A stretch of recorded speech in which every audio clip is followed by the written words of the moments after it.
Chapter 60. Under the watchful eyes of the crowd, Cohen strode towards the young man behind the Black Prophet. Raphael. The nobles around the 13 stone seats all turned to look at him. Cohen held back his emotions and called out to the young man, Raphael Lindbergh. The young man in the white robe also saw Cohen striding towards him. He flashed a frivolous smile, whispered something in Murat's ear, then walked towards Cohen. You've been missing for 3 whole years. Even the king and the 2 dukes on the high seats noticed Cohen's anger. Cohen. The young man's voice was brisk and bright, just like his appearance. He opened his arms towards Cohen. You're still so energetic. Cohen unceremoniously slapped the young man's arm away. Why did you leave without saying goodbye? He looked at the king's supporters in the distance, as well as Lord Murat Hansen, who stood alone at the side. No one dared to approach him. He said in disbelief, You're now with the Black Prophet? Do you know how much blood and sin he has on his hands? That's a misunderstanding of the world, Raphael said with a smile. Lord Hansen's contributions to constellation and sacrifices are far greater than any of the lords here. Cohen was stunned. For a moment, he could not find the words to refute. He could only say, We'll talk about this later. For the past 3 years, what exactly? I've been by Lord Hansen's side, listening to and following his teachings. Raphael's expression was still as calm as ever. Teachings? Cohen was stunned for a moment. His expression changed from surprise to anger. Is that the reason? You abandoned Miranda for 3 whole years for no reason at all. The reason was to listen to that poisonous snake's teachings? Lady Miranda? Raphael gently crossed his arms and suddenly became cold. She never belonged to me. How could you say I abandoned her? Cohen looked at his old friend in disbelief, as if he was seeing him for the first time. Are you crazy? Miranda is still waiting for you to find. For her own good, ask her to give up those unrealistic thoughts. Cohen widened his eyes and then sighed. If you think you're not good enough for her, then I can tell you right now that she doesn't care. That was in the past. People change, Raphael interrupted him coldly. I used to like her a lot, but I don't anymore. That's all. The white-robed young man noticed the gazes from the 6 stone seats. He said softly, This is not a suitable place for reminiscing. Forgive me for taking my leave. But when he turned around, his shoulder was grabbed tightly by Cohen. You haven't finished speaking. Cohen suppressed his anger. Damn it. What's wrong with you? It's impossible for a person to change so quickly. With a cold expression, Raphael grabbed Cohen's hand. That's because you've never seen my true colors. I'm the heir to the sword of the Twin Towers, Officer Caribbean. Cohen pressed down hard on Raphael's shoulder, his eyes filled with anger and bewilderment. He knew that the young man in front of him was a genius swordsman with a photographic memory in the Tower of Eradication. In fact, he was the first awakened to the power of eradication among his peers in the Tower of Eradication. And in the final assessment before leaving the tower, he came in 2nd place, second only to Miranda and 1 place higher than Cohen himself. A swordsman of eradication with a bright future. But why? Cohen gritted his teeth with a determined expression. The Raphael I know would never make such a choice. Left the tower that day, and then there was no news of you. What happened? What happened? Raphael sneered. I've seen the true side of this world.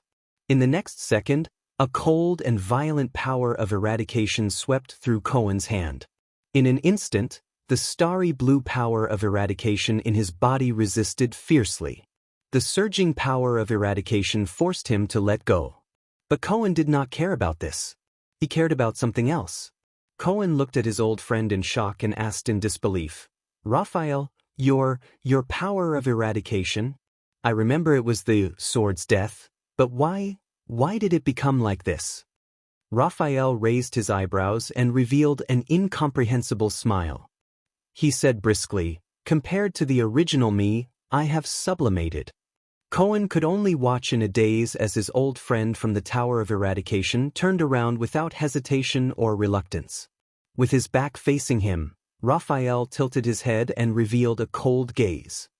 Let me give you a word of advice, Cohen Caribbean. Be careful today. Raphael walked back to Murat Hansen's side coldly. The police officer frowned and clenched his fists. His eyes were filled with confusion and surprise. That feeling. Could it be? The flash of swords and blades that night in Red Street Market appeared before Cohen's eyes. The swordsman dressed in red and black, and his murderous, frenzied sword momentum. More importantly, it was his raging and out-of-control power of eradication. Cohen took a deep breath. No way? A few seconds later he exhaled and slowly walked back to his father's side. Don't ask. In the face of his father and the director's questions, Cohen, who was filled with doubt and anger, ended it with 2 words. When the 13 distinguished families, the Javia family with the sunshot bow as their emblem, the Amen family with the dark blue wave as their emblem, and the Lasha family with the 4-winged lizard arrived, there was another commotion in the crowd. But it could not be compared to the commotion caused by the Covendier family's arrival. This time, there was more enthusiasm. In the dark room, Thales's eyes were very sharp. He saw the person who caused the commotion in the crowd. The well-mannered and amiable suzerain of Jade City, the guardian duke of South Coast, Zayn Covendier, accompanied by a solemn old man, nodded and smiled at the people around him as he slowly walked over. As he approached the 13 stone seats, many nobles stood up and bowed to pay their respects. Zayn patiently returned their greetings one by one. Zayn walked to the centermost stone seat, knelt down on one knee towards the expressionless Kessel V, and kissed the ring on his finger. Covendier, Kessel frowned slightly, I heard that you had a small misunderstanding with the royal guards yesterday? It's just a small matter. Zayn put on a friendly smile. Your Majesty need not worry about it. Kessel nodded and glanced meaningfully at Zayn's smile. I hope that it will be the same today. Zayn froze slightly. As expected, something must have gone wrong. It should have been a show of the nobles forcing the appointment of an heir, but His Majesty seems to have prepared for it? The guards passed down the message to the square outside the hall layer by layer. Then, from the bottom to the top, deafening cheers once again rang out.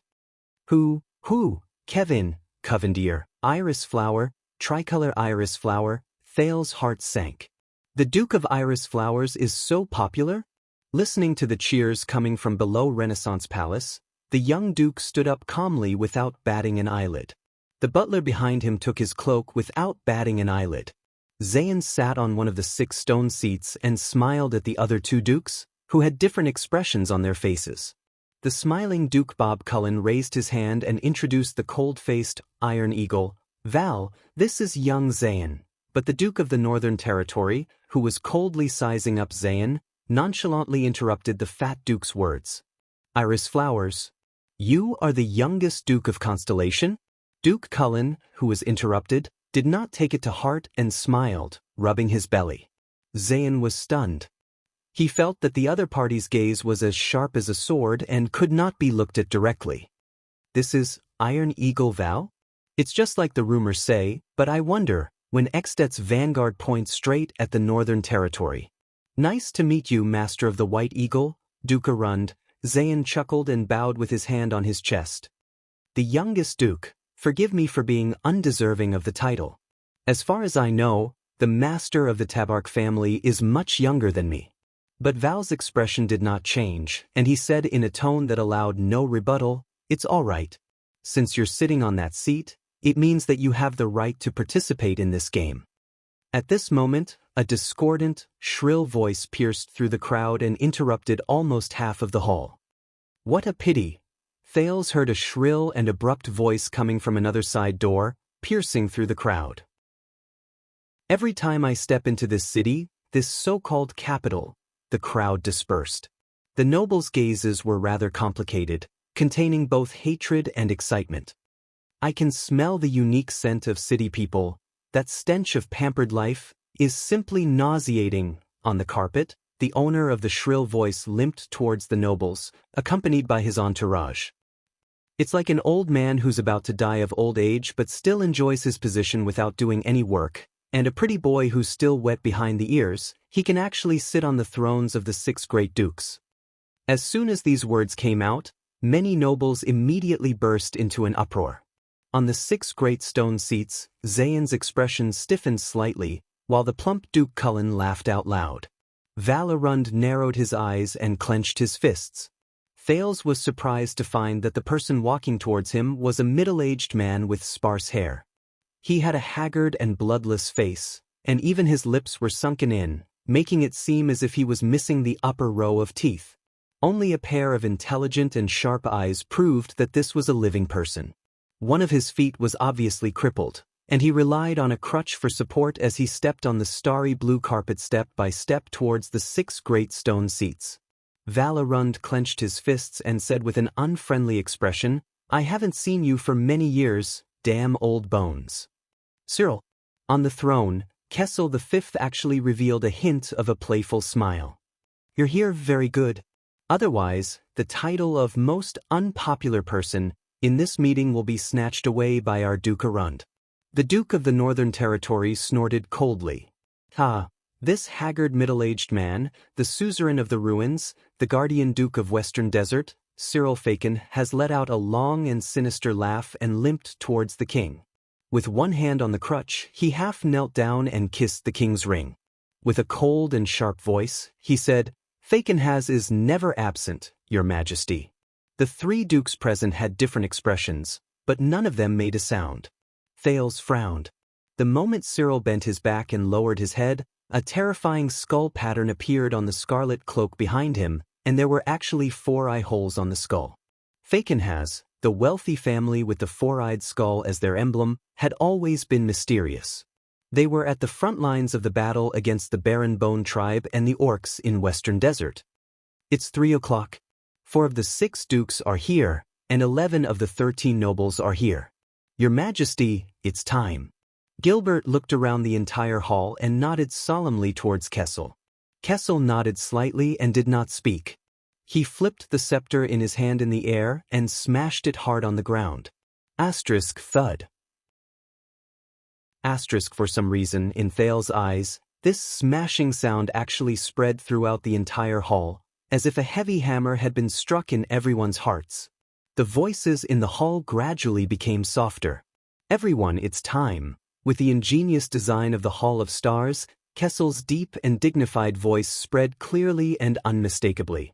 Constellation, year 672 of the calendar of eradication, National Conference. "It shall begin now." The noisy Hall of Stars immediately quietened down. Everyone's gazes were directed towards the center. There, the king, 4 dukes, and 11 counts were in a strange silence, until the guards transmitted the king's words out of the hall. Hence, under Renaissance Palace, the cheers and commotion in Star Plaza exploded once again. However, it was completely different from what the citizens of the capital had imagined.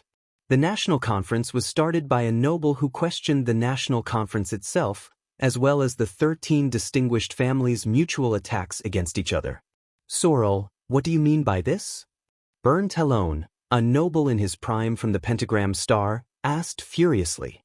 "Are you questioning His Majesty's authority to convene the National Conference?" "I am not questioning His Majesty's authority. He is the king. Of course he can do whatever he wants."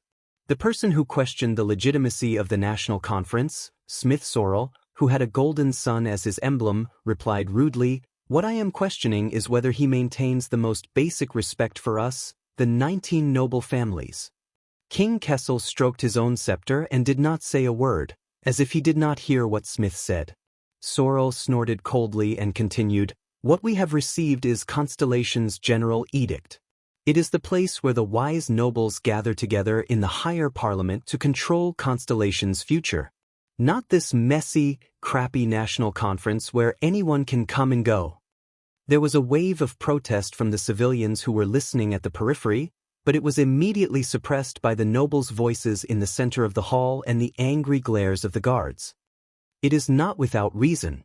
Louis Bosdorf of the Black Lion stroked his stubbled chin and said thoughtfully, "In this situation, no matter what we discuss, there will not be a good result, not to mention that important matter. It is more appropriate for the higher parliament. We should immediately move to the small meeting room." "Bosdorf, do you mean that we should disperse and have a small meeting of 19 people?" Count Samunto, the Count of the North, who had a white bear as his emblem, the castellan of Overwatch City, said coldly, "Things have already come to this, and you are still dwelling on this matter. Did your mother not give you a brain?" In the hall, the crowd burst into an uproar because of this undisguised insult and attack. Even Duke Cullen and Zayn, who were sitting on the 6 stone seats, frowned.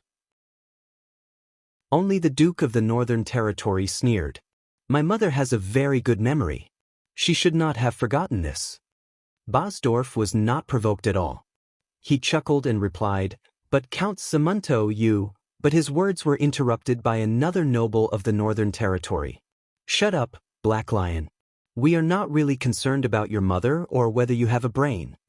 The suzerain of the lonely old tower, Fries, who had the iron-colored long wall as his emblem, knocked on the stone seat again and again.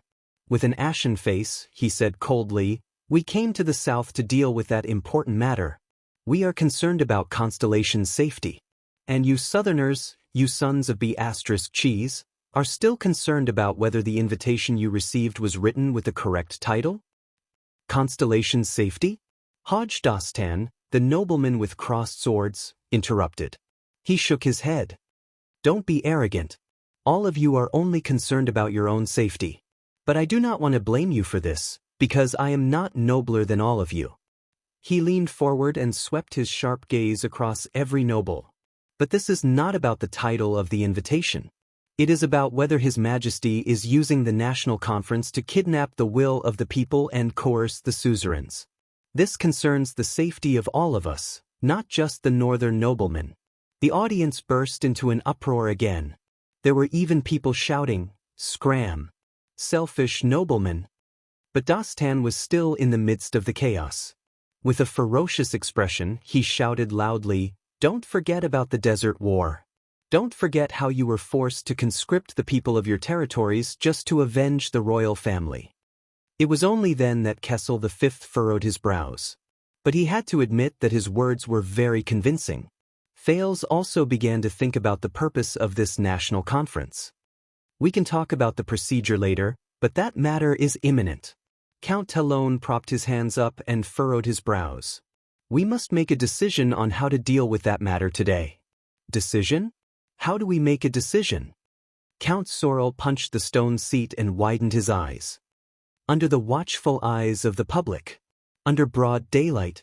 In front of so many civilians and even the eyes and ears of the enemy, we cannot even mention what that matter is. How do we discuss it? Simple." Black Lion Bosdorf smiled and said, "Everyone knows what is going on. Tell us, what price are you willing to pay in order to solve that matter?" At this moment, a sharp and shrill laughter came from the 6 archdukes. That matter? I say, after talking for so long, why are all of you still hiding it? What are you all afraid of? Of Ekstedt? Of the king? Of us dukes? Or are you afraid of this hall, afraid of the civilians in the plaza below? Everyone's expressions changed. They looked at the haggard Cyril Fakenhas. The guardian duke of Western Desert, whose family crest was the 4-eyed skull, smiled terrifyingly. "Let's be frank. Ekstedt's diplomat group and their prince were killed in Constellation." Everyone was shocked at the same time. Although the 19 nobles knew about this through the general edict, this was still an undisclosed secret. How dare he, how dare he? Duke Cullen frowned. Duke Arun slapped his thigh and shook his head. Zayn pursed his lips tightly and did not say a word. Sir Fakenhas. Count Derek Chroma tried to stop him with an unpleasant expression. "We do not have to discuss this matter in the national conference. Shut up, boy. Sir is speaking." Fakenhas rudely cut him off, making the Count of Wingfort, who knew him a little, stop. The old Count Caribbean, who had always been close to the Chroma family, could not help but frown. Cyril Fakenhas gritted his teeth with a gloomy expression and continued to reveal the secret that should have been taboo. "All of you are well aware of it, but only the civilians do not. Those barbarians will not let go of this opportunity. That broken treaty. They have been rubbing their palms and waiting for it for 12 years. Everyone in Constellation, be it the king, the nobles, or the civilians, listen up. Constellation and Ekstedt. Western Peninsula's shield and blade. Chapter 61. The commoners and minor nobles in the Hall of Stars immediately became restless in fear. The guards could not help but berate them loudly. "You really have the guts to say that, Cyril?" Val, the Duke of the Northern Territory, gave Cyril a profound look. "Thanks to you, no one should be talking about returning to the closed, small meeting room now, right?" The appointed counts on the stone seats responded in silence. "It will happen sooner or later." Duke Fakenhaz's gaze was dark. Even as he laughed, his shrill voice was still audible. "Hee, I merely removed your hopes and fears." Duke Cullen sighed. The unwelcome guest at the banquet really lives up to his name. Zayn, like most of the counts from the 13 distinguished families, wore a gloomy expression and did not say a word. More than 10 seconds later, from Star Plaza to the Hall of Stars, the crowd's panicked buzzing noises became louder and louder. The news of the impending conflict between Extet and Constellation was made public. Count Sorrel's gaze was hostile as he stared straight at the king. "Your Majesty, you have achieved the effect you wanted by announcing this impending disaster to the people. The question is, how do you want to end this now?" Kessel V, whose face was as cold as ice, did not speak. He only glanced at Sorrel, who was still stubborn. "That's easy." Count Talon stared at Sorrel bluntly. "Do you want to fight or negotiate? If you want to fight, everyone will return to their respective territories and sound the conscription horn. We still have a chance to negotiate. We have allies. Just like 12 years ago, we can ask them to mediate." Zayn slowly raised his head and looked at the suzerains. "War may not necessarily break out as long as we pay a certain price. The one who died in the diplomat group was the prince, King Nuven's only son, the only heir of the Walton family." Fakenhaz interrupted the young duke and said in a strange tone, "Pay a price? That's right. Give that northern territory to Extet, and it will probably be done." "We will not give up an inch of the northern territory," Count Zamunto said coldly. "That is the land our family has guarded for generations." "But that prince did die in your territory, didn't he?" Dagestan sneered. "This is your responsibility. Of course you have to pay the price. If you're not joking, Dagestan." Count Fries raised his head, his gaze fierce. "Then we can duel on the stage of eradication right now." All right. How about we give them 20% of the eternal oil supply in the East Sea?" Duke Fakenhaz pretended to be deep in thought. He first looked at Duke Cullen, then at Zayn, and smiled nonchalantly. "Or how about the crystal drop mines in the south? There's a limit to joking, Cyril." Duke Cullen was unusually serious. Zayn gave him a friendly smile and shook his head slightly. At this moment, Kessel V tapped his scepter lightly. All the nobles quietened down and looked at him. Under the king's gaze, Gilbert nodded and took a step forward. According to the channels of the Secret Intelligence Department, Dragon Cloud City already knew about the prince's death in Constellation yesterday. He frowned and said, "And the Archduke of Black Sand region was even faster than their king. 2 days ago, he began to recruit soldiers and mobilize the army. The other 2 archdukes in the south of Extet were half a day slower than him, but they were almost the same." The hall immediately burst into an uproar. "Silence!" Gilbert said loudly and sternly. Amidst the complex emotions in the hall, the Supreme King said in a deep and sonorous voice, "If the 2 countries go to war, the royal family and the Talon family will do everything they can to support the Northern Territory." Count Talon nodded with determination. The king looked at the Duke of the Northern Territory with a calm expression. "Val, how many soldiers and supplies can you provide?" "How many soldiers? Are you joking?"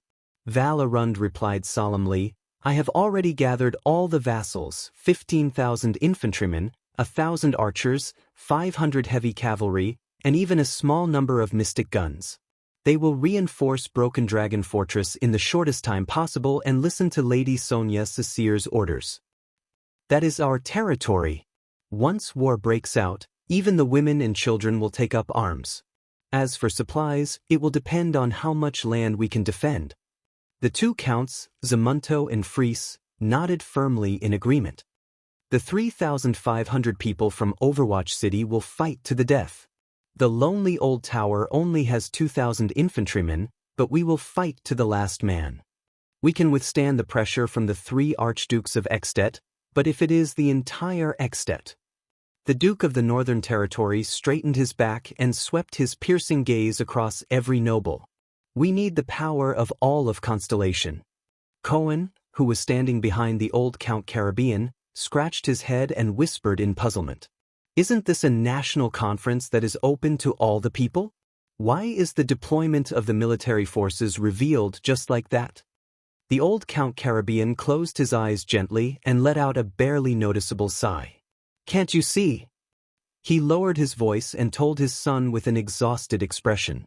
The northern noble's attitude is a show for Extet. Do you believe that Duke Arund can gather 10,000 people? Constellation has yet to recover from the bloody year. I suspect that it would be good if the suzerains could even gather a third of their military forces. Cohen was instantly stunned. He looked at the top of the hall in disbelief, at the pattern of 2 stars the size of a silver cross. As the descendant of the Empire and the shield of the Western Peninsula, has Constellation become so weak? Kessel V nodded slightly, then turned to the frightening Cyril. What about the suzerains of the Western Desert? Cyril Fakenhas tilted his head back and closed his eyes. The ruins can only send 1,000 infantrymen. The Baron Bone tribe has been in a commotion recently.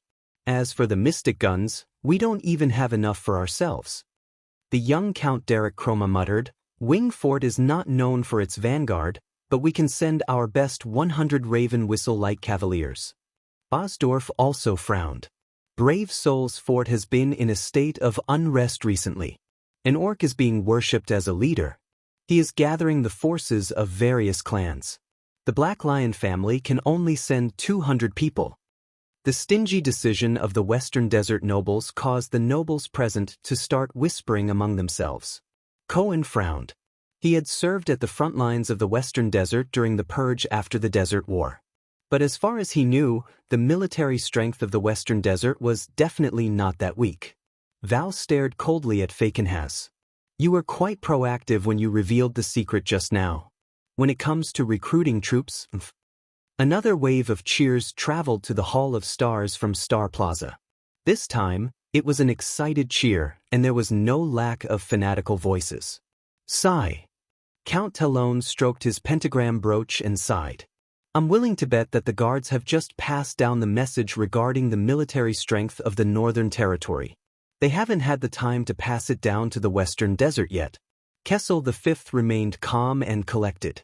He turned to Cullen and asked, What is the attitude of the Sun Sword and Shield family and the entire Eastern Sea Hill? Your Majesty, most of the people of Eastern Sea depend on the sea for their livelihood. We do not have enough military strength, but we can fork out money and summon mercenaries to battle. The plump Duke grinned. If a full-scale war breaks out, as long as it is not winter and the coastal waters are not frozen, our fleet can still harass Extet's east coast. On the stone seats beside the Duke of Eastern Sea, Count Noah Hawea and Count Clark Amond exchanged glances and nodded in unison. Duke Fakenhas said darkly, Thank you for reminding us. It is December now, and winter has arrived. Kessel V knocked on his stone seat and asked meaningfully, So there are no people, only money? I remember during the Desert War, the Prime Minister told me that there was no money, but there were people. It was just that it was a little far to transport troops from Eastern Sea to Western Desert. 5 years ago, people didn't know how to go out and earn money, so there were people. But now, people have all gone out to earn money, so there are no people who have money, Duke Cullen answered with a straight face and a smile. The king snorted softly, while the Duke of the Northern Territory's expression was extremely unpleasant. There are no usable cavalry in the entire South Coast Hill. The Covendier family can gather 2,000 infantrymen from around Jade City, and they also have some mystic guns, Zayn answered worriedly before His Majesty could ask him. But the long march to the north will be a problem, and my vassals will definitely not be happy. There is no way to guarantee the quality of the soldiers. The old Count Caribbean's expression was also solemn, and he spoke in a timely manner. It is the same for Walla Hill. Even with the vassals, I am not confident that I can even recruit 300 soldiers. Behind the count, Cohen lowered his head and sighed softly. He still remembered that the last time his two sisters went out to visit friends, his father directly sent 500 soldiers to escort them. Count Lasha was even more straightforward. The soldiers from the swamp are not suitable for fighting in the north at all. Kessel V did not speak again. He only exhaled softly. The Guardian Duke of the Land of Cliffs and the Guardian Duke of Blade Edge Hill have not arrived yet, but I reckon that they, as well as the remaining 4 families, probably have the same attitude. As nobles of the Land of Cliffs Hill, Count Sorrel and Count Dagestan both turned their heads and did not speak. Instead, the chiefs and merchants who were listening by the side started whispering to each other. They were more worried about the impending war. Is this how you report to Constellation? The Duke of the Northern Territories' face was ashen. He stood up abruptly, pointed at the double-cross star above his head, and said angrily, "This is the country you swore allegiance to, and it was once the greatest country in the history of mankind. Even though the Northern Territory is not your territory, the double-cross star flag is still flying above it. It is the same as your land." "Your Grace, I also fought for Constellation 5 years ago," Count Dagestan said coldly. "In the end, I lost my eldest son forever in the Western Desert. I guess you, who do not have a son, will not understand. T. Val's eyes widened in anger, and he turned his head abruptly. "My only daughter, the heir of the White Eagle, is now at the Broken Dragon Fortress at the border between the 2 countries. She is under the command of the Fortress Flower, Lady Sonia Cecere. Her life depends on the outcome of the war between the Great Dragon and Constellation." Upon hearing this, Cohen could not help but lower his head and sigh. He looked at Raphael, who was behind the Black Prophet. Duke Cullen shook his head and sighed. "Perhaps there is no need for war. We can choose to negotiate. Even if Extet sends out troops, it is only for benefits. And then force the Northern Territory to give up its territory?" Val was like a predatory eagle, his sharp eyes staring intently at everyone who replied. "Now, we all know the bargaining chips and the number of troops in our hands." At this moment, Zayn raised his head with a resolute gaze and looked at the king. To fight or to make peace, it will depend on His Majesty's will. Everyone's gaze instantly shot towards Kessel. Val's gaze was eager and intense, Cullen's gaze contained a complicated smile, Cyril's gaze was playful, and Zayn's gaze was as calm as still water. "So, this is my country?" Kessel slowly raised his head. His gaze was as sharp as a knife, cutting through every suzerain. "The king can only bring his own regular army and direct vassals to face the entire army of another country? Or else, I have to represent Constellation and accept their possible conditions in humiliation?" Cyril Fakenhas laughed sinisterly. Without military strength, we can't fight, but the dignity of the royal family, we can't even talk about it." Kessel V sighed. "It seems like it is indeed as Mane of Night said. Kings are all lonely people." At this moment, a loud and furious voice came from the main door of the Hall of Stars. "Your Majesty, please take back what you said. With us around, you will never be lonely. As the nobles of Constellation, the descendants of the Empire, how can we retreat even the slightest bit?" Amidst the commotion in the hall, a nobleman in his prime, whose left eye was covered by a terrifying scar, and dressed in a yellow-black cloak with a rearing deer, walked up to the 6 stone seats with a cold and arrogant expression. Some of the nobles in the hall, including the commoners, began to applaud enthusiastically, while others either snorted or shook their heads and sighed. Duke Cullen, on the other hand, smiled helplessly. Val and Zayn looked at him solemnly. Cyril Fakenhas laughed and said, "One-eyed dragon of Nanchester, I thought you would only arrive at night." The Castellan of Steep Forest City, the guardian duke of the Land of Cliffs, Coaster Nanchester said with a stern expression, "Compared to this, look at what you have done." He kissed Kessel's ring, but did not sit on the stone seat. Instead, he turned to Val and said, "Sir Arund, please do not worry. The entire army of Steep Forest City will be mobilized north to Broken Dragon Fortress. But under Val's surprised and complicated gaze, he immediately changed the topic and looked at Kessel V. In the face of this war of the entire nation, as long as your majesty can make your followers feel at ease, I can't think of any reason to retreat. Almost all the nobles in the hall frowned. Make his followers feel at ease? Koshter, Kessel V said slowly, what do you mean by this? Your majesty, do you still not understand? Koshter said sternly, an all-out war is imminent, but the nobles are panicking and making excuses. In this situation, only you, as our king, are enduring the torment of whether to fight or to make peace. This is not fair to you. But why do you think this is? Koshter shut his single eye tightly, took a deep breath, and then said firmly, the Iron Hand King, your majesty Kessel. The suzerains and nobles do not dare to follow you. The whole of Constellation is panicking and uneasy. 12 years have passed since that tragedy, and the late king's remains have been buried. But we still do not know what you are thinking. We do not know what kind of king we are following. In an instant, the nobles were silent. Gilbert and Gines furrowed their brows at the same time. Kessel, on the other hand, gently tightened his grip on his scepter and looked at Koshter with a complicated expression. But Koshter still did not back down and said, we are all afraid of you.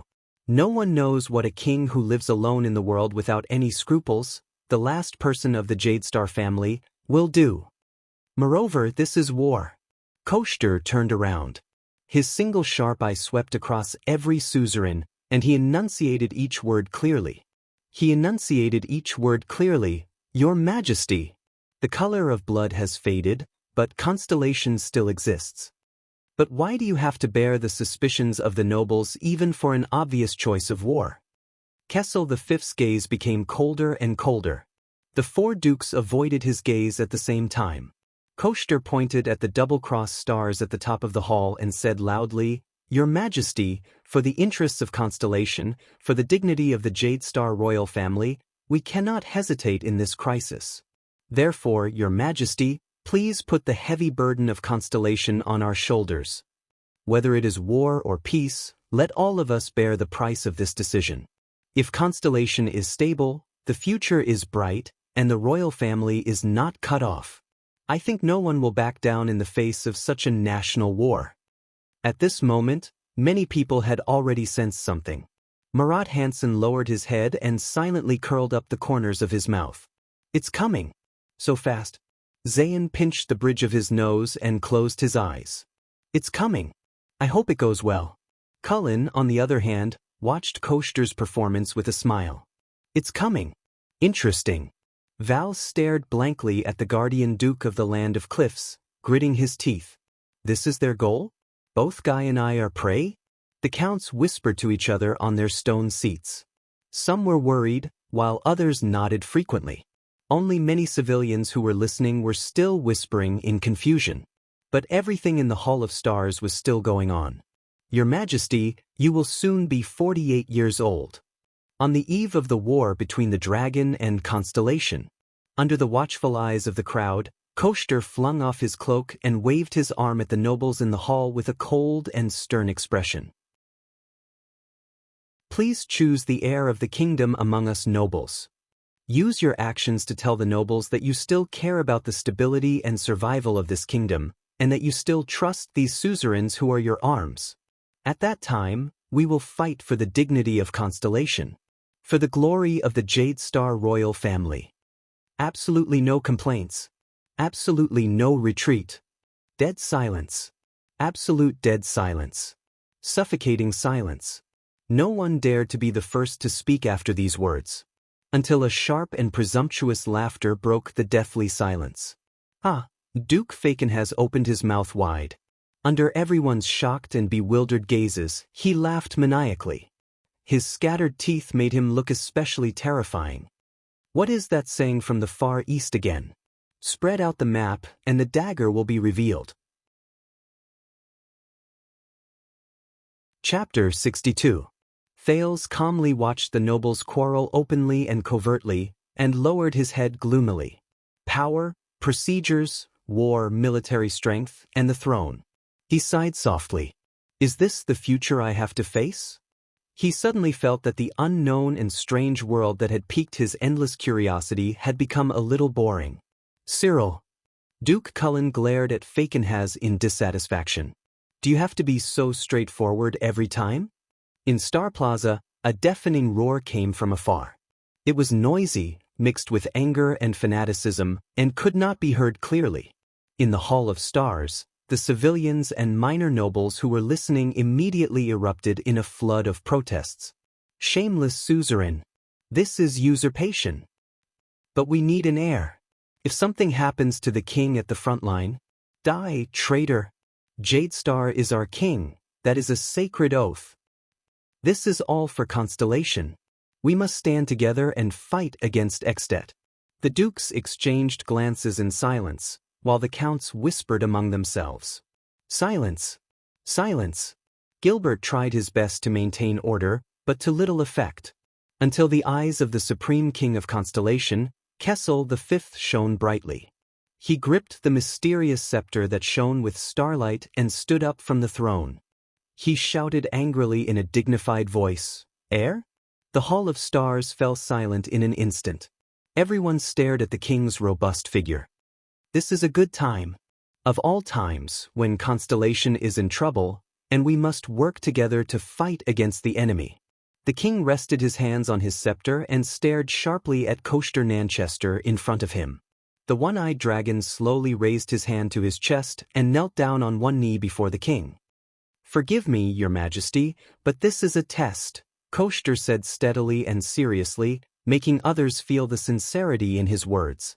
"I believe that the originally weak and scattered power of Constellation will once again gather as one in the confrontation between the dragon and Constellation. Everyone knows that the first speaker who forces the appointment of an heir will be blamed by the public. But am I doing this for myself, so that Nanchester can ascend the throne?"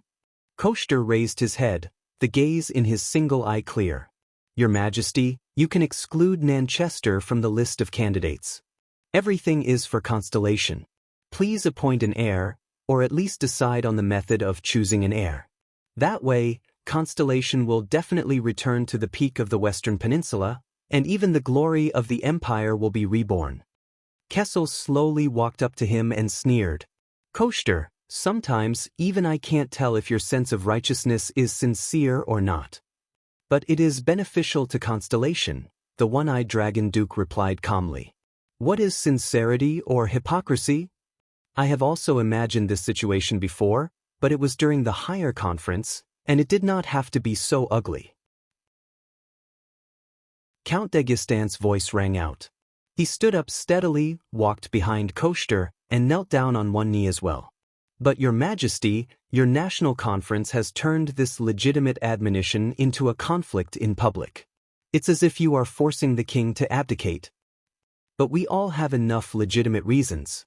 Count Sorrel walked up from behind, knelt on one knee, and said solemnly, "For the revival of this once great country, which is now riddled with holes." "Just by changing the king?" Gilbert was so angry that his face contorted. "Constellation can become an empire if all of you wear the crown? It's not that simple." Count Bosdorf also walked forward gloomily and knelt down firmly. "It's to turn the king, who was originally high and mighty and could do whatever he wanted, into one of us, think what we think, and do what we do. The king and the nobles were originally one, separated due to the difference in power. Now we are one again." Zayn lowered his head deeply and said sorrowfully, "Covendier has followed Jadestar since the Battle of Eradication. His words and vow will never change. But I think that protecting Constellation's safety and future is also King Tormund I's wish. He will understand." The Duke of Tricolor Iris Flowers stood up resolutely and joined the kneeling crowd. Fakenhaz's untimely laughter rang out again. "You mean to implement a king selection system? Ha! It really is let us share His Majesty's burden. Just like Extet?" Count Lasha of South Coast Hill glanced at Duke Zayn with a complicated expression and went forward to kneel. "Better than Extet. We have the foundation of the empire for 1,000 years." Cohen watched in disbelief as his father, the old Count Caribbean, also silently followed Count Lasha and knelt down. Kessel V looked down coldly at these dukes and counts. One by one, they knelt down on one knee. This is not the Jade Star royal family's fault, but the crown's fault, the throne's fault, and the scepter's fault. At this moment, Duke Cullen sighed. Since the royal bloodline has been severed, for the sake of constellation, it is not necessarily a bad thing for His Majesty to choose an heir. The two counts of Eastern Sea Hill, Javier and Amand, also silently went forward to kneel after Duke Cullen spoke. One of the king's partisans, Count Godwin, gritted his teeth and said, "This is obviously a shameful attempt to force the king to abdicate. How did you do it so boldly and righteously? Can't you see?" Count Derek Chroma calmly left his seat and knelt down. This is the general trend. Below Renaissance Palace, the noise from the crowd grew louder and louder. Asterisk thud. Asterisk Val punched the armrest of the stone throne, his gaze cold. "Sometimes, I really feel disgusted for all of you." He clenched his fists tightly, lowered his head and said, "An unbelievably coincidental war, an unbelievably coincidental admonition, and the Northern Territory that was sacrificed." Kessel V stared straight at him. His gaze was unique and difficult to understand. Under the king's unreadable gaze, the Duke of the Northern Territory shut his eyes tightly and inhaled. His brows furrowed, as though he was in a fierce struggle. Finally, as though he had made up his mind, he opened his eyes at Kessel. But Val did not look at the king's eyes. The heroic Duke of the Northern Territory said desolately and disappointedly, "But if this can be exchanged for the Northern Territory, for the stability and safety of Constellation, Kai, perhaps you should consider it." The two counts of the Northern Territory under him both lowered their heads and remained silent. Kessel V's gaze dimmed. He turned around and no longer looked at his old friend. Seeing Val's hesitation and guilt, Duke Cyril Fakenhas laughed shrilly again. "It seems that your Majesty's only choice is to directly choose an heir or establish a king selection system." Only Kessel V stood expressionlessly above the group of vassals. He only held a scepter tightly in his hand. Thales suddenly felt that his father was so lonely. If he did not find me, what would the situation be like today? Thales, who was watching all this, suddenly felt dizzy. It's happening again. A memory from the past appeared before his eyes. Wu Qiren sat in an extremely small classroom and reported to a professor and two students in front of him. Paji inherited Weber's German academic tradition. It revolved around power and examined the formation of feudal countries. No, not now. Thales pressed hard against his temples and suppressed the flashback of the memory. But when Thales' attention returned to the Hall of Stars, Kessel V's dignified voice finally reached his ears. "It seems that if I do not appoint an heir, I will not even be able to fight a war." "All right. Then I will appoint an heir." Zayan's brows furrowed slightly. That sense of unease grew stronger. Kessel V did not look at the nobles on the ground and slowly sat down. The words that Thales had been waiting for all this time finally rang. "Let him meet everyone, Gilbert. It's here." Thales' mind went blank. He forcefully swallowed a mouthful of saliva. He looked at Gilbert and waved his hand. In the dark room, a secret door opened abruptly. Inside was a long flight of stairs that led to an unknown place. A flurry of discussion began in the Hall of Stars. The dukes and counts remained calm, but when they looked at each other, they could see the doubt in each other's eyes. Thales adjusted his bow tie. "Thales." The prince called out the name of this world. "It's time." Thales decisively stepped down the stairs. "Just treat it as another game. One step. Another step." "Forgive me for not understanding what you mean, Your Majesty." On the ground, Count de Gistan raised his head and looked straight at Kessel. "The heir you chose is not among the nobles in this hall?" The Supreme King only looked at him coldly and said nothing. In the narrow passageway, Thales clutched his forehead tightly. His memories flashed again. But he still gritted his teeth and walked forward with determination. When he opened his eyes, he was in the Hall of Stars. When he closed his eyes, he saw another version of himself, living in the fragments of his memories. The bond between the lord and his vassals was filled with strong personal feelings and emotions. The struggle for power gradually deteriorated. Order collapsed, and the coordination became unstable.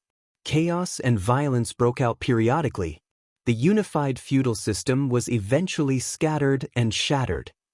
But the rise of the feudal system is still a valuable effort for us to try and stabilize public rule. Paji also believes that in this process, the legitimacy of power, the limits of the king's rule, the country's responsibilities and traditions, and even the importance of law have entered the field of vision of history and have been acknowledged. This is the most valuable legacy that the feudal system left to the subsequent countries. But we still have to ask, what exactly did Paji's observations and analysis miss? What exactly did he miss? Your Majesty, have you chosen your heir? The one-eyed dragon, Koster Nanchester, raised his single profound eye and looked around. It seems that the Tabark family and the two prominent families in the southwest are not here. The Supreme King still ignored him. Thales came to a side door. He could already see the civilians outside the Hall of Stars. No, not the side door. He realized that the door in front of him led to the center of the hall, the 20 stone seats. It's the main door. The guards' expressions were solemn, but some of them could not help but look at him and the badge on his body. The moment they saw it clearly, many people's breathing quickened. Some even lost their composure and leaned forward. However, a guard who seemed to be the leader sternly rebuked them. He then bowed respectfully to Thales and made way for him to enter the hall. However, just as Thales was about to take a step forward, "Go. You will be better than him." Thales raised his head abruptly. He saw that the guard had already turned and left. He could only see the back of an armored figure in the air. Yodel! Thales clenched his fists. It's you? Similarly, the civilians outside the hall had already seen the little boy outside the door. They began to whisper and gesture to each other. The flashbacks of memories faded away like the tide. The prince felt as if there was an additional force in his body, making him more energetic. Thales took 3 deep breaths. It's just another game. It's just another thesis defense. Thales got rid of all emotions, all expressions, and stepped on the starry blue patterned carpet. He began his journey. He moved forward and stepped past the ordinary civilians at the outermost area. A suburban squire dressed in a somewhat rustic manner poked a friend beside him who ran errands between the city and the countryside. Who is that? A child can come in too? Maybe a noble? So young? Hey, did you see that? That child is dressed so beautifully. He's almost as good as the young lady of the baron's family. Thales did not look sideways. He moved forward and stepped past the seats formed by merchants, craftsmen, farmers, and the leaders of the line. A fat carriage merchant was a little surprised. He pulled the arms of 2 people in the same trade. Look at that child. Is he a noble who is late? His attire is not as simple as that of a minor noble. Do you recognize the badge on his body? It's a little familiar. I had a group of customers before, and the scrolls they were holding had that mark. Why did he come at this time? Thales did not stop walking. He moved forward and stepped past the seats formed by honorary military soldiers and government bureaucrats. An inquisitor from a small village in the suburbs saw him. He frowned and lowered his head to whisper in the ear of another signatory from the city hall. Look at that clan emblem. That's... oh my God. How is that possible? I think it's impossible too. Are you sure you didn't make a mistake? I've dealt with hundreds of warrants from the king. How could I make a mistake? Thales ignored him. He moved forward and stepped past the stone seats of lords, barons, and other low-ranking nobles without any support. A baron who was smoking a pipe had a glint in his eyes. He almost bit the pipe in his mouth. He leaned forward and patted his good friend's shoulder. Could that be the 9-pointed star? What? Do you think the same as me? More or less. Then now, yes, as expected of the Iron Hand King. Thales did not care. He moved forward and stepped past the stone seats of viscounts, counts, and other middle-ranking nobles. An honorary count opened his mouth in disbelief. He did not need to inform the others. Many nobles had already seen Thales. That is, by the king? How is this going to end? No, there hasn't been any news for so many years. Could it be an illegitimate child who was wandering outside? Then the suzerains, sigh, the waters are too deep, let's wait for a good show. The discussions, noises from the crowd became louder and louder. In the end, it turned into a commotion and an uproar. People stood up one after another and leaned forward to look at the mysterious boy with the gold and silver 9-pointed star. In the center of the stone seat, Cohen turned his head to look at the source of the commotion. A boy dressed in noble attire with a 9-pointed star pin walked forward with a solemn expression. Cohen looked at the 9-pointed star and froze on the spot. The boy. Why does he have the Jade Star clan emblem? The prince stepped onto the 13 stone seats without changing his expression. Gilbert winked at him. The 3 dukes who were seated saw the boy walking towards them. They could no longer remain calm. Val stared at the boy in shock and clenched his fists. Are you joking? Cullen frowned and leaned forward with his plump body. That boy, the emblem on him. Cyril ground his terrifying teeth. His eyebrows twitched as he spat out a few words. This is really unexpected. The Supreme King raised his head slightly. His gaze was cold and amused. He chuckled. Everyone come and meet Thales. The suzerains who were kneeling on one knee turned around. The moment they saw the boy's face clearly, the Guardian Duke of South Coast, Zayn Covendier's pupils immediately contracted. Kessel started to stroke his scepter again. Once again, he spoke words that were filled with authority and dignity. He's my son, the only blood descendant of the Jade Star royal family. Thales placed his right hand forward and his left hand behind his back. He bowed deeply to the king. He turned to the suzerains on the ground. Good day, my lords. Thales heard himself say so. Chapter 63. The suppressed commotion in the Hall of Stars officially turned into an uproar. Be it the commoners, officials, or nobles, everyone rushed forward, wanting to catch a glimpse of the Jade Star descendant who had not appeared for 12 years. Under Gilbert's command, teams of guards, who had been prepared since a long time ago, hurriedly entered the scene. They formed a human wall and raised the anti-charge shields and electric batons that were borrowed from the police station in an emergency. They tried their best to block the crowd and maintain order. Step back. Otherwise, you will be punished for disrespecting the royal family. Many guards shouted with all their might. Even though these guards frequently turned back to look at the boy of only 6 or 7 years of age with a special identity, Thales stood calmly. Thales stood calmly in the face of all the gazes in the hall. This is what I have to face, everything I cannot choose. He could not muster up any energy. Even though he was under countless gazes, he was extremely calm. Especially the gazes of the dukes and counts. Doubt, surprise, anger, indignation, contemplation, and obscurity coexisted.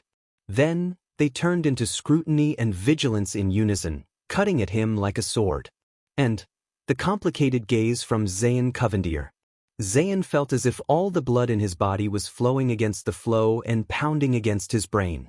Trembling slightly, he slowly stood up and looked at Thales in disbelief. It's that boy. How? That so-called illegitimate son of Lord Mon. What's more ironic is that I just saved his life from the assassin yesterday. If I had insisted yesterday, or simply not intervened and let him die under the assassin's sword, he clenched his fists tightly and gritted his teeth. No, they haven't lost yet. There's still a chance. However, louder, noisier, and more deafening cheers came from Star Plaza. The news of the Jade Star descendant was finally announced to the entire kingdom. Return to your seats, my lords, Gilbert said coldly. I believe His Majesty will humbly accept your advice and accept your suggestion to appoint an heir. Why does this boy have the 9-pointed star? It's been 12 years. Your Majesty. Count Sorrel could not hide his astonished expression and sat back on his stone seat in a daze. We have never heard of Queen Kia having a third child. Who is this unknown child? Count Dagestan muttered. He sat back on his stone seat and frowned in deep thought. Your Majesty, we still need an explanation. The one-eyed dragon Duke of Nanchester, Koster lowered his head so that no one could see his expression under the shadows. However, his tightly clenched fists never loosened. He suddenly raised his head and glared at Kessel V with his single eye that was filled with rage. At this moment, a boy wearing the 9-pointed star emblem appeared. "Are you making a fool out of us?" Kessel V did not even spare him a glance. He only stared in another direction. "Kia, I understand. That's why you're here." Val furrowed his brows and exhaled softly. He said in a low voice, "Just like this group of disgusting people, you've also planned this a long time ago. Today's national conference was not held to deal with Extet, but for this child." The Duke of the Northern Territory leaned back and looked at the expressionless Thales, then at the silent king. He said dejectedly, "All of you take me for an idiot, don't you? After all this time, no one cares about Extet and the war except for the Northern Territory itself." He laughed sarcastically. "Look, this is the glory of Constellation, the afterglow of the Empire." Kessel V ignored him. The suzerains also avoided his gaze. The plump Duke Cullen furrowed his brows, which was a rare sight. He pondered seriously and solemnly without saying a word. "Don't be surprised. This is the Jade Star royal family and the 19 nobles." Duke Fakenhas laughed dryly. He did not care if he was also scolding himself. He mocked, "The pillars of Constellation." Zayn Covendier, who had calmed down, exchanged a glance with Koster. They tried to communicate with Duke Cullen, who was sitting on another stone seat. However, the latter only lowered his head and pondered, as if everything in the outside world had nothing to do with him. Damn old man. The young Duke of South Coast and the one-eyed Duke of Land of Cliffs cursed in their hearts at the same time. He was the initiator of New Star, and the one who approved the plan, but he was always the fastest to retreat when an accident happened. Gilbert watched the counts and dukes return to their seats and replied coldly, "Everyone has heard His Majesty's words. Today, at the National Conference, His Majesty will recognize this boy as his bloodline." The middle-aged noble took a step forward and tried his best to suppress his excitement. "The Jade Star royal bloodline will be reborn here. Wait." The Duke of Land of Cliffs, the one-eyed dragon Koster, seemed to have just recovered from the shock of losing his composure. He loudly interrupted Gilbert, "We all know that His Majesty had 2 children who unfortunately died 12 years ago, but we still do not know where this boy came from. Perhaps it will have little effect, but we must stop this no matter what. Otherwise, after planning for so long," Thales sighed and looked at Koster. "Are they the ones who, like Gilbert said, look forward to a sudden crisis to change the situation of the kingdom and seize power and benefits?" He swept his gaze across Koster, Zayn, and the counts. Thales lowered his gaze and shook his head slightly. "It's like a farce in a market, but it decides war and peace, and the future of countless people in this kingdom." Count Godwin, a member of the king's party, said loudly in dissatisfaction, "Who gave you such power to interrogate His Majesty's son's identity in front of him at the national conference?" Count Lasha received Duke Zayn's gaze and slowly said, "This concerns the succession of the throne and the future of Constellation. Every noble in Constellation has power. How can this be treated as a child's play?" Fakenhas clapped his hands and laughed sinisterly. "Great, just now, the Jade Star royal family was a historical antique that was about to be swept into the trash heap. Now, everyone is concerned about the future of the kingdom." Koster and Zayn simultaneously glanced at Fakenhas in dissatisfaction. "Let this damned farce end quickly." Val held his forehead and suppressed his anger. No matter what the outcome is, the Northern Territory is still facing the threat of war. Although I know that all of you do not care, and even this crisis is... Anyway, let it end quickly. At the end of his sentence, the Duke of the Northern Territory, whose eyes were burning with anger, shook his head slightly and said mockingly, "Whether it's the king or the suzerains, the Northern Territory should never have counted on you."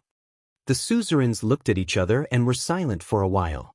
The voices in Star Plaza grew louder again, spreading all the way to the Hall of Stars. But this time, the reason was unknown. Kessel V tapped his scepter lightly, attracting everyone's attention. The Iron Hand King's expression was calm and indifferent. Thales, let everyone see who you are. The king's tone was calm, but his words shocked everyone. Sooner or later, they will all kneel before you, swear allegiance, and become your arms and the pillars of the kingdom. A few counts turned their heads without batting an eyelid, completely giving up on the idea of speaking. If this boy really becomes the supreme king of Constellation in the future, Zayn clasped his hands together without batting an eyelid, quickly calculating the day's situation. If the higher parliament, formed by 19 nobles, does not recognize this child's identity, then, even if it will damage our popularity, this damned national conference. The sound of footsteps rang. Everyone on the stone seats turned their heads and watched the boy walk to King Kessel's side. The boy who looked thin and pitiful under the gaze of everyone present, but his expression remained calm, even a little absent-minded. He sighed. I am Thales. In the noisy background, the prince said softly. So, the people in the hall quickly quietened down to hear his words. This was also a technique he learned from giving speeches in his previous life. When speaking in a noisy place, to make others quiet down, not louder than them. Instead, it was to make others have no choice but to shut up so that they could hear him clearly. I am a bloodline descendant of Jadestar. My father is the supreme king of this country, King Kessel Jadestar. My grandfather is the former king of this country, the king of eternal rule, King Adi Jadestar. He swept his gaze across every suzerain in front of him. He saw the Duke of the Northern Territory sitting alone with a gloomy expression and his head hung low. Valorund. And the 2 counts of the Northern Territory sitting behind him. He also saw the aggressive one-eyed Nanchester, Zayn, who was staring at him and shaking his head slightly, Fakenhaz, who had a contemplative look in his eyes, and Duke Cullen, who was smiling with his head lowered. All the counts had different expressions, but they all had ulterior motives in their hearts. Even Kessel V, who was holding his scepter with an indifferent expression. Thales suddenly came to a realization. His identity, the succession of the royal family, and even the upcoming war and the safety of Constellation. These were probably never in the consideration of this group of people. As for the casualties in the war, the sense of powerlessness and boredom in the prince's heart grew heavier. Logically speaking, he should follow the instructions and finish talking about his life experience in Mon manner, then wait for the king and the king's party to finish the rest. But Thales only felt that he was a little dispirited. He did not want to follow the routine anymore. He had had enough of all this. The prince's brain began to spin. The formation of a feudal country, the king and his vassals, strong personal feelings and personal color, the struggle for power, the gradual deterioration. Then he slowly opened his eyes and looked at the suzerains. The corners of his lips curled up. Everyone saw the boy close his eyes. A second later he opened his eyes and chuckled. Gilbert saw Thales sneer and the fact that he stopped talking. His heart instantly turned cold. Could it be? Although this young man often gave him quite a few surprises, it was better to have fewer surprises on such an important occasion. Thales blinked and spoke slowly.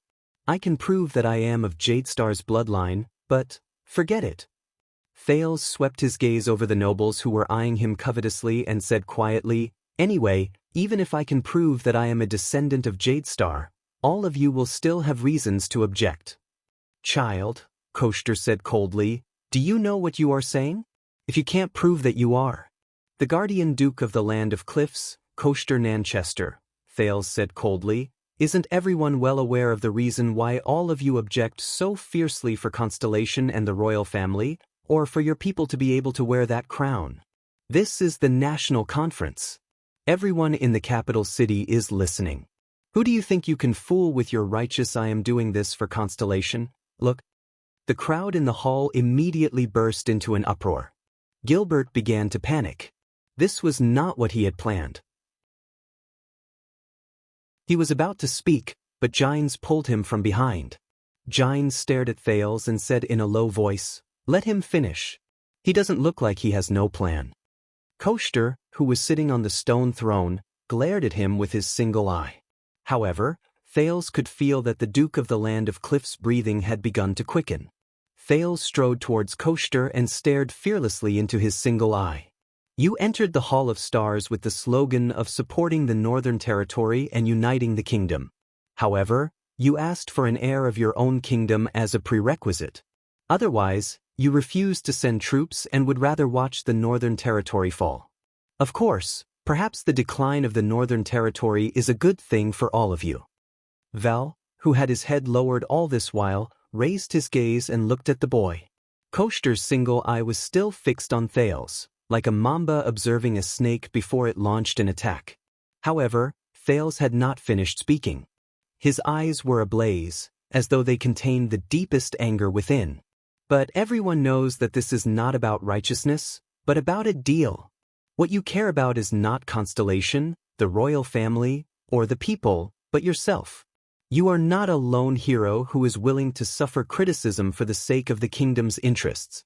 What you want is a satisfactory heir of the kingdom, but you insist on using righteousness to cover up your desires and interests. Thales coldly concluded with the knowledge he had learned over the past 20 days. In the Far East, they call this saying what one desires to do, one must do.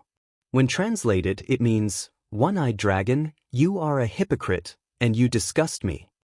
There was only coldness left in Koshter's single eye.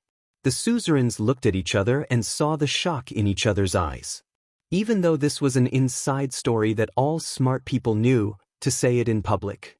This was too, well, Fakenhaz clapped his hands as if he wished for the world to be plunged into chaos. He laughed sinisterly and said, "At least your eloquence is not bad, child." Kessel V stroked his scepter lightly, his gaze deep. A few seconds later, the crowd began to stir.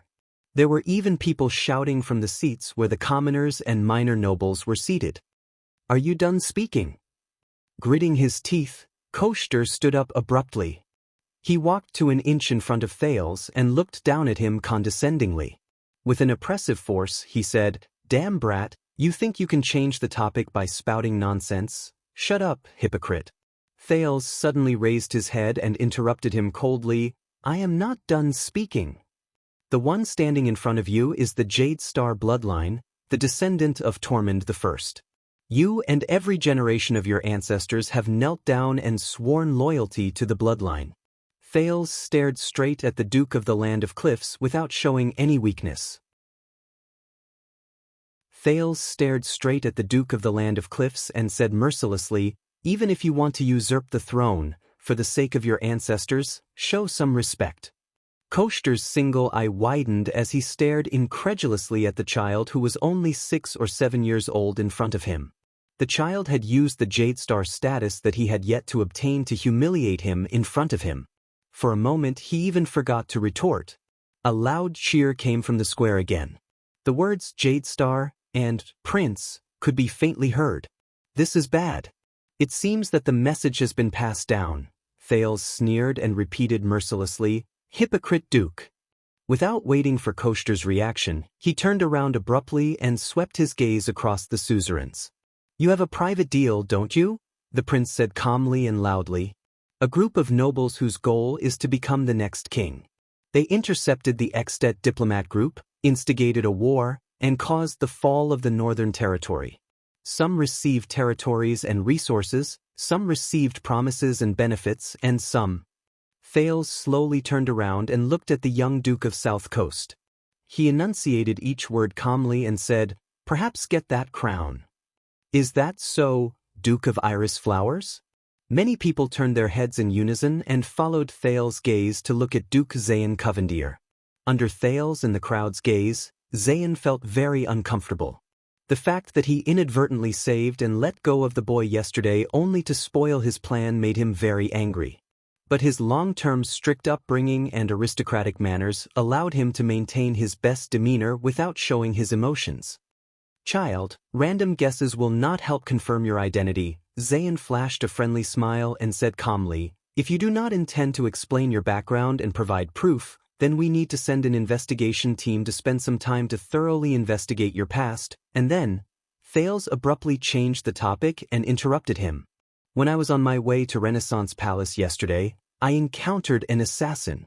Thales looked at the suzerains seated in the hall and saw the changes in their gazes. He said calmly, "Thanks to you, Guardian Duke of South Coast Hill, Xian Covendier, who intervened midway, I managed to escape." Gilbert and Gines looked at each other and saw the worry in each other's eyes. Hearing the news of the assassin, the crowd started whispering again. Thales nodded at him with a serene expression. A life was saved, but someone lacked a word of thanks. Xian suppressed the anger in his heart. This guy knows that I let a big fish like you escape, so, is that why he purposely came to anger me? You're welcome. On the surface, Xian smiled and nodded gracefully. Every passing noble is obliged to lend a hand. Besides, you already thanked me yesterday. But even if you were assassinated, it does not prove that you, but Thales did not let him continue. No, Sir Covendier. Thales raised his head coldly. You misunderstood me. Thales walked towards Xian step by step and spoke slowly. Words spoken this way could give people the greatest sense of oppression and persuasiveness. I remember very clearly that the moment those assassins saw me, their leader was very surprised. He even shouted, "No." Thales walked to Covendier's stone seat and said slowly, "Gilbert might have always been wondering why I would encounter assassins. Gilbert might have always found it strange. My whereabouts were not leaked, so why would I run into an assassin?" Xian looked at Thales in front of him, puzzled. What is he trying to do? As their assassination target, I was also very puzzled. At that time, almost no one knew who I was. Even if you, who were promised that crown or related benefits, encountered me, you would not stab me without explanation. Until just now, when I saw Sir Covendier and your accomplices speaking in unison about choosing an heir, I finally understood. Thales lowered his head and sighed deeply. They were not here to kill me. They were here to kill someone else. Xian's expression finally changed. Thales looked at Xian's doubtful and then shocked gaze, and enunciated the rest of his words. Their target was another important figure who was also heading to Renaissance Palace and was destined to pass through that street. He was also traveling in secret, keeping a low profile, and had few guards. Xian was so shocked that he could not speak. Yes, Duke Covendier. Thales' gaze was steady and his words were cold. He looked at Xian, who was already stunned in his seat, and grinned. Yesterday, it was my passing that alerted them to the assassination attempt. In a corner where no one was paying attention, Gines lowered her head and closed her eyes tightly. Your Grace, it's me. It's me.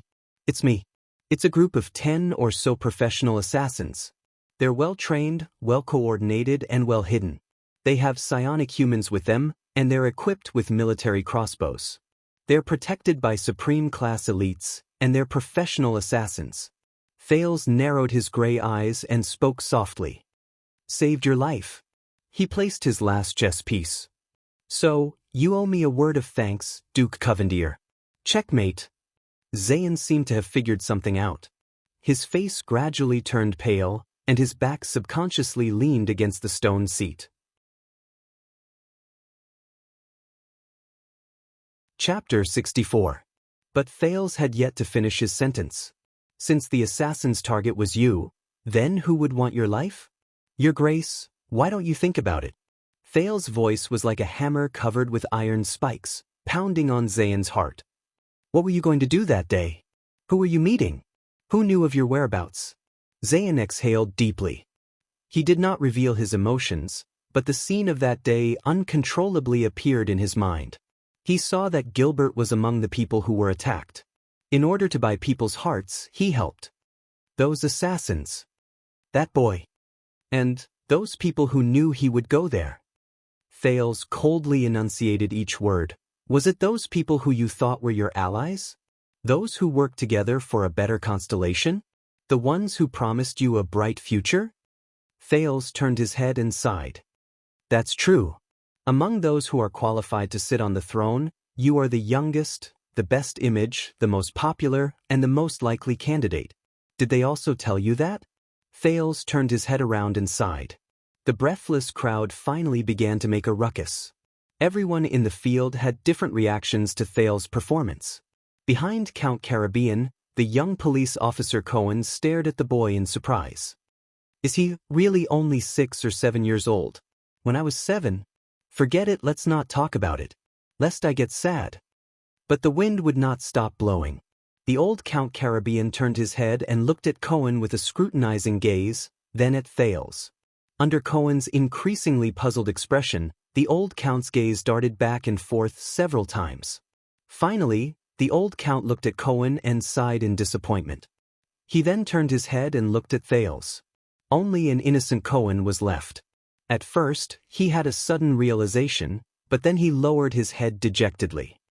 Old man, do you have to do this? You can't compare people like this. The Black Prophet, Marat, exhaled softly and looked at Thales with a complicated gaze. I seem to have underestimated him earlier.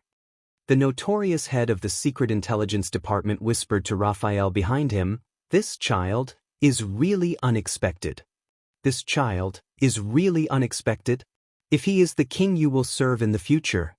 The good thing is that you don't have to worry a lot, but the bad thing is that you won't be able to."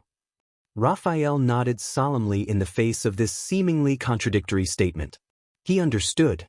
Kessel V looked at his son with sparkling eyes. He turned his head slightly and whispered to Gines, who was beside him. That child, did he learn eloquence and speech from Gilbert, or did he learn reasoning and observation from you? No. Gines stared at the center of the field, at the boy who was explaining in a calm and composed manner. She revealed a bitter but gratified smile. That child is rather special. Kessel V thought deeply for a while and snorted softly. His expression was gloomy and complicated. Yes. Just like his mother. Gines' expression froze. Kessel's gaze returned to Thales. Enough. Koster angrily hammered the armrest of the stone throne, interrupting Thales' words. He angrily looked at Kessel, who had a contemplative look in his eyes. Your Majesty, it's time to end this farce. Our main topic is Nanchester's one-eyed dragon. Why are you so anxious? Everyone turned their heads and were shocked to see that the person who spoke was the Duke of the Northern Territory. Val raised his head coldly. Will it be disadvantageous to you if you continue listening to him? Koster was speechless for a moment. And you, Faken has old bones. Val's eyes were burning with anger. He turned his head and looked at the haggard man with a terrifying face. His words were profound and extremely sharp. In this kind of situation, you actually didn't take pleasure in my misfortune and didn't say anything sarcastic. How rare. Thank you for reminding me. I was just about to speak, huh? Cyril Fakenhaz, who was a beat slower, pointed at Zayn and laughed. But only those who knew him the best knew that his laugh was a little dry. Looks like you've been made a fool of, you inexperienced young Duke. As for you, Duke Cullen, our Prime Minister, Val looked at the plump Duke opposite him and said disdainfully, you're still as steady as ever. Duke Cullen responded with a simple and honest smile. Zayn clenched his fists, maintained his remaining demeanor, and tried his best not to look at those people. Those people. If I die. Among those people, who will benefit? He could not suppress the suspicion in his heart and began to consider these things. All right, child. The rather pale Zayn forced a smile and said weakly, no matter what you say, there's no evidence, Your Grace. Thales looked at the young Duke with a cold gaze. He deliberately avoided the topic of evidence and deliberately guided his and the audience's thoughts. What is your position in the group that is aiming for the throne? Yes, it doesn't sound reasonable. Your group has more than one person. If you're killed, everyone will be in danger, and the alliance will naturally fall apart. Why would the mastermind assassinate you and do something that would ruin the plan? Unless, Thales sighed again, there's a more terrifying possibility. Zayn closed his eyes and lowered his head slightly. He was not an idiot. That is, everyone in the group knows that you're the one destined to be sacrificed. Thales walked around Zayn and put on a sympathetic look as he patted the shoulder of the master of iris flowers. Your death is part of the plan, you're the one who's being betrayed, and the only one who's being abandoned. That's true. You're young and promising, skillful, wealthy, and highly popular. If you ascend to the throne like this, even if it's a throne that's subject to a king selection system, Covendier will become another Jadestar royal family in a few years, and begin to keep the suzerains in check, and even if it's a matter of lifespan, you'll still live longer than all of them. Then what's the difference if they change the royal family or not? If the master of tricolor iris flowers is assassinated in the capital city, the nobles will only be more terrified, the pressure of war will only be heavier, and the blame on His Majesty will only be greater. The plot to force the appointment of an heir may be smoother. That crown will also be placed on the head of someone they favor more. Zayan's expression was indifferent, but everyone could see that his gaze had not moved for a long time. You were already betrayed before you wore that crown. Thales shook his head comically like a little adult. At the end of the day, you're still too young and careless in making friends. They probably borrowed a lot of power from you and the Covendier family, and prepared for a long time. But no matter what they promised you, Thales walked back to Kessel's side and said coldly, they're not prepared to fulfill their promises. Please think carefully and reconsider your position. You're a smart man. Who would you rather choose as an ally? Who is going to be the king, and who is going to be the most beneficial for the flourishing of the iris flowers? Zayan did not speak again, nor did he look at Thales. He just stared at the floor in front of him, as if he was particularly interested in the patterns on the floor tiles. At this moment, Thales suddenly turned around. He looked at the lords on the stone seats and shouted in a strange voice, "Kill them all! Don't move." Many of the suzerains frowned. Thales' gaze carefully swept across each person's face, as if he did not want to miss even a single pore. He said coldly, "Don't move, those who betrayed Zayan. Don't turn your head, don't shift your gaze, look into my eyes. I can smell your guilt and fear from your expressions." Zayan also raised his head abruptly and looked at the suzerains.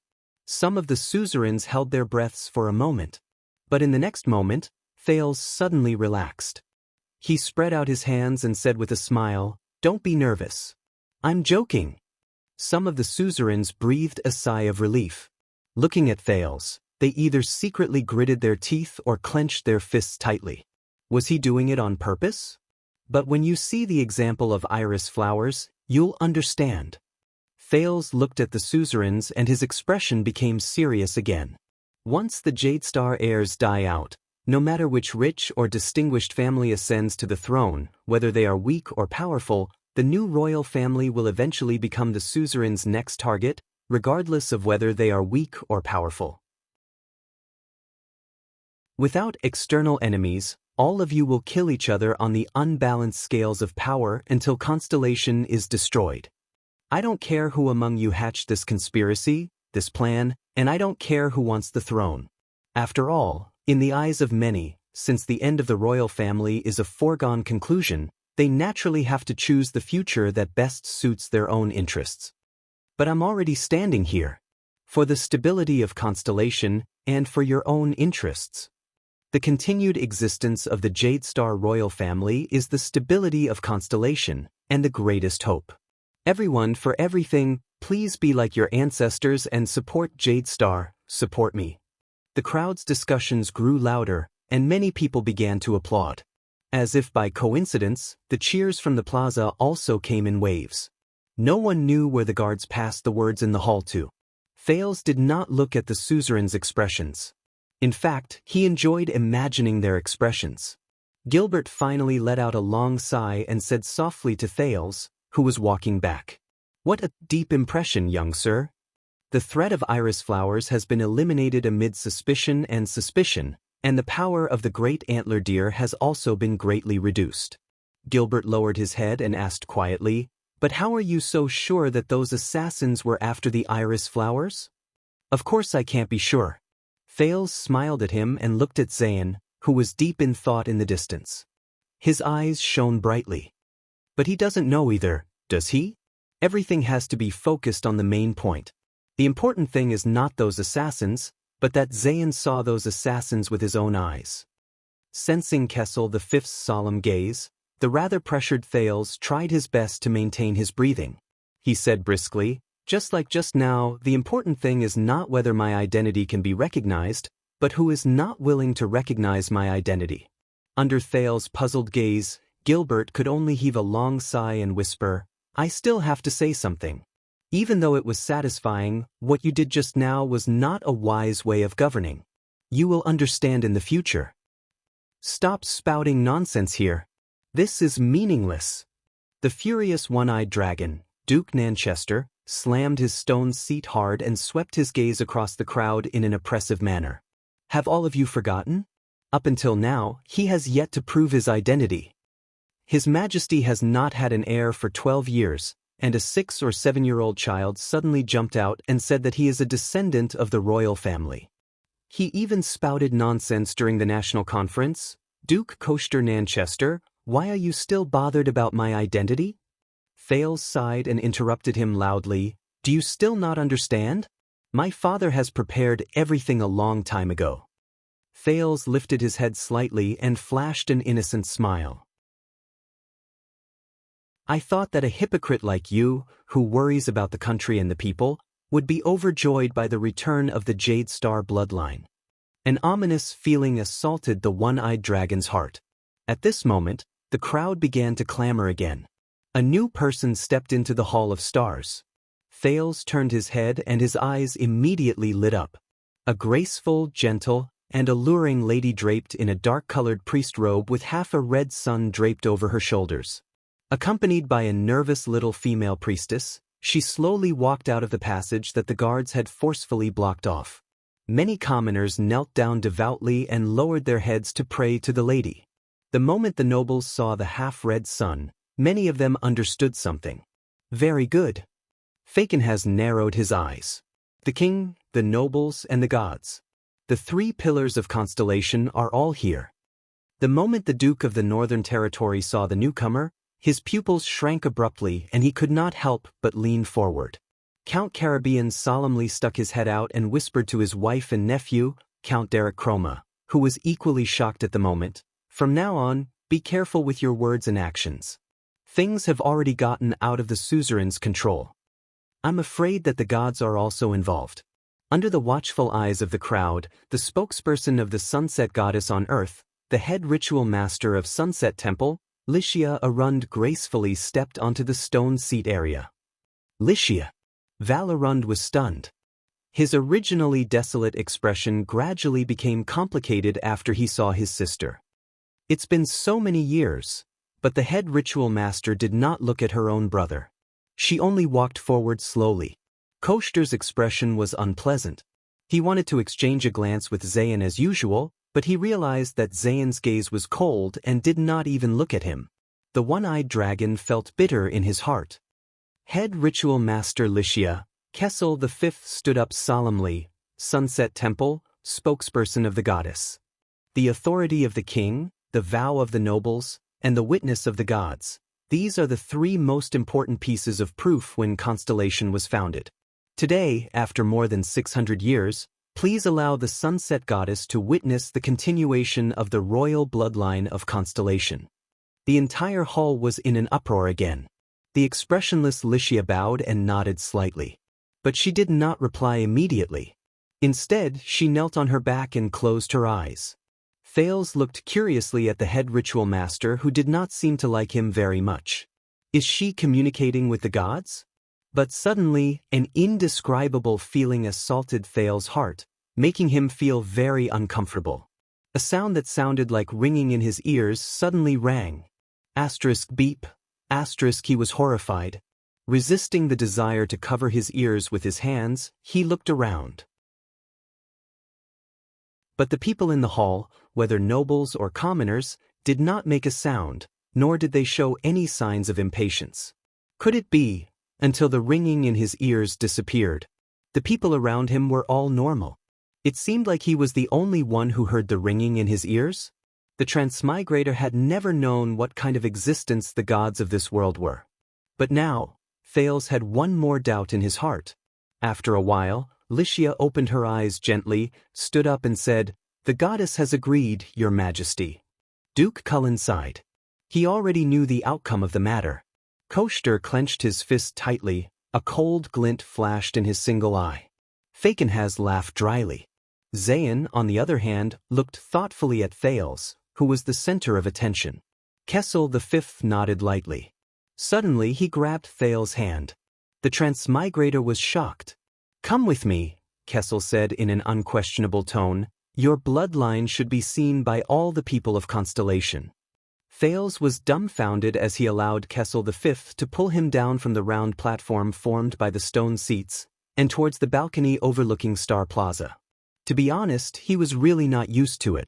Perhaps it was because, from the bottom of his heart, he had not yet regarded this strong man as his father? The other 19 nobles and suzerains on the stone seats stood up one after another and followed the king and his son to the wide balcony. Many of the surrounding nobles wanted to follow, but were mercilessly forced back by the defense shields and electric batons of the guards. Thales walked to the edge of the balcony and looked down. It was afternoon, the sky was just right. He immediately held his breath. People. So many people. Densely packed people. The entire Star Plaza was filled with people. At least tens of thousands. Like ants, they covered the entire ground in his field of vision. It was not that Thales had never been to Star Plaza before. He had also stood in the plaza and looked up at the magnificent Renaissance Palace. But he had never stood on the balcony of the Hall of Stars in Renaissance Palace and looked down at the entire Star Plaza. Even the transmigrator, who had lived 2 lives, could not help but open his mouth wide when he saw this scene. Soon, the people in the plaza noticed that there were 2 more people on the balcony. After confirming that they were the king and his bloodline, unprecedented cheers sounded from the crowd in the square, covering the sky and covering the earth. "King, king, long live Jade Star, Constellation, Constellation, do you see it?" Kessel continued to hold Thales' hand and said slowly, "This is our subjects, our burden, and our responsibility." The Supreme King asked meaningfully, "Are you ready to live for Constellation?" Without waiting for Thales to answer, Xianxia walked up with a cold expression. The young priestess seemed very nervous. Under Xianxia's signal, she trembled as she brought over a plate with an expensive dagger on it. Bloodline ceremony? Supported by 2 attendants, Duke Cullen walked to the balcony and shook his head. "I have not used this ceremony for almost 200 years. When was the last time?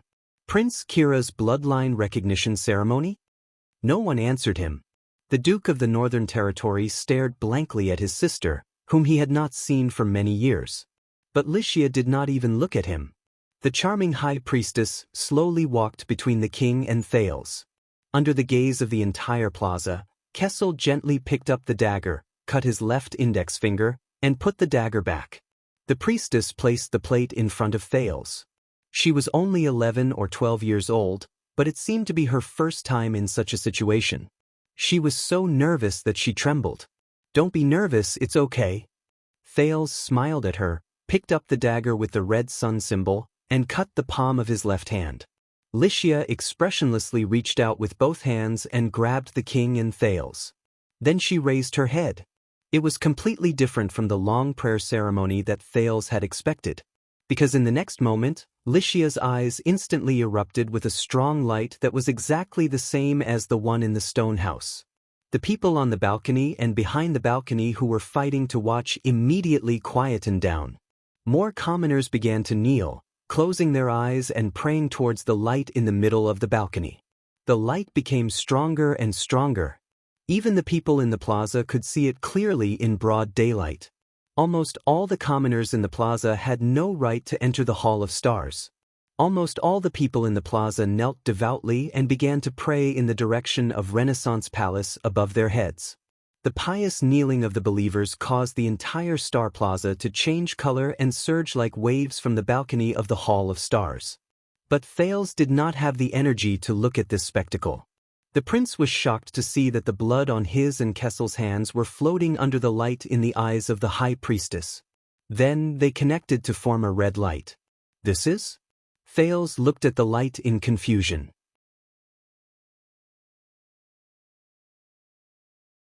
Chapter 65. Beep. Thales heard the strange ringing in his ears again. This time, Thales lowered his head in pain, his face contorted.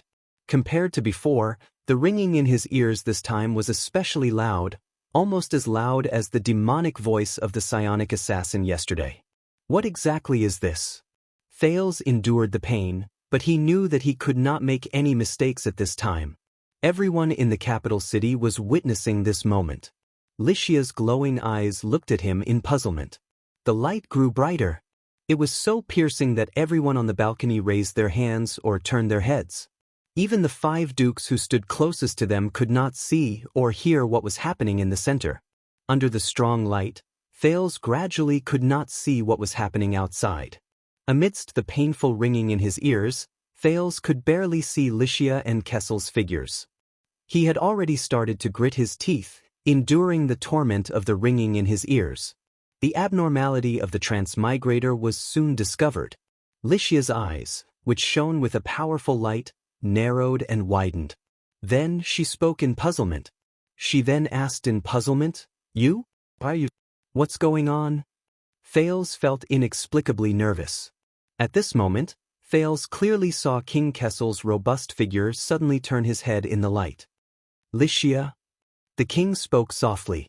Only Xianxia and Thales, who were closest to him, could hear him. For some reason, Kessel V did not have his usual dignified and cold demeanor. This time, his tone was actually pleading and powerless. "I beg you." At this moment, the dignified Supreme King of Constellation begged in a submissive voice. This is Constellation's future, and also Midir's long-cherished wish. Xianxia's hands, which were holding on to both of their hands, trembled for some reason.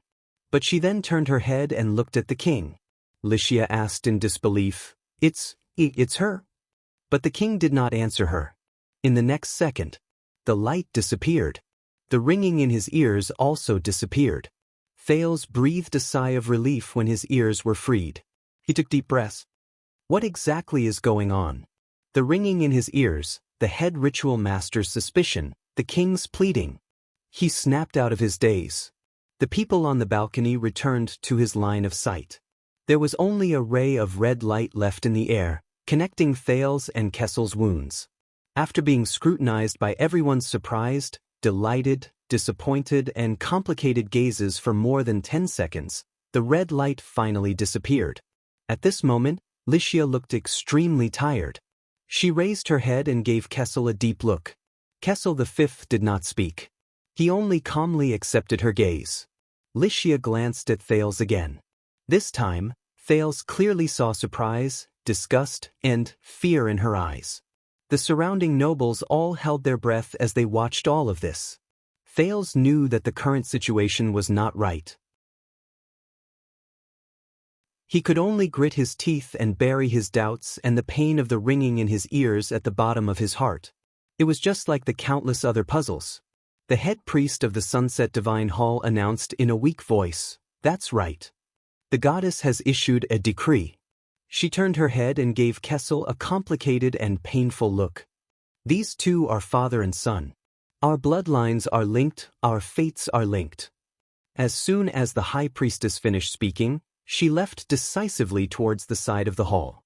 Under the pious worship of the people, she walked down from the balcony. She did not look at anyone or anything in the hall. She did not linger. Only the silent Kessel and the shocked Thales were left. The little priestess glanced at the two of them nervously and hurriedly followed with the plate.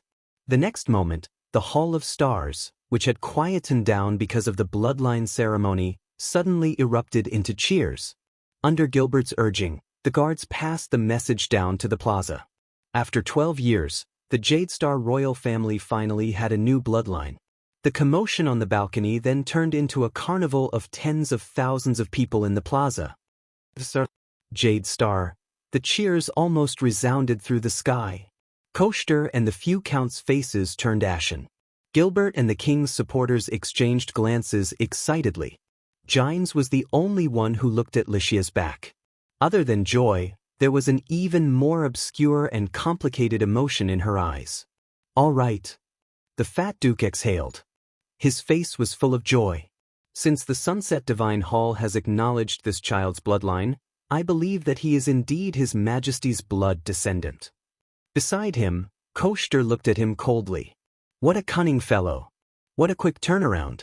According to the sacred constellation covenant, after the royal family and Sunset Temple have acknowledged his identity, the next step is for Constellation's higher parliament, which is an organization formed by us 19 nobles, to acknowledge his identity and that this child is a prince of Constellation, Duke Cullen said with a smile on the balcony, amidst the cheers in the square. Wait! Koster gritted his teeth and said his next sentence, I remember that no matter who this child's mother is, it is not Queen Kia? The expressions of many of the nobles in the plaza changed immediately. Gilbert's expression also turned unpleasant in an instant. Kessel V turned his head and looked at Koster. The Lord of Steep Forest City, the Duke of the Land of Cliffs, Koster Nanchester exhaled. This child is His Majesty's illegitimate child. Thales clenched his fists tightly. As expected, my identity, yes. Count d'Augustin was the first to react. According to the Constellation Convention, illegitimate children cannot enjoy the right to inherit. The conversation on the balcony could not be heard clearly in the hall, but after the nobles in the front row who were closer to them spread the news, the entire Hall of Stars was in an uproar. Tormund I is also illegitimate. Gilbert's eyes were burning. And he is the king of Renaissance that all of your ancestors swore loyalty to. Tormund I's greatness was not inherited from the final empire's imperial bloodline. His constellation was built through his personal struggles, countless conquests, and blood. Our ancestors were the same. Don't forget that 600 years ago, many of them were illegitimate children, descendants of branch families, or failed knights. They fought for their status with their own hands. Count Sorrel, whose territory was in the Land of Cliffs, said in agreement with the Duke of the Land of Cliffs.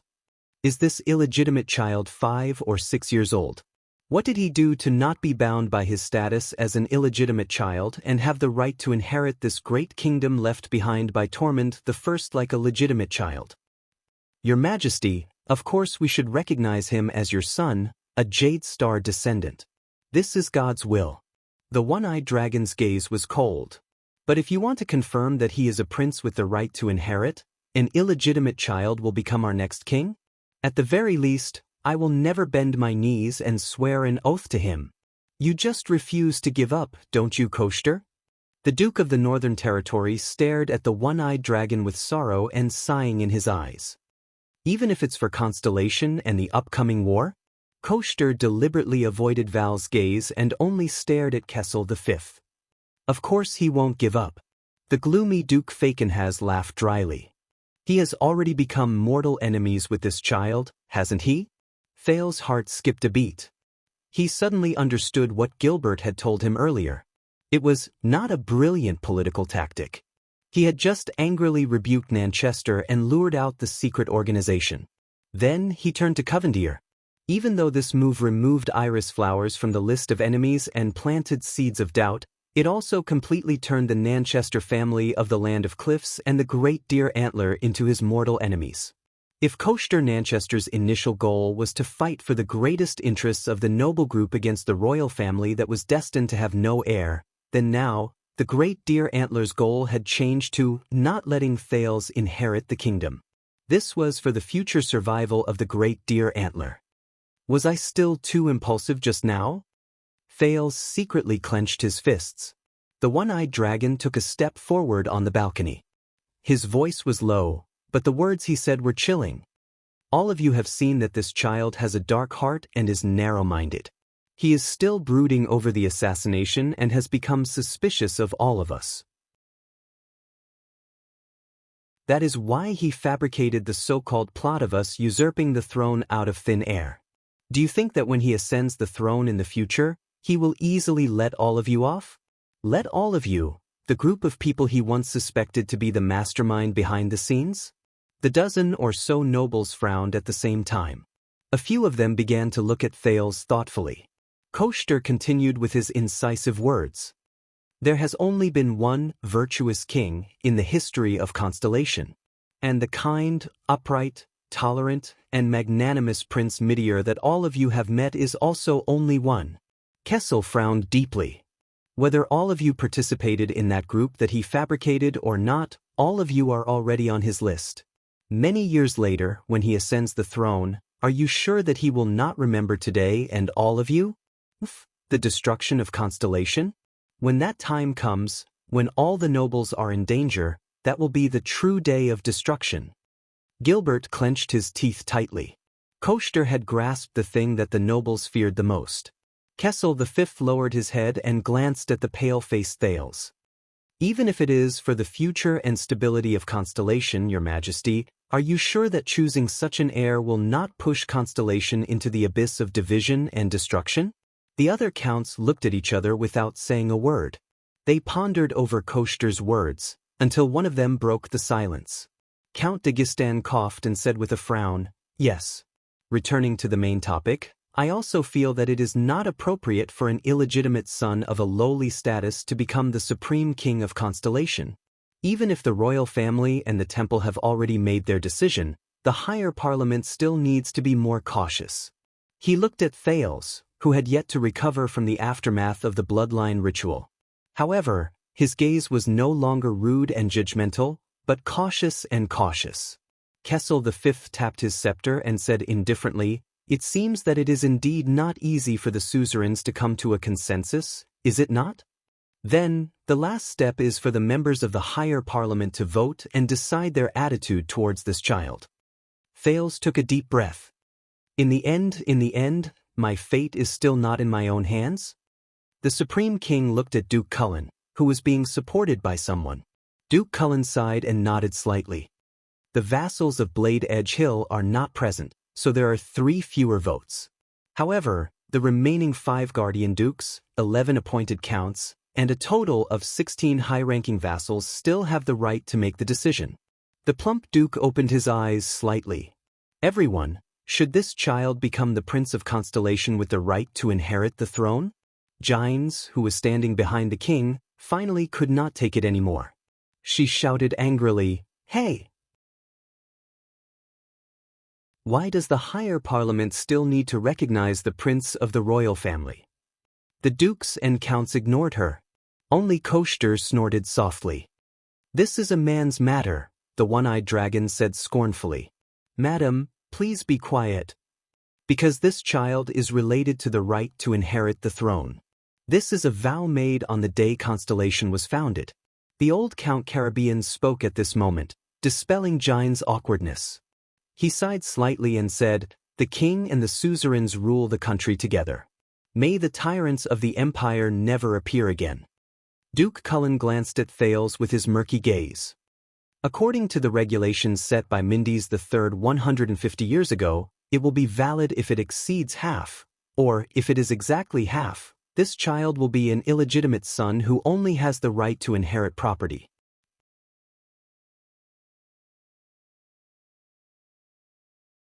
Chapter 66. "No," Koester said loudly. "Who wants to see a chaotic constellation? Just vote yes." Land of Cliffs Region Sorrel and Count de Gistan followed suit. Val Arund frowned and said, "I don't know what this means for the war ahead, Sir Val," Koester said calmly. "The promise of the Land of Cliffs to send out all its troops to support the Northern Territory is still valid. The Land of Cliffs and the Northern Territory are bordering each other, and we will never watch our friends fall into the flames of war. You know, we are the closest, and sending troops to support is more effective than the royal family. But I am very worried that the future of Constellation will be destroyed in the hands of an illegitimate child whom the new vassals fear." Koester's single eye was fixed on Val, his expression solemn. Val was silent for a long time before he finally sighed. This warrior suzerain who seemed to be made of iron said desolately, "This is for the Northern Territory, for Arund." In a place where no one could see, Kessel V tightened his grip on his scepter. "No," the Duke of the Northern Territory said desolately. Count Zamunto and Count Fries also sighed deeply. "No. No. 6 people object." Duke Cullen said expressionlessly. Gines looked at the Duke of the Northern Territory in disbelief. Thales closed his eyes weakly. "Count Talon, I know that your territory is near Central Territory, and you have a good relationship with the royal family." Koshter said flatly to one of the 16 people, Count Bern Talon of the Pentagram, dukes like us are indeed not suitable to inherit the throne. But you are different. The pentagram is a branch of the 9-pointed star in history. Koshter raised his hand, his words full of bewitchment. If the king does not have an heir, I believe you are also on the list of candidates. Everyone's gaze was on Count Talon.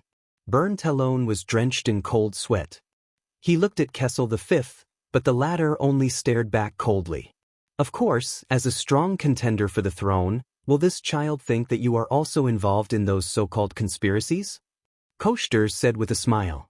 Thales was anxious and was about to speak, but the king held him down. Bern, just follow your heart. Kessel V closed his eyes and said solemnly, after all, a pentagram is not a 9-pointed star. Bern Talon hesitated, took a deep breath, and finally said dejectedly, I'm not sure. The Talon family forfeits. Many of the lords frowned again. Koshter smiled silently. The pentagram's Talon family was the only family among the 13 distinguished families that was not located near the territories of the 6 great noble families. Talon family was located near the central territory of the royal family and had always been a strong supporter of the Jade Star family. But now at this moment. Everyone looked over in surprise. The one who spoke was Zayn Covendier, who had been silent for a long time. He was the first to agree with Thales. The Duke of Iris Flowers, Zayn, who ruled South Coast Hill, stared coldly at Koshter, whose face was filled with astonishment and then turned cold. Thales stared at him in a daze, but he had no intention of returning Thales' gaze. Count Caribbean and Count Lasha nodded and stepped forward together. Aye. Looks like your strategy is still effective, Gilbert said to Thales in a low voice. Under such circumstances, you still manage to gain valuable support for us. Duke Fakenhas of Western Desert Hill. His shrill laughter suddenly rang. Ha, I vote No! Chroma and Bosdorf's voices also rang out. Amidst many people's doubts, Koshter angrily said, Old bones. Why is my vote different from Count Chroma and Count Bosdorf's? Fakenhas interrupted him and laughed. Oh my, I am not their lord. Is it not normal for me to not be able to rule them? He stared mockingly at the other dukes. After all, the 13 distinguished families are not the guardian dogs of the 6 great clans. Many of the counts blushed and turned their heads away. However, after many of the king's supporters counted the votes, they sighed and lowered their heads. 8 are against, 4 are in favor, and 1 abstained. Duke Cullen said with a trembling voice, there are 16 people present. Since half of them are against, it looks like there is no need to continue. Gilbert sighed softly. Thales could only smile bitterly as he listened to the results. Am I still too naive? For some reason, Kessel V was still expressionless at this moment. He could only lament that he was, after all, the supreme king. In a corner not far away, Murat chuckled softly. The leader of the kingdom's secret intelligence department whispered, It looks like even though that child's performance was very exciting, we still have to use the backup plan. Are you ready? Raphael tightened his gloves and said cheerfully, Even though there were some accidents, it is foolproof. Koshter smiled and looked at the suzerains who had different expressions on their faces and said, Since the results have been decided, everyone, please put away your guilt. Personally, this is for your family. Publicly, Koshter glanced at Gines, who was gritting her teeth, and Thales, who had a defeated look on his face, in contempt. Constellation cannot be ruled by ignorant women and children. At this moment, a chilly and mellow young woman's voice came from the far end of the hall. Ignorant women and children? There was a commotion in the crowd. The nobles on the balcony turned their heads one after another. After seeing who it was, they started whispering to each other. However, I am ignorant. The chilly female voice seemed to have a magical power that could pass through the crowd. And also young and childish. Thales stuck his head out curiously. And it's a woman. Under the reprimand of the guards, the crowd parted. From the crowd, a young girl of about 14 or 15 walked out. She had beautiful chestnut-colored hair, and one could still see the tenderness of her pretty face. At this moment, the young girl's face was cold and stern as she stared intently at the people on the balcony. She wore a dark black cloak, leather boots with spurs, and a purple and black hunting outfit, which was very eye-catching. On her left shoulder was a brooch that seemed to have a blood-red crescent moon on it. But for some reason, Thales felt that the chestnut-haired girl's cold and stern expression seemed to be an act. The crowd's discussions grew louder. Many of the suzerains saw the blood-red crescent moon and started whispering to each other, while the dukes frowned without exception. Behind the chestnut-haired girl were two nobles. One of them was a middle-aged man with flaxen hair and a smile on his face. His clothes were embroidered with a golden sunflower. The other was a middle-aged man with long hair and gloomy eyes. On his sleeves was a three-tailed fish. The fish opened its mouth savagely, and inside it were densely packed sharp teeth. "But it is I, the ignorant woman and child that you speak of." The young girl walked up to Koshter, who had a surprised expression on his face. She raised her head arrogantly and looked at the one-eyed man who was a head taller than her in an overbearing manner. "The ruler of Constellation, Blade Edge Hill." The chestnut-haired girl's voice turned cold. "Do you have any objections, Duke Nanchester, whom we are meeting for the first time?" "Blood Moon, Tabark family." Koshter stared at her in disbelief. His only eye flickered with uncertainty. "The Duchess of Blade Edge Hill?" The chestnut-haired girl no longer paid attention to him. Instead, she walked straight up to the king and knelt down on one knee. "Lionel Tabark." Kessel sighed. With a nostalgic expression, he extended his right hand. "The last time I saw you was about 12 years ago. You were only 3 years old then. I remember Sonia bringing John's body back to Eternal Star. She held you in her arms and tearfully told me that you were the next Duchess of Tabark." Duchess Lionel Tabark, the unsmiling young girl kissed the king's ring gently and solemnly said, "Your Majesty, I will never dare to forget your kindness to the Fortress Flower and the late Duke of Star Lake." "Is this the orphan of the Tabark family whom the Duke of Star Lake rescued from the hands of the rebel army during the Bloody Year?" Duke Val looked at the determined young girl who was even younger than his own daughter and sighed. "The southwest is far and the journey is arduous. I thought you would not make it in time." "Is this young girl the orphan of the Tabark family who was slaughtered by the rebel army of the 6 southwestern cities during the Bloody Year?" Val glanced at Kessel and sighed. "This is really similar to the Jade Star family. It took some time to gather the vassals. It also took time to gather the soldiers." Lionel bowed respectfully to Iron Eagle. "Please be rest assured that when the kingdom is in trouble, Tabark will definitely do his best, regardless of the sacrifices, returns, and gains and losses." Upon hearing this, some of the counts stole glances at Koshter. The latter snorted softly and turned his head away. "Our vow is eternal. Even if we are attacked by swords and axes, even if blood is spilled on the ground, the Blood Moon will always stand on the side of the 9-pointed star family."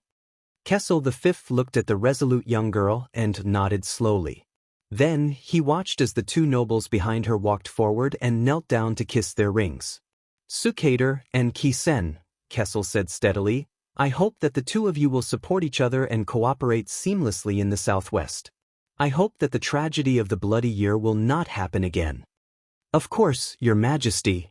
Bruce Sukater, who was in the prime of his life, smiled cautiously. "Although the morning sunflower is isolated beyond the sea, it will always be attached to Constellation. The piranhas will devour all enemies who harm the Blood Moon and the 9-pointed star, regardless of whether they come from within the kingdom or abroad." Gunther Kisen's gaze was cold as he looked around. "Oh my," as expected of the Constellation's general edict. Fakenhaz's mocking and unpleasant laughter rang out again along with his applause. "The 6 great clans and the 13 distinguished families have gathered in the capital. This is a sight that has not been seen in 12 years. Cyril's shrill laughter continued. "It would be even better if there was no war with Extet. Of course, if there was no war, we would not be here." No one paid attention to him. Everyone was calculating the impact that the sudden appearance of the 3 great clans in southwest Blade Edge Hill and their stance would have on the situation. Koster's expression changed drastically. He looked at Duke Cullen, his eyes full of urgency. But the old guardian Duke of the Eastern Sea did not even look at him. He only said with a trembling voice, "Coincidentally, us, Duchess Lyanna," but he was quickly interrupted by a girl with a cold expression. "Cut the nonsense. Grandpa, I'm afraid that if you continue talking, you'll have an asthma attack." Duke Cullen choked. He opened his mouth in a daze and did not know how to react. The Castellan of Blade City, the Duchess of Blade Edge Hill, Lyanna Tabark nimbly turned to Thales. Thales quickly coughed and put on an amiable smile. Lyanna's sharp gaze swept up and down. Thales noticed that she had a pair of green eyes. He could not help but puff out his chest and stand a little straighter. Then, just as he was about to bow, "Fortunately, you are not too ugly." Lyanna nodded coldly and snorted. "Just a little skinnier, a little despicable, and a little short." "A little despicable? And this?" Thales also stood there in a daze. His hand, which was about to bow, was raised in midair before he retracted it resentfully.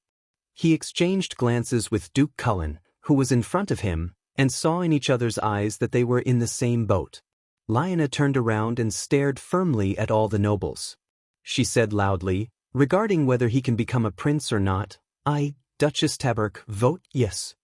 Before everyone could react, Count Sukater and Count Kisen, who were behind her, each took a step forward.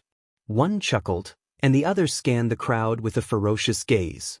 They spoke in unison.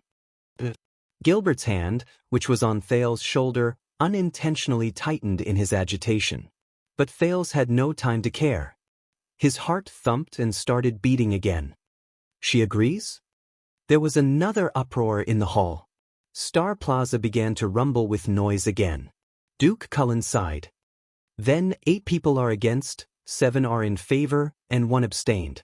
And because of the presence of Tabark, Sukater, and the Kisen family, the 19 members of the higher parliament have gathered together. So, up until now, less than half of the people in favor and against are in favor. Only Javier of the Eastern Sea, Count Amund, and an old fatty like me are left." Koster clenched his fists and his heart sank. Damn it. That little bitch who rules Tabark, the upstart Sukater, and the rabid Kisen. Are they the spies that the king has prepared? Impossible in such a short time. Fortunately, Cullen and the 2 Eastern Sea families under his influence are still on our new star side. If they vote against, that boy will not have the right to inherit, and we can take our time to think about it.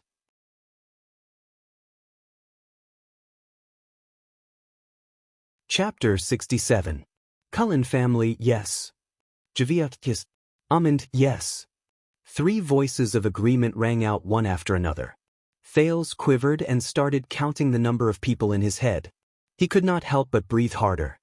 He looked at Gilbert, who was trying hard to suppress the excitement in his eyes. Koster Nanchester, on the other hand, had his mouth wide open. It took him a whole 20 seconds to figure out what had just happened. He looked at the smiling old Duke Cullen in disbelief, his breathing quickening. Behind him, Dostan and Count Sorrel also looked at each other in disbelief. What happened? What happened? So, 8 people are against, 10 people are in favor, and 1 person abstained. Cullen had a smile on his face as he panted and counted the votes. More than half of the people in favor. Looks like we don't have to show up. Marat, the Black Prophet, sighed as he watched all this. The backup plan is cancelled. The situation was decided the moment the iris flowers turned on us. In the end, it was that child's trick that worked. Raphael flashed a relaxed smile, nodded, and pulled his gloves back onto his wrists. The higher parliament has made a decision. The treaty regarding illegitimate children does not apply to this child. Duke Cullen squeezed out a smile on his plump face. This child can have the Jade Star surname and all the rights of a prince. The Jade Star bloodline has been renewed, and Constellation has a successor. Congratulations, Your Majesty. Kessel V finally flashed a stingy smile. He nodded and gestured to Gilbert. Once again, the hall erupted with loud cheers one after the other. Applause, Cheers, shouts, and the crowd that kept squeezing through the defense line of the guards and shields. Koster did not listen to what Cullen said. He only stared at Duke Cullen with his single eye wide open. Bob Cullen. You are the one who started all of this. You are the one who, traitor. Let him be your future king. Koster glared at Duke Cullen, gritted his teeth and spat out a few words. You will regret this one day. The dukes all had different expressions. Val stared at Thales in a daze, Zayn sneered with his arms crossed, Fakenhas stared at the crowd with a ruminating look, and Lyona's expression was still cold, only occasionally glancing at Thales. As for Thales, his mind was blank. Did he pass today's test? Gilbert waved his hand with an agitated expression and took a plate from an attendant beside him. There was a rolled-up document on it. Your Majesty, young sir. Even though it's a little crude and rushed, we still need to have the necessary rituals. Kessel V nodded expressionlessly. With trembling hands, Gilbert handed over the scroll with the 9-pointed star fire lacquer seal to the Supreme King. The nobles with different expressions slowly dispersed, leaving the center of the balcony to the father and son. Kneel. Kessel V still had a complicated expression on his face, but he looked at Thales with extreme seriousness. The prince adjusted his breathing and knelt down on one knee. Here it comes, he said to himself. On this day. Although this was not the future he could choose, wanted to choose. But in this dangerous and unknown world, he was like a small boat that was being battered by huge waves, and he was completely powerless to control his own fate. In fact, the fact that he was still alive was already a great fortune. And now? Thales looked at the other side. Kessel V took off the seal on the scroll and slowly pulled it open. The tens of thousands of people in Star Plaza saw a small figure kneeling in front of His Majesty. They excitedly cheered, roared, clamored, and clapped. Some people even began to attack the line of order of the city defense team and the police station. Jadestar? Jadestar. In the name of the 39th Supreme King of Constellation, the Southern Islands, and the Western Desert, Kessel Mindy's Eddie Jadestar. Kessel V read the contents of the scroll and stared at Thales with his sky-blue eyes. This person before me is a descendant of Jadestar, of the kingdom's bloodline. Sunset Goddess bears witness to his bloodline. The Jadestar royal family guarantees his identity. The higher council recognizes his rights. Gods. Suzerains. The three pillars of Constellation. Thales squeezed his knees even harder. He could not help but think of the national conference with its ups and downs. Regardless of your past, when you stand up, you will stand up as, that is, at this point, Kessel V suddenly paused. His hand holding the scroll actually trembled slightly. Thales furrowed his brows. He knew why the king stopped here. He knew. Thales' thoughts returned to a few hours ago. In the final corridor leading to the Hall of Stars, Gilbert confirmed Thales' name with him. According to tradition, members of the royal family have two middle names. The second one is your father's name, and the first one is an important person who has influenced you. Usually, they are famous members in the history of the royal family, such as the three kings of Constellation you met, the supreme class enemy of the wolves Kira Jadestar, or the great musician Sumer Jadestar. Are you sure you want to do this? You know, this name is even rarer than Thales. Gilbert followed behind Thales, feeling troubled. Mr. Gilbert, I have already decided. This is like the brand and memory on my body. Thales' gaze was firm as he walked forward step by step. No matter what the price, I do not want to give up. I am about to become a Jadestar. He panted slightly as he recalled what he saw in the royal family's cemetery. But if I cannot control my future, at least, please let me control my name. Thales raised his head and walked forward with determination.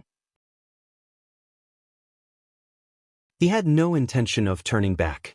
Gilbert exchanged glances with Gines, who had a complicated expression on her face, and nodded helplessly. His Majesty will probably not be happy. Time returned to the present. Just as the nobles began to frown and discuss the king's abnormality, Kessel V took a deep breath, as though he was gathering his courage and perseverance. With a deep breath, he shouted in a voice that was filled with dignity and calmness, "Do you know that His Majesty is the King of Hell?" With a dignified and calm voice, he shouted, "When you rise, you will, Thales Therangerana Kessel Jade Star." The second prince of Constellation. Kessel the fifth finished reading the contents of the scroll. His eyes looked at Thales, but he seemed to be deep in thought. The nobles began to discuss. Therangerana? Who is that? Thales Jade Star slowly stood up from the ground. He was a Jade Star. The second prince. Also the only prince of Constellation. The only heir of the Supreme King. The guards hurriedly passed the message down to every corner of Star Plaza. Deafening shouts rose and fell, like waves rolling backwards and rose again.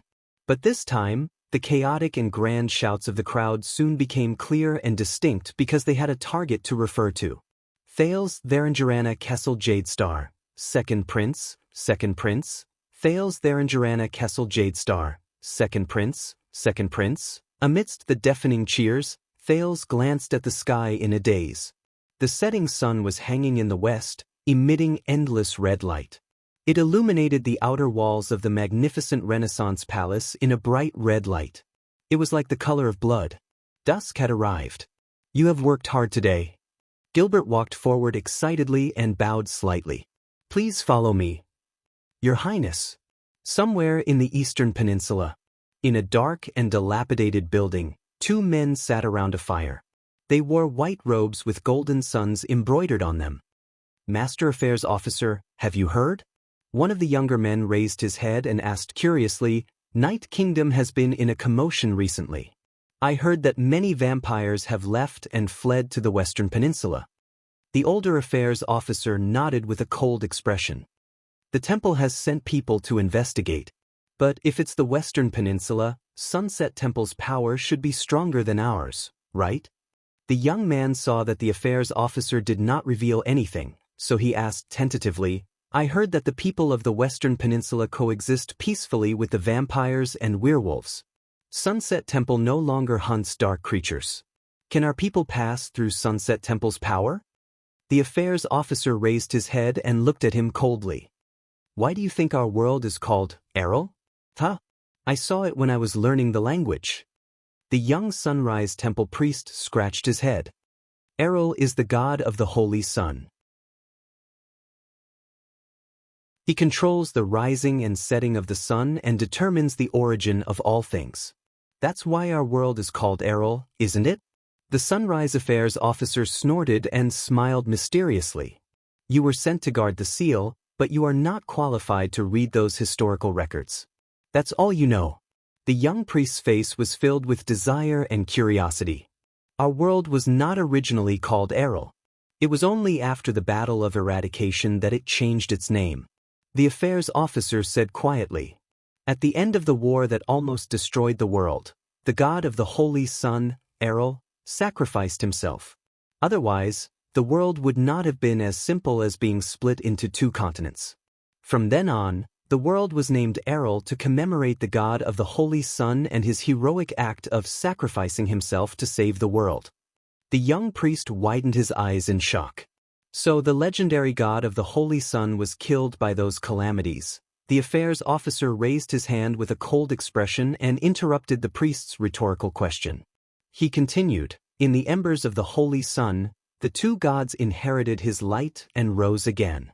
The young priest suddenly understood something and opened his mouth wide. "Yes, the Sunrise Lord and the Sunset Goddess were originally one and controlled the holy sun together." The affairs officer's eyes glinted coldly. "The holy sun shines on all things.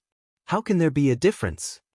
Can the sunrise priests move within the range of the Sunset Goddess? This is the answer." But when the administrator looked at the jubilant priest, he secretly added another sentence in his heart, "That's right. Of course, at least that's what we think." As for the Sunset Goddess, at this moment, a strange tremor suddenly came from the dilapidated and dark building. Dust fell from the collapsed stone pillars. Their expressions changed at the same time. "No way?" They leaped up and ran towards the center of the building with cold and vigilant eyes. Prepare the communication candles. Don't be stingy. The affairs officer shouted as if he was facing a great enemy. To deal with that kind of evil, prepare for the worst. They arrived at their destination. On the stone floor at the center of the dark building, a strange pattern was drawn with strange paint. It was a circle nearly 10 meters wide. It was filled with strange formulas and letters. In the middle of the circle was a 6-fingered black claw. The tremor continued. The young priest's eyes were filled with doubt. He put away a white candle with golden patterns. He frowned and said, "The seal pattern is still intact. It hasn't broken free." But the affairs officer was still on high alert. He felt the tremor and turned to ask with a serious expression, "But what's going on?" This tremor? The young priest seemed to have thought of something. In a flurry, he brought out an ancient black book from his bosom. He flipped to one of the pages hastily and read it with great difficulty. Strange tremor. Strange tremor. I got it. It's here. But the priest looked at it for a while before raising his head and looking at the affairs officer with a troubled expression. "What's wrong?" the affairs officer asked unhappily. "You're the only one here who has received complete training in the language of the ancient empire." This notebook says that the occasional agitation of the seal is very normal. The young priest frowned. But the sudden activity of the sun, the tide of the moon, the change in the flow of Hell's river, even the 7 kings of Hell picking their noses and yawning, the kingdom of 10,000 gods decorating their bedrooms for no reason. My God, what kind of disrespectful term is that? Multiple supreme-class elites passing by, and even the name of a sealed artifact being called by many people at the same time, all of these might cause energy fluctuations and agitation. The degree of intensity varies. The priestess flipped through the notes. Amid the sounds caused by the tremors, she exhaled in resignation. Heavens, I really have to give it to these mages. A single question has 6 to 7 different conditions and more than 20 possible answers, and they even have to mark it with, "To be continued." What's the difference between that and not being able to find the answer? No wonder they became extinct. There has to be someone with the highest possibility, right? Are we just going to ignore it? The administrator suppressed his anger and asked. The young priest flipped through his notes anxiously and furrowed his eyebrows. "I don't know. I'm just a third-rank white-robed priest of the Sunrise Shrine." "I'm not." At this moment, the tremors suddenly stopped. The two of them raised their heads and looked at each other, seeing the doubt and relief in each other's eyes. The tremors did not come again. The administrator finally breathed a sigh of relief. He glared fiercely at the priestess, turned around and left. The priestess looked at the administrator's back and continued to speak, feeling wronged. "It's not like you're an extinct mage or a witch. You know everything and can use all kinds of methods to figure out everything," the administrator said without turning his head. "You should be glad that they're all extinct." His tone was filled with annoyance. The young priestess, who was the target of his anger, glanced at the 6-fingered black claw and rolled her eyes. If those mages did not go extinct. The administrator's back disappeared behind the stone pillar, but his displeased voice continued to travel. "How could a rookie like you have the right to sit here and guard the seal? If the mages did not go extinct, of course I wouldn't have the right to be here, but..."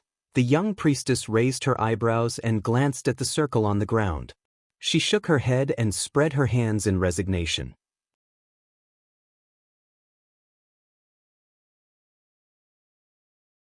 Chapter 68. Zadie, my dear friend and teacher, it's been half a year since we last communicated. I can't wait to share with you what I've seen and heard in Eternal Star City over the past 3 months.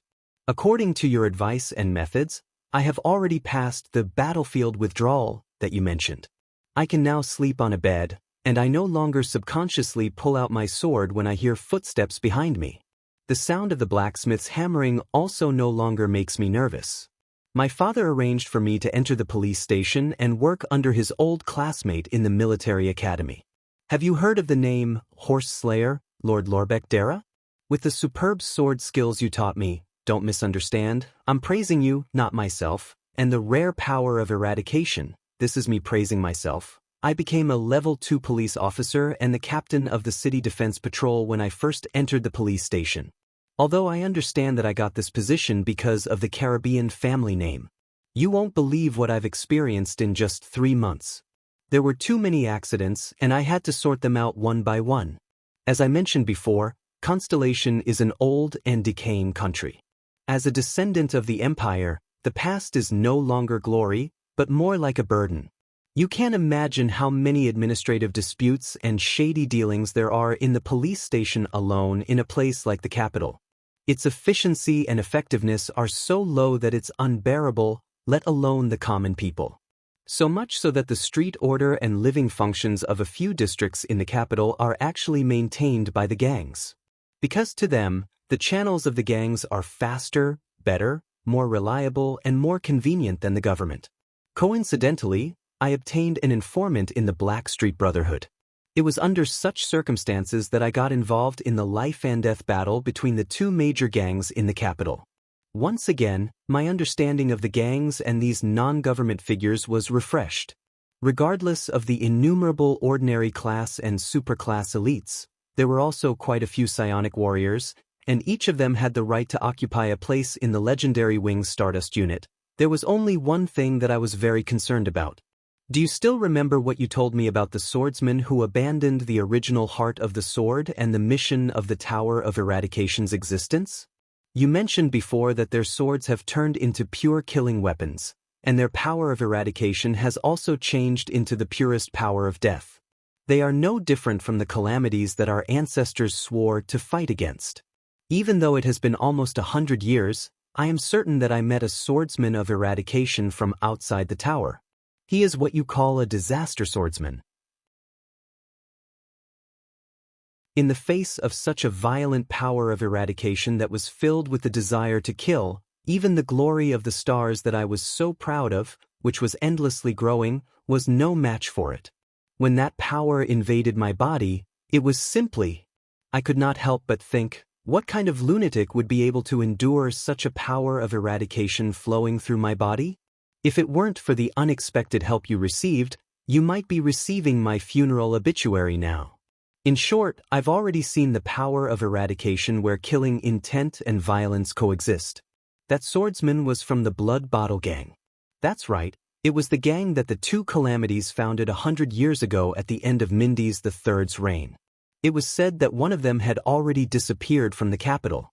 I suspect that the kingdom's wrath had personally taken action. Other than him and that Bao, who else in the capital could get close to those calamities? My curiosity made me look through many books while I was recuperating. I also borrowed my father's reputation to read many forbidden books and police station records. I was shocked to discover the following fact. Ever since the Blood Bottle Gang was founded 100 years ago, mysterious superclass swordsmen of all kinds had appeared 17 times. The lethality and destructive power they displayed were not something that an ordinary superclass swordsman of eradication could compare to. They were similar to the swordsman I met. It seems that the disaster swordsman I met was not the only one who appeared out of nowhere. Another inference was that the two calamities secretly founded the Blood Bottle Gang 100 years ago. The disaster swords also betrayed the Tower of Eradication 100 years ago and established the Swordsmen of Eradication's legacy outside the tower. Are these two really unrelated? What worried me even more was that the Tower of Eradication really did not know about the relationship between the legacy outside the tower and the Blood Bottle Gang. Why did we never ask about it? No matter what, Zadie, my dear teacher, I feel that the answer lies in the truth behind Crassus and his followers' betrayal of the Tower of Eradication. I need to return to the Tower of Eradication as soon as possible. At the same time, I would like to ask you to grant me access to the Inheritors' books. The Blood Bottle Gang stopped here, but there was another gang that was not inferior to it. My informant told me that the rise of the Blackstreet Brotherhood was very strange. They started during the Bloody Year. At that time, they were just a group of mercenaries and adventurers who survived on the edge of a knife, even though they were very powerful. In just a little more than 10 years, they had already invaded half of Constellation's underground world and were extending their tentacles towards Extet and Camus Union. The Blood Bottle Gang had the reputation of being a mystic, but it was also the product of the nobles and bureaucrats' evil deeds. What did the Blackstreet Brotherhood rely on to rise?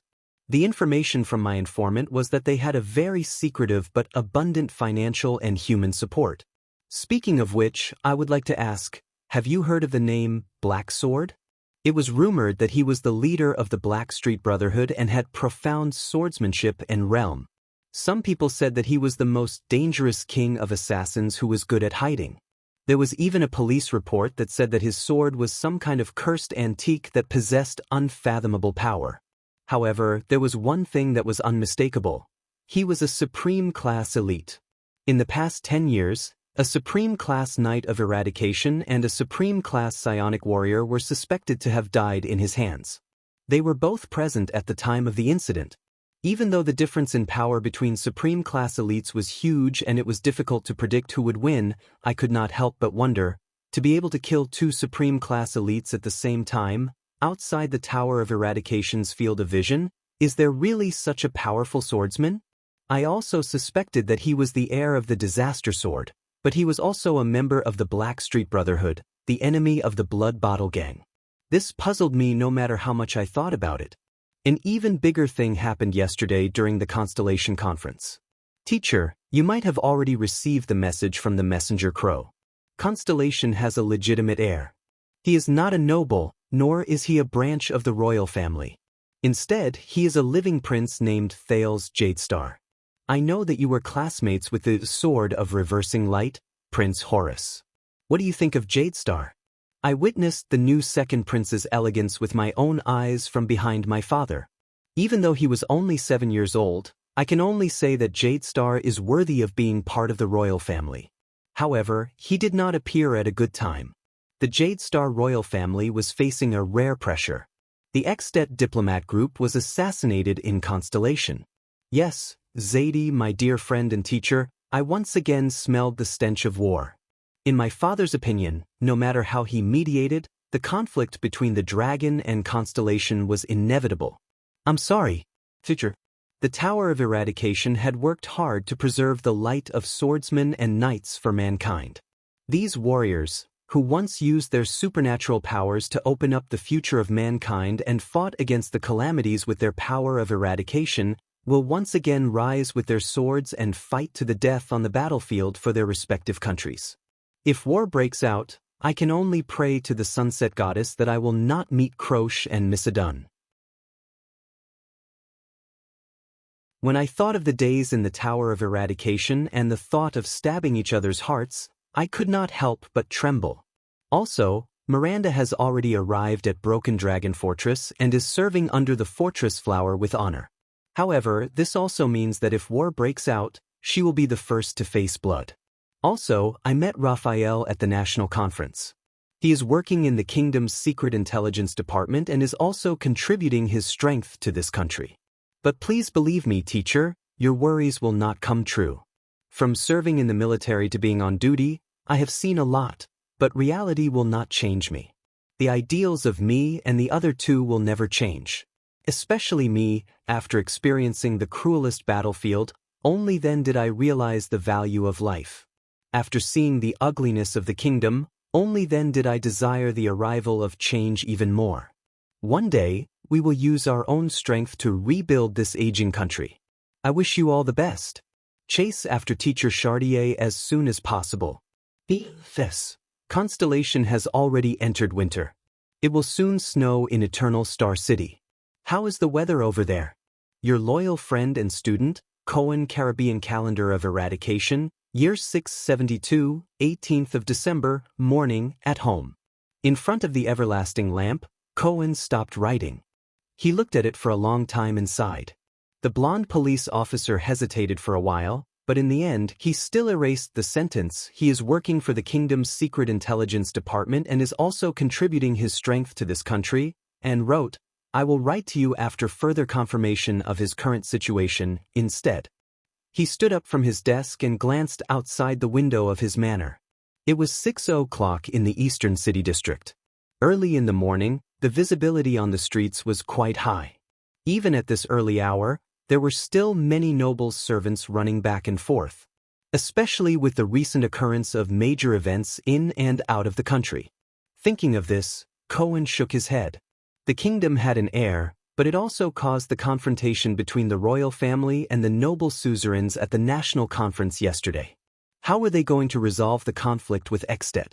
He did not think that the Duke of Manchester, who had experienced such humiliation, would still answer the king's call without hesitation. The petty suzerains of Western Desert did not look like noble gentlemen who would go through a national crisis together. The fat Duke of the Eastern Sea was even more famous for being stingy. Only the unexpected young Duchess of Blade Edge Hill and the rebellious Iris Flower of South Coast Hill remained. At least, the first battle would be carried out by the Northern Territory and the royal family? Constellation is really like a multi-headed snake, Cohen thought. But then he remembered that the multi-headed snake, Kilika, was killed by the human hero, the founding monarch of Extet, Riker Extet. His heart became even more gloomy. The sound of hooves could be heard from the road outside the window. A group of knights rode out of the inn that was specially used to entertain foreign nobles. But the rhythm of their riding and the strength of their whips were different from the usual Constellation knights. The riding of Constellation's cavalry emphasized harmony, stability, and the whips of the horses were just right. But the rhythm of this group of knights was fierce, and the whips of the horses were extremely heavy. Their steps were uniform, and their discipline was awe-inspiring. They were a little like the knights of the Northern Territory. Wait a minute. Cohen's pupils suddenly shrank. He saw the flag that the group of knights were holding. Asterisk bang. Asterisk Cohen suddenly pushed open the window. He stuck his head out, trying to see the flag clearly. That flag with a color that was incompatible with constellations. The flag had a red border and a black base. On the flag was a roaring crimson dragon. The dragon's claws were ferocious, the dragon's wings were wide open, and the dragon's eyes were pure black. What a rough and violent style. The blonde police officer was slightly taken aback. Did they arrive in the wee hours of last night? The city gate did not stop them and let them rest in the inn outside the city, but let them in? Is this His Majesty's will? Suddenly, the coldness on his face caused Cohen to shiver. Cohen reached out and touched his face. He felt a crystal on his face. The police officer was stunned. He reached out and caught the second and third crystal outside the window. White stars fell from the sky. It was snowing. Cohen took a deep breath and looked at the sky. Winter had arrived. Early morning. He woke up on the hard stone bed that was unique to Renaissance Palace.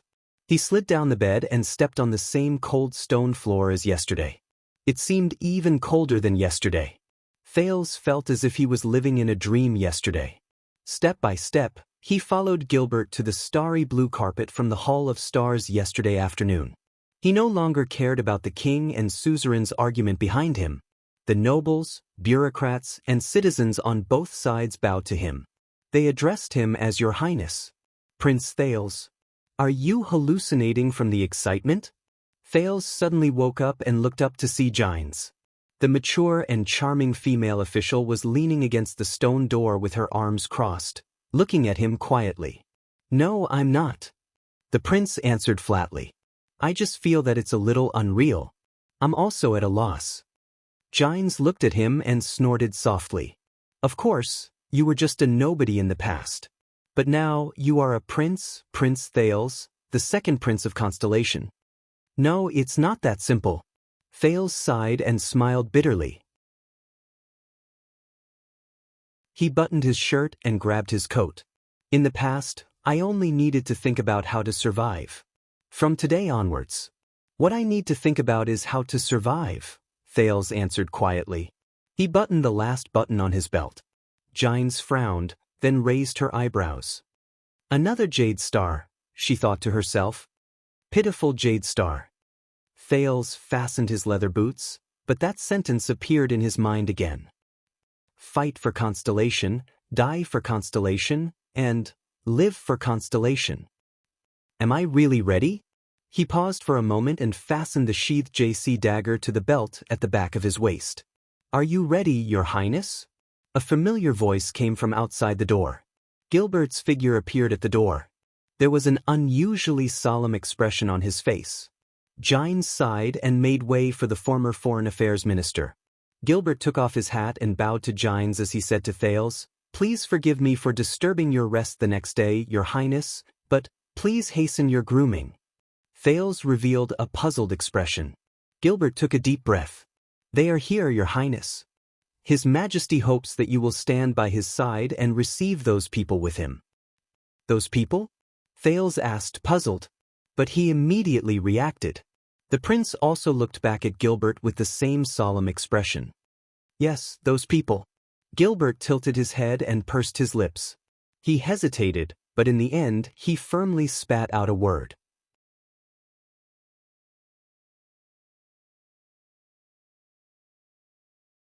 Chapter 69. When most constellations thought of extensions, their first reaction would always be tough and hardy. Their second reaction would be different. Most of the civilians would touch their heads in confusion and say that they were barbaric or boorish, while the merchants would probably laugh and say, "Honesty makes business easier," while the mercenaries and adventurers would smile mysteriously and tell you that they were the first choice regardless of whether they were the vanguard or the rearguard. The veterans who had fought against them would frown and sigh deeply in their memories amidst the ale and tobacco, leaving behind a sentence, "They are not to be trifled with." However, from what Thales had read about the history of the continent, at least the nobles and suzerains of Constellation had a completely different and complicated impression of their powerful northern neighbor. As the strongest country in the Western Peninsula, Extet had an intimidating and powerful army and shocking battle records. It was a trustworthy and solid ally during the Peninsular War, but also a ferocious and terrifying dragon when the three strongest forces in the Western Peninsula fought. Compared to the orderly and refined Constellation, this was a valiant country full of romantic spirit and rebellious heart. It was a martial and heroic country. Its long tradition even predated the ancient empire. From the distant, uncivilized era, the king of the north, Takmu, and the orcs formed the alliance of 10,000 beasts, to the Iron Blood King's heroic sacrifice to fight against the orcs as the humans' last line of defense. In this northern territory of the humans, the bitterest cold wind had once blown the humans awake from the weak and uncivilized era. Then, during the Age of Kings, during the decisive Battle of Queequor, 2,000 human Iron Cavaliers charged forward with indomitable will and launched a holiness exorcism campaign against the 20,000 orc heavy infantry formation. Then, the valiant knights in the north gathered under the emperor's banner and conquered the world with swords and fire to build the ancient empire. The land in the north witnessed how the humans' single saber and thin sword became the sharpest blade in the world. During the age of the empire, Northland Province's king of rebellion, Quiso, rebelled against the tyrant. Although he was not famous in Constellation, which considered themselves to be the rightful descendants of the empire, Thales had read that the king of rebellion attacked the three main armies of the empire with his remaining 300 men at the side of lonely Old Peak. In the end, he died heroically in the battlefield. This awakened the seemingly powerful empire's accumulated diseases and internal injuries, and started the first civil strife in the empire.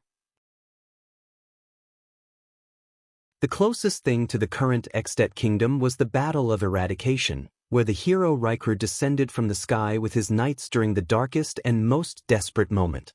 They charged straight into the heart of the enemy's army, igniting the Northland province and even the entire world's hope of resisting the Battle of Reversal Cold Wind. He saved the northern and western fronts, which were in imminent danger, not to mention the post-war division of the Peninsular. He and his 10 loyal knights created the legend of Extet's founding. More recently, the legendary adventure of Extet's hero Chara, the prophet Kai Ping, and Constellation's Oathkeeper Midir, as well as how they fought side by side against the Eastern Peninsula's allied forces during the Second Peninsular War and Turn the Tide, were stories that people in Arrow loved to talk about. At least, this was the case in the Western Peninsula. Compared to Constellation, which was like an old gentleman who shouldered the heavy orthodoxy of the empire, and whose founding story was full of sorrow and bitterness, Extet was full of heroism and resistance. It was more like a warrior in his prime who was full of hope and passion. Wherever the tip of the sword pointed, It would move forward with indomitable will, and it would have no regrets even if it meant death.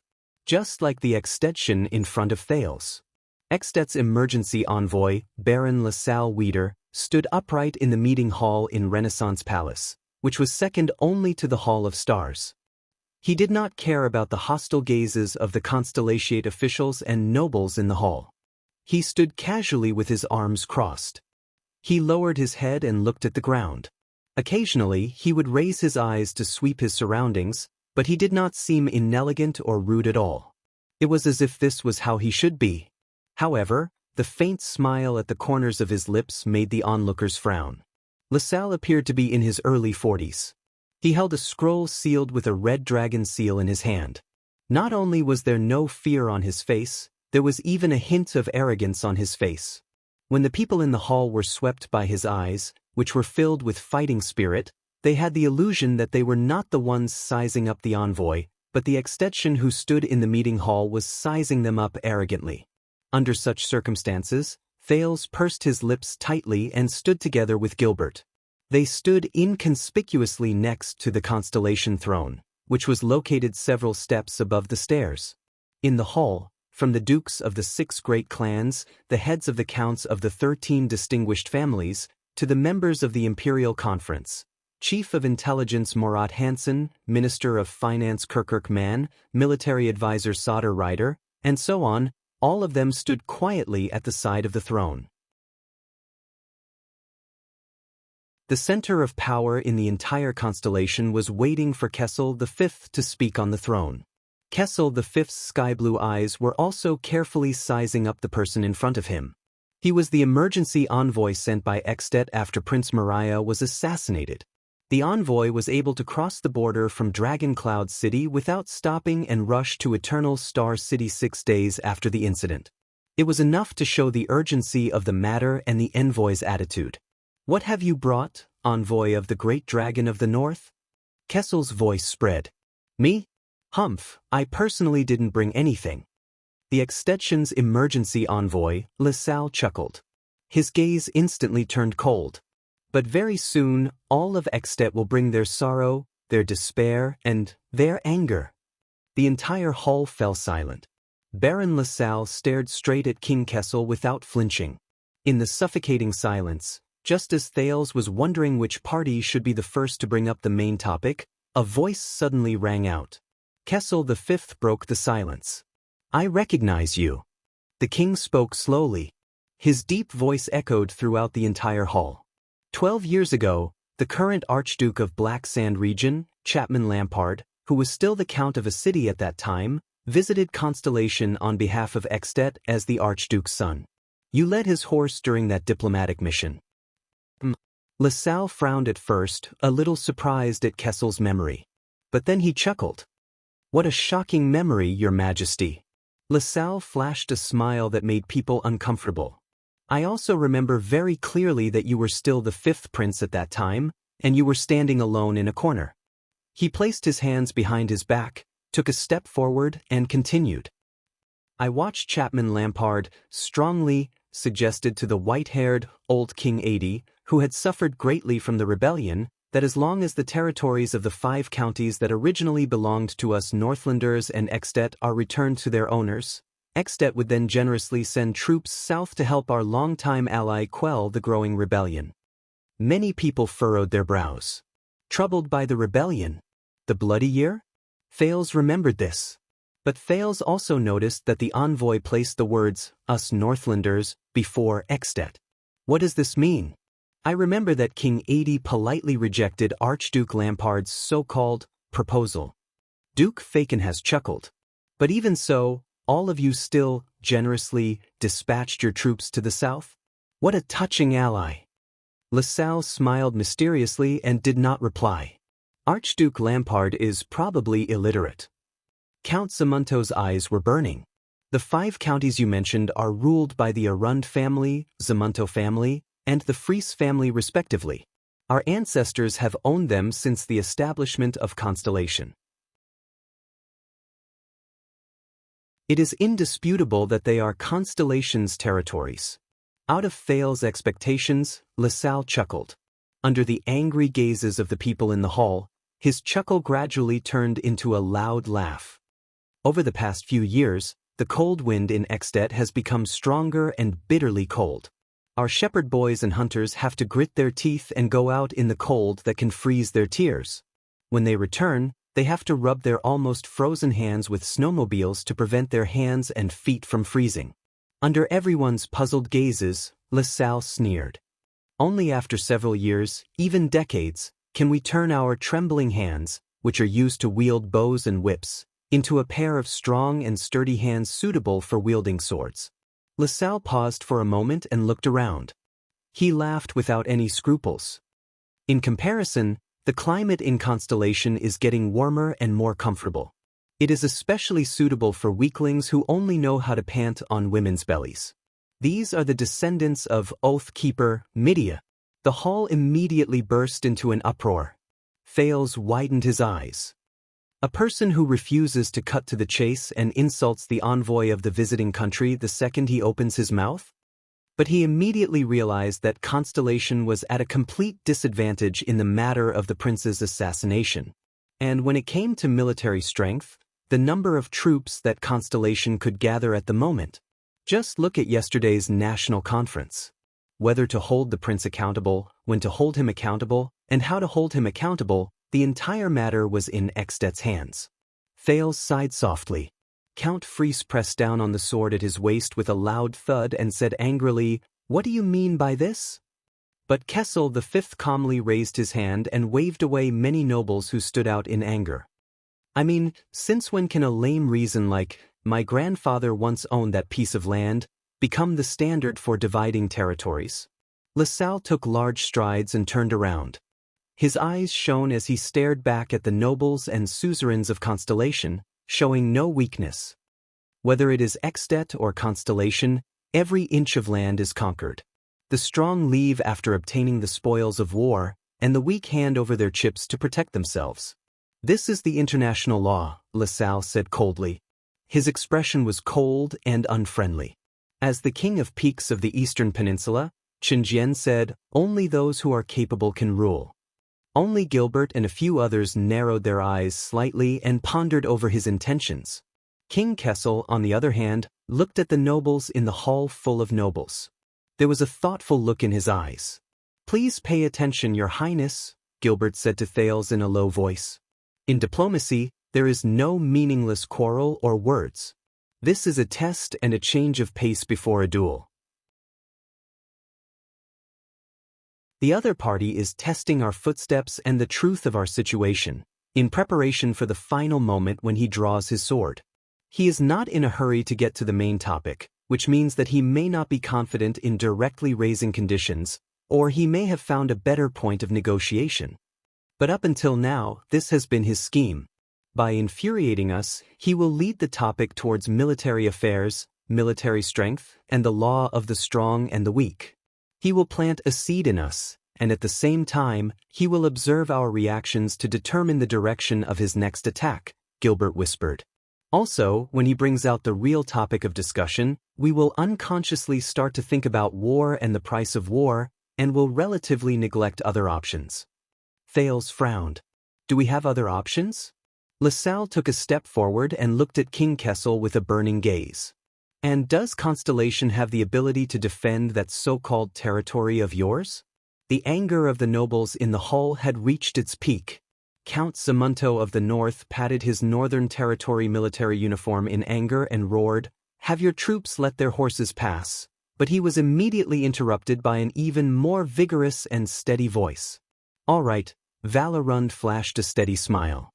His deep voice drowned out Zamunto's and echoed in the hall. "Just as well. As the Duke of the Northern Territory, I am also worried that our territory is not big enough. Archduke Lampard wants our 5 counties in the Northern Territory, but I also miss his Black Sand region. How about we each send out our troops and exchange territories based on our own abilities?" Listening to the Duke of the Northern Territory's rebuttal, Extet's emergency envoy frowned slightly, but he immediately smiled. "The Duke of the Northern Territory has responded well," Gilbert said to the prince solemnly. But Count Zamunto's words earlier may have exposed some information to the other party. Thales nodded. He understood. In the face of provocation, Zamunto angrily asked the other party to let their horses pass, but Val smiled and said that he also wanted the other party's territory. The hidden meaning and truth behind his words, as well as his attitude and determination in the face of an invasion, immediately revealed the difference between them. At this moment, a young girl's voice interrupted the conversation. Those who are capable will have the right to rule. If that is the case, your Archduke of Black Sand region should have mobilized his troops earlier, gotten rid of your King Nuven, and sat on the throne himself. That one sentence caused LaSalle's expression to change abruptly. Because I think that he is already stronger than King Nuven, isn't he? If he goes south, he will have to face an entire country, but if he goes north, he will only have to face a king. Why not give it a try? Maybe he will succeed. Under everyone's astonished gazes, the 15-year-old Duchess of Blade Edge Hill, Lyanna Tabark, stood prettily among the group of male suzerains like a lonely flower on a cliff.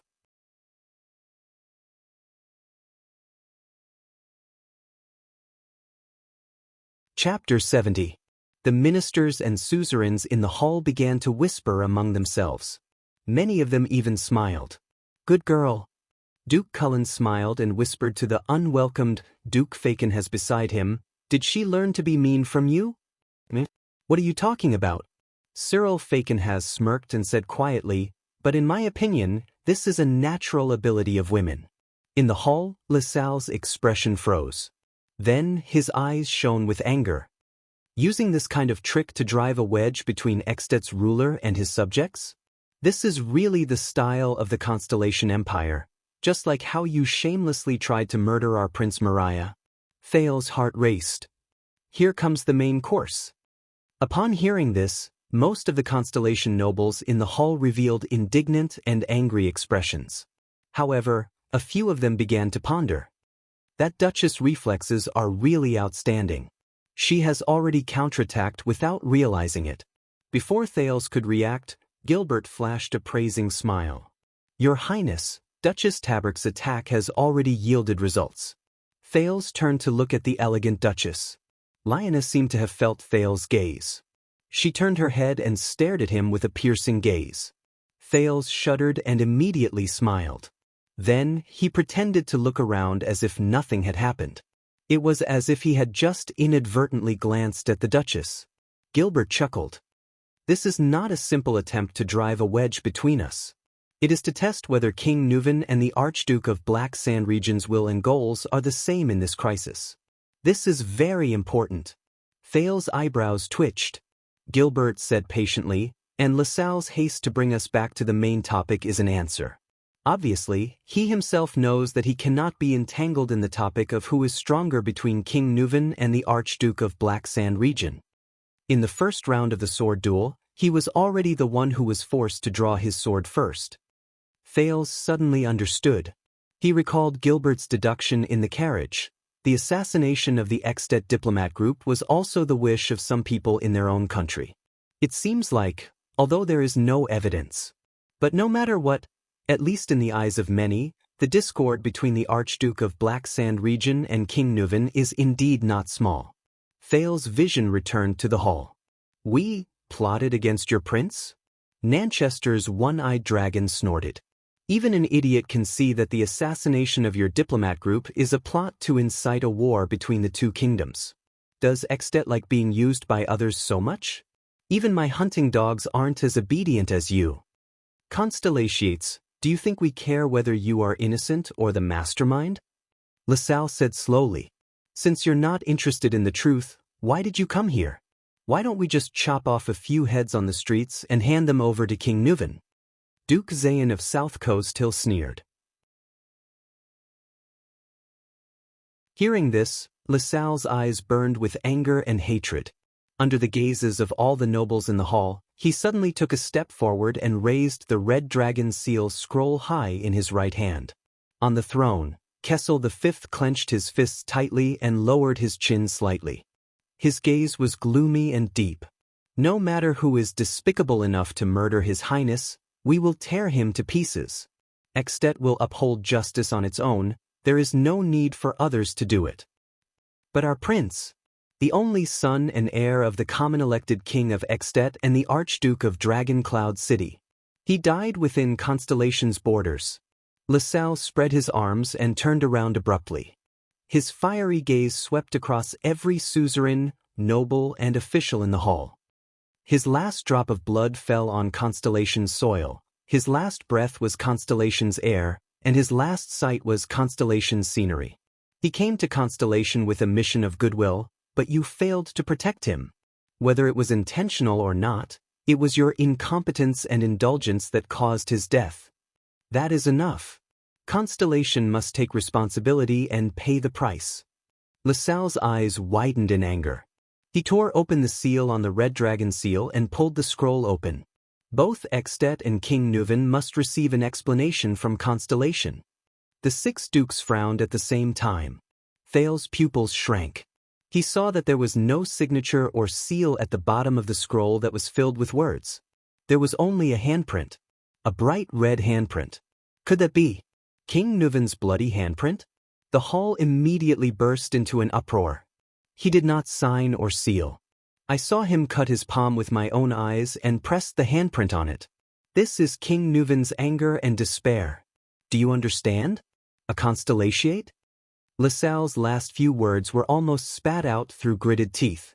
The uproar in the hall began to slowly die down. Thales had only heard that the Extet diplomat group had been assassinated. To him, that foreign prince did not seem to bother him at all. But now, he finally understood the severity of the matter. Then, the Supreme King's deep voice rang again. I understand King Nuven's anger and despair. Believe me, I have experienced that feeling before. Constellation will never shirk its responsibility. Kessel said faintly. The one-eyed dragon Koster clenched his teeth imperceptibly. Is the king going to give in? How is that possible?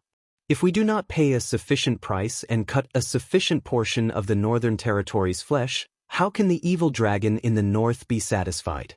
If we give in, Kessel V will not only end up with a weak and incompetent reputation, it will also be destined to worsen his relationship with the Northern Territory, which was already at odds with each other.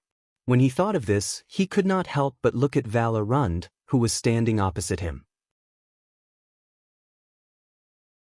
However, the other only furrowed his brows and did not say a word. It was like the calm before a volcano eruption. Thank you for your understanding, Your Majesty. LaSalle put down his hand and said coldly, Yes, I remember now. You of course, I can understand your words. Many people had a strange expression on their faces. But Kessel ignored his sarcastic words and said directly, Save the nonsense. What are King Nuven's conditions? Under everyone's complicated gazes, LaSalle snorted coldly, opened the scroll again and began to read. Extet, from King Nuven to the 9 archdukes, after learning of the tragedy, with great rationality, they endured the terrible grief and despair, and agreed that Constellation must bear responsibility for Prince Mariah's misfortune. After saying this, LaSalle raised his head and looked around. Then, Kessel nodded slightly. Very reasonable. The noble Prince Mariah met with misfortune in the kingdom. It is a disgrace to all constellatiates. LaSalle's cold eyes narrowed slightly. He then lowered his head and continued to read. First, appease the dead. Constellation must return the remains of our diplomat group in a complete, dignified and glorious manner, especially Prince Mariah's remains. Second, seek justice. Assist us in finding and handing over the murderer and the mastermind behind the scenes. Faken has snorted softly. Assist them? Oh my God, it sounds like a superior shouting at a subordinate. As if complaining, he said to Duke Cullen, who was beside him. But the latter, who was preoccupied, only stared at LaSalle solemnly. The words of Extet's emergency diplomat continued. Third, recast honor. King Kessel, please personally issue a public apology to the entire Extet kingdom. Thale's eyebrows twitched. Gilbert's words reappeared in his mind. Whether it is war or peace, His Majesty cannot escape the accusation of being cold-blooded, heartless, inconsiderate to the people, weak and easily bullied, and a disgrace to Constellation. This will greatly affect the reputation and authority of His Majesty and the Jade Star royal family in the kingdom. But LaSalle's cold and straightforward words continued. Fourth, compensate for losses. Regardless of whether it's land or resources, we must receive corresponding compensation. Extet should receive a territory no smaller than the size of Pine Cone County and 2 northern counties that are adjacent to our country as compensation, or 30% of the priority quota of Constellation's Eastern Sea Hills Premium Eternal Oil, or 20% of the priority quota of Constellation's South Coast Hills Crystal Drop Mines. Fifth, maintain fairness. Extet and Constellation must renegotiate the Fortress Treaty, especially the unreasonable borders from 12 years ago. Pine Cone County, Zalaton County, Levo County, Bear County, and Deer Cry County should unconditionally return to Extet's rule. The Count of Overwatch City should withdraw his reclamation team in the northern pine forest. The number of hunters and herdsmen allowed into the pine forest every year should be decided after discussion with the neighboring Archduke of Black Sand region. The Count of Lonely Old Tower should withdraw his scout patrol lines 6 miles away and no longer unreasonably obstruct extensions from entering the public hunting area. The hall was so quiet that even a pin drop could be heard. But Thales knew that this was just a facade. LaSalle gently put down the scroll. These are King Nuven's and Extet's conditions. The eerie silence in the hall was finally broken. What kind of **T are you spouting? Count Samunto could not take it anymore. He roared, Overwatch City will not take a single step back. Neither will we give up Pine Cone County and Bear County. Tell that bastard from Black Sand region that if he wants our territory, he can bring his troops to take it. Count Freese also said coldly, the same goes for Deer Cry County. Moreover, the lonely old pagoda can patrol wherever it wants. However, the Duke of the Northern Territory, who had the most authority to speak, did not say a word at this moment. He only stared at Kessel V. The people in the hall all looked at the Supreme King with different expressions on their faces. Nuven. Kessel stared at the steps beneath his feet. His expression was calm, as though what had happened was insignificant. Extet wants to use a dead prince in exchange for our 7 counties. Isn't it too greedy? LaSalle raised his head and stared at Kessel. Without showing any signs of weakness, he said, Extet did not just lose a prince. It also damaged our glory. We sent out a goodwill envoy, but were treated this way. Who will wash away Extet's humiliation? Who will quell the great dragon's rage? Also, Constellation, you took away a father's only son. At this point, LaSalle gritted his teeth in resentment and said, King Nuven's only legitimate heir, who came to Constellation with friendship and peace, died in a despicable assassination. King Nuven lost his blood kin, his only son, his only heir. Extet lost the next Archduke of Dragon Cloud City, the future hope of the Walton family. In the end, LaSalle practically roared. Despite such a blow, King Nuven did not launch an attack in anger. Instead, he proposed conditions. Isn't this the most restrained and rational choice? The hall was filled with the nobles' indignant inhales. Kessel's tone was still calm, but it was filled with an unquestionable meaning. The first 3 conditions can be satisfied, but the 4th and 5th, the king's cold voice resounded in the hall. Constellation will not cede our land, nor is it prepared to hand over the quota of resources. If I say so, what are you going to do? Val slowly furrowed his brows. Duke Cullen sighed deeply. Fakenhas let out an ugly laugh. Both Lyanna and Zayn pursed their lips and said nothing. Thales lowered his head bitterly. Is war still inevitable? Ha, Your Majesty Kessel. LaSalle laughed in extreme anger. When we came to Eternal Star, we also brought King Nuven and the 9 Archdukes' requests. King Adi also rejected us. And then what happened? LaSalle spread his hands and looked around the hall. Many of the older suzerains, nobles, and officials tensed up. Yes, we generously dispatched our troops. Baron LaSalle's breathing quickened. His expression gradually turned cold as he gritted his teeth and said, what it should have. He gritted his teeth and said, The great dragon will take it himself. The people in the great assembly hall began to ponder the consequences of this sentence. 12 years ago, the flames of war and disaster that affected half of Constellation were still vivid in their minds. If justice cannot be served, fairness will unfortunately be covered in dust. LaSalle raised his right hand in an extremely oppressive manner and slowly clenched it. Of course, Extet can only choose to use war to protect our honor and His Majesty's dignity. He threatened, enunciating each word. When that time comes, it will not be a problem that can be solved with a few counties or some eternal oil. Enough, Kessel said in a seemingly profound tone. In your and King Nuven's eyes, is there no other way to resolve this matter between Constellation and the Great Dragon in a dignified manner? Do you really want to see the subjects of the two kingdoms bleed at the border? War or peace, it all depends on you, Your Majesty, LaSalle responded quickly. Are you going to tolerate humiliation and sympathize with your subjects, or are you going to wage war at all costs? He glanced coldly at the Constellatiate vassals, especially Count Zamunto. He laughed mockingly and said, especially when your northern territory does not even have enough troops to defend Broken Dragon Fortress in front of the Archduke of Black Sand Region's army. The Duke of the Northern Territory clenched his fists. During the Bloody Year, the Northern Territory faced Extet's most powerful army and suffered great damage. It was second only to Blade Edge Hill in the southwest. Gilbert sighed beside Thales's ear. There was a period of time when the Northern Territory had more widows than children. You want me to make such a difficult decision? Kessel snorted coldly. Why don't you just let Constellation have a new king? Your Majesty, you are the supreme king of Constellation.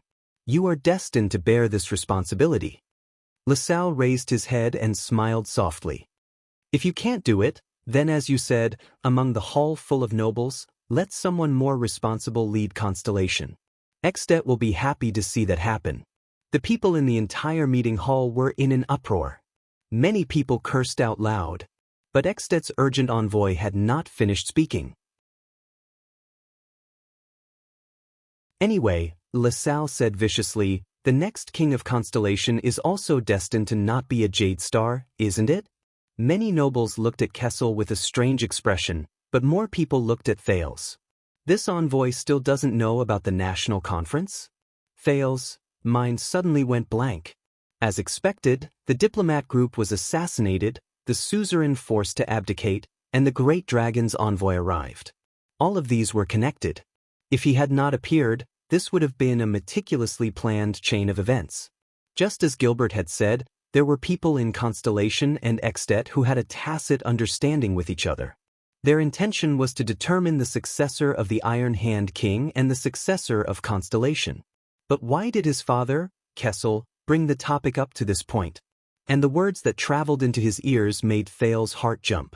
So you're saying that Extet, or rather, the nobles of Extet, favor a certain noble from Constellation to be the supreme king of Constellation? Under the astonished gazes of everyone in the hall, Kessel raised his head and stared coldly at LaSalle. LaSalle smiled in disdain and said, with all due respect, no one here meets our expectations. Extetians only admire heroes on the battlefield, even if they are our enemies. Is there anyone among you who can achieve such a condition? Yes, my vassals are either too far away, or they are unwilling to send their troops. Kessel sighed for no reason. Those who can gain prestige and recognition on the battlefield, only those who have no choice but to fight for their own territory, right? The entire hall suddenly fell silent because of the king's baffling words. LaSalle seemed to have realized something. He looked at someone and gradually revealed a puzzled expression. That's not right. While everyone was confused, the plump Duke Cullen seemed to have realized something. He sighed deeply and looked at that person with a pained expression. Under Thales' surprised gaze, Gilbert let out a low cry as if he had suddenly realized something. But then, he clenched his teeth and lowered his head to sigh. While the hall was filled with puzzlement and surprise, Kessel V took a deep breath, closed his eyes and said, I see. The king said quietly, from colluding with Extet's ambitious schemers to assassinating the diplomat group and stirring up conflict. to stating the possibility of war in front of me and proposing to issue a general edict. Then, to instigate the restless suzerains to force me to appoint an heir and watch us fight among ourselves endlessly. Until this extension diplomat before me forced me into a dilemma. No matter which step I took, it would be the greatest blow to me. In the end, you successfully provoked the war and colluded with Extet. Of course, you could easily gain prestige on the battlefield and force me to abdicate.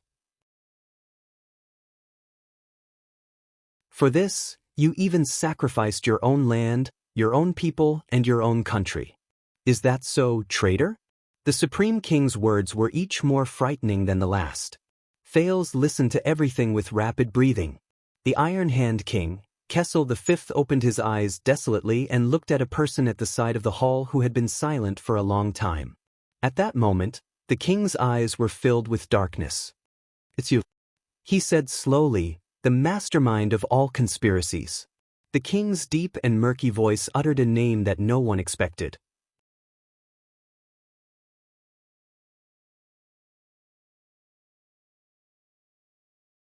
Chapter 71.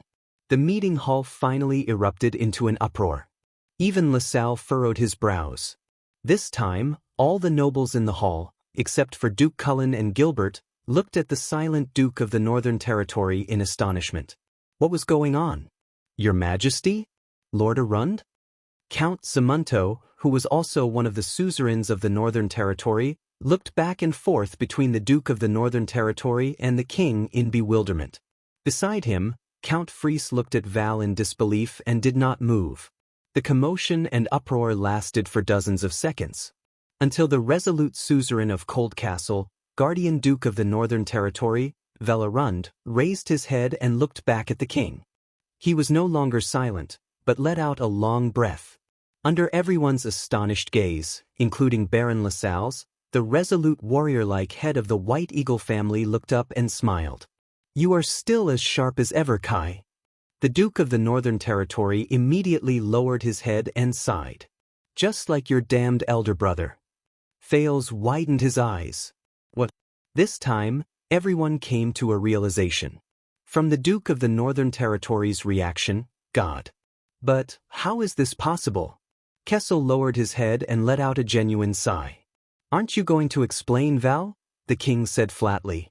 "What's there to explain? It has already failed, hasn't it?" Val looked calm and did not care about the other suzerain's gazes. "You, on the other hand, when did you realize? The ones who intercepted and killed the diplomat group were obviously the other suzerains, weren't they? I appeared to be so innocent. The Northern Territory and the royal family were obviously the targets of the scheme." Zayn looked at Val in disbelief. "Yes, impossible. The assassination of the diplomat group was obviously done by the nobles in New Star. And the Duke of the Northern Territory was not even in our group."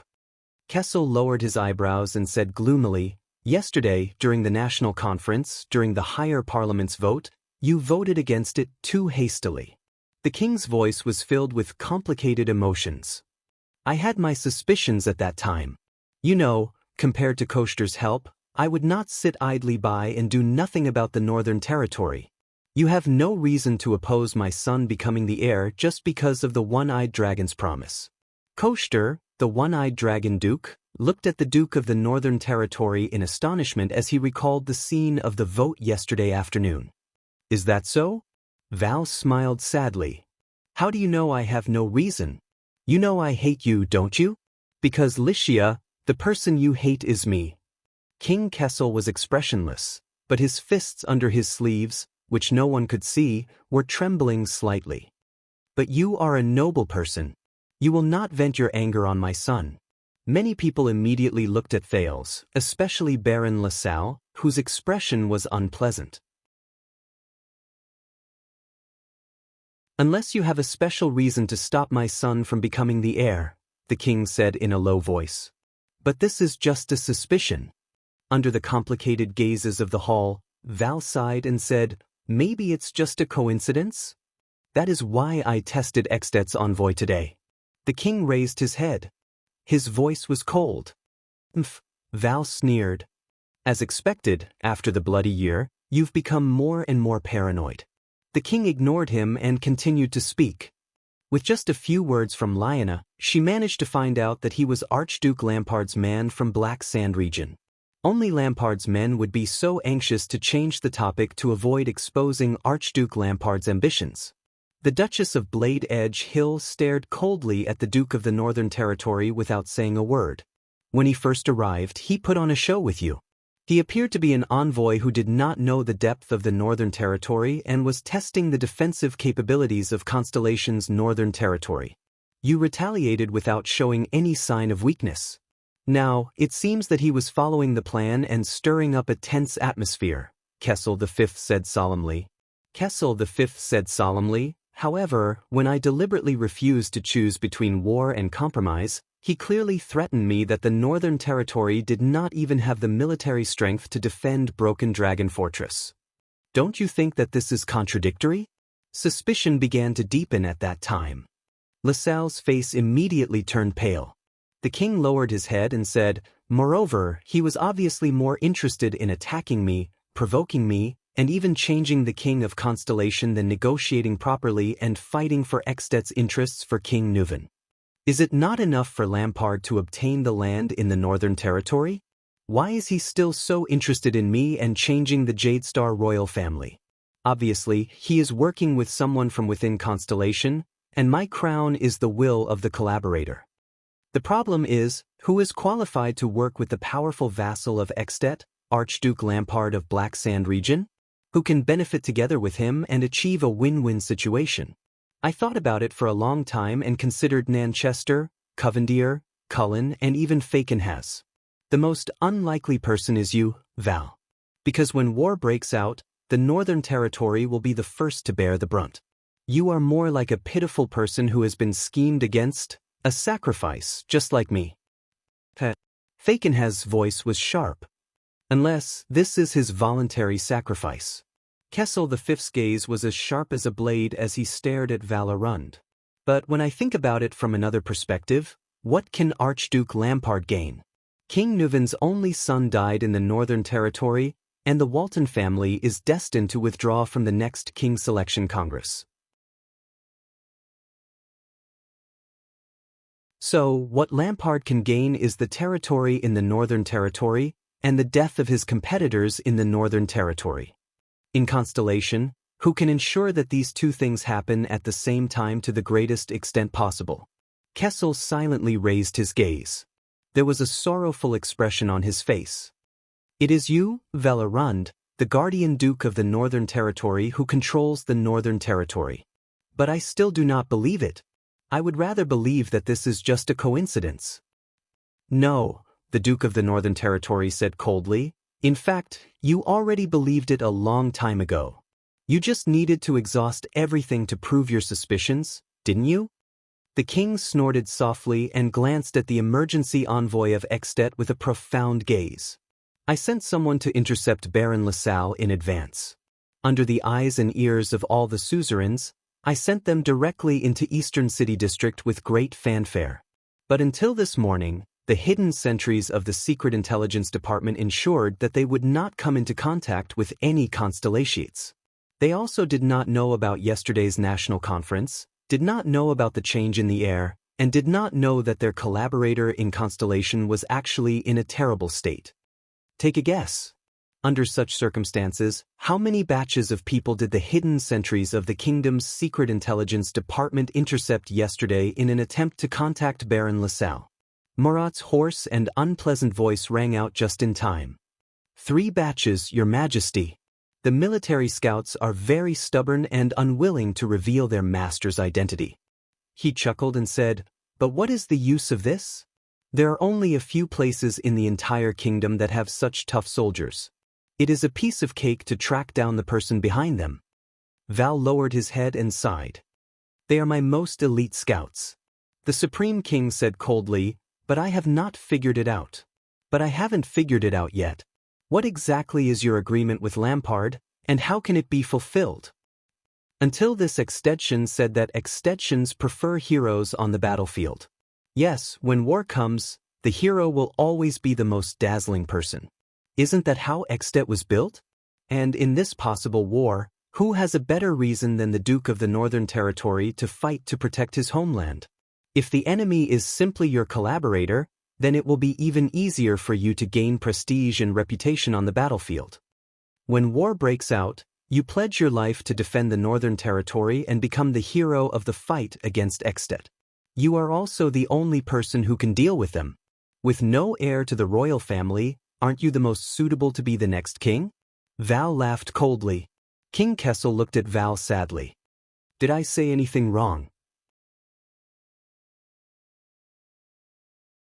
The one who betrayed the Northern Territory, the guardian duke of the Northern Territory?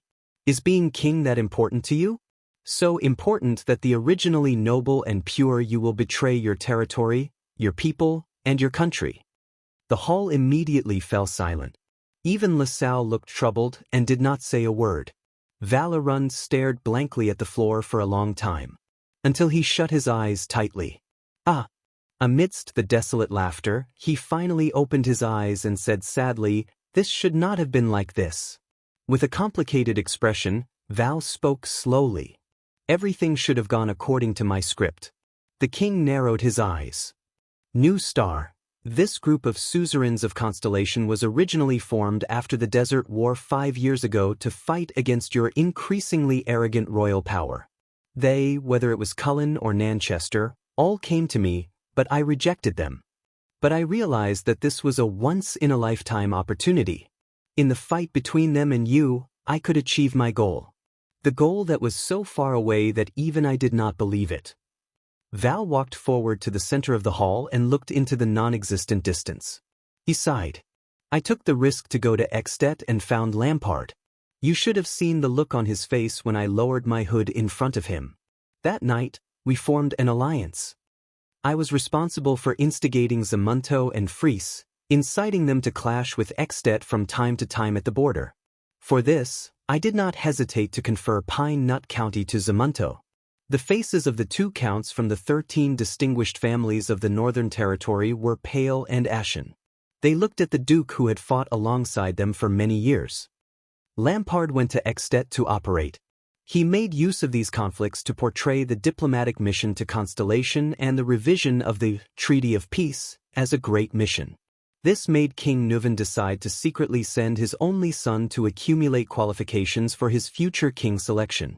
He is old, and old people always want to arrange everything after their death. I leaked this news to New Star. There were many ambitious people like Nanchester and Covendier. They quickly realized that this would be a good opportunity to weaken the royal power. There was only one thing I did not tell them. That was, King Nuven secretly sent his only son in the diplomat group. Now that I think about it, when they found out about this, they were probably quite frightened. Unfortunately, as the Far Eastern proverb goes, once you ride on the tiger's neck, you will never come down. Duke Cullen shook his head. Zayn snorted coldly. Only Koster stared at Val with gritted teeth. The suzerains thought that they were using Extet's questioning and anger to weaken the king's prestige and royal power. Only Lampard and I knew that they were provoking a war between the 2 countries. Lampard was Extet's source of information. He provided the diplomat group's itinerary and personnel. I, on the other hand, had the geographical advantage of the Northern Territory. I bribed the receptionists, monitored and guided them to the best assassination location. Then, those in New Star, who did not know about this, would deliver the final blow.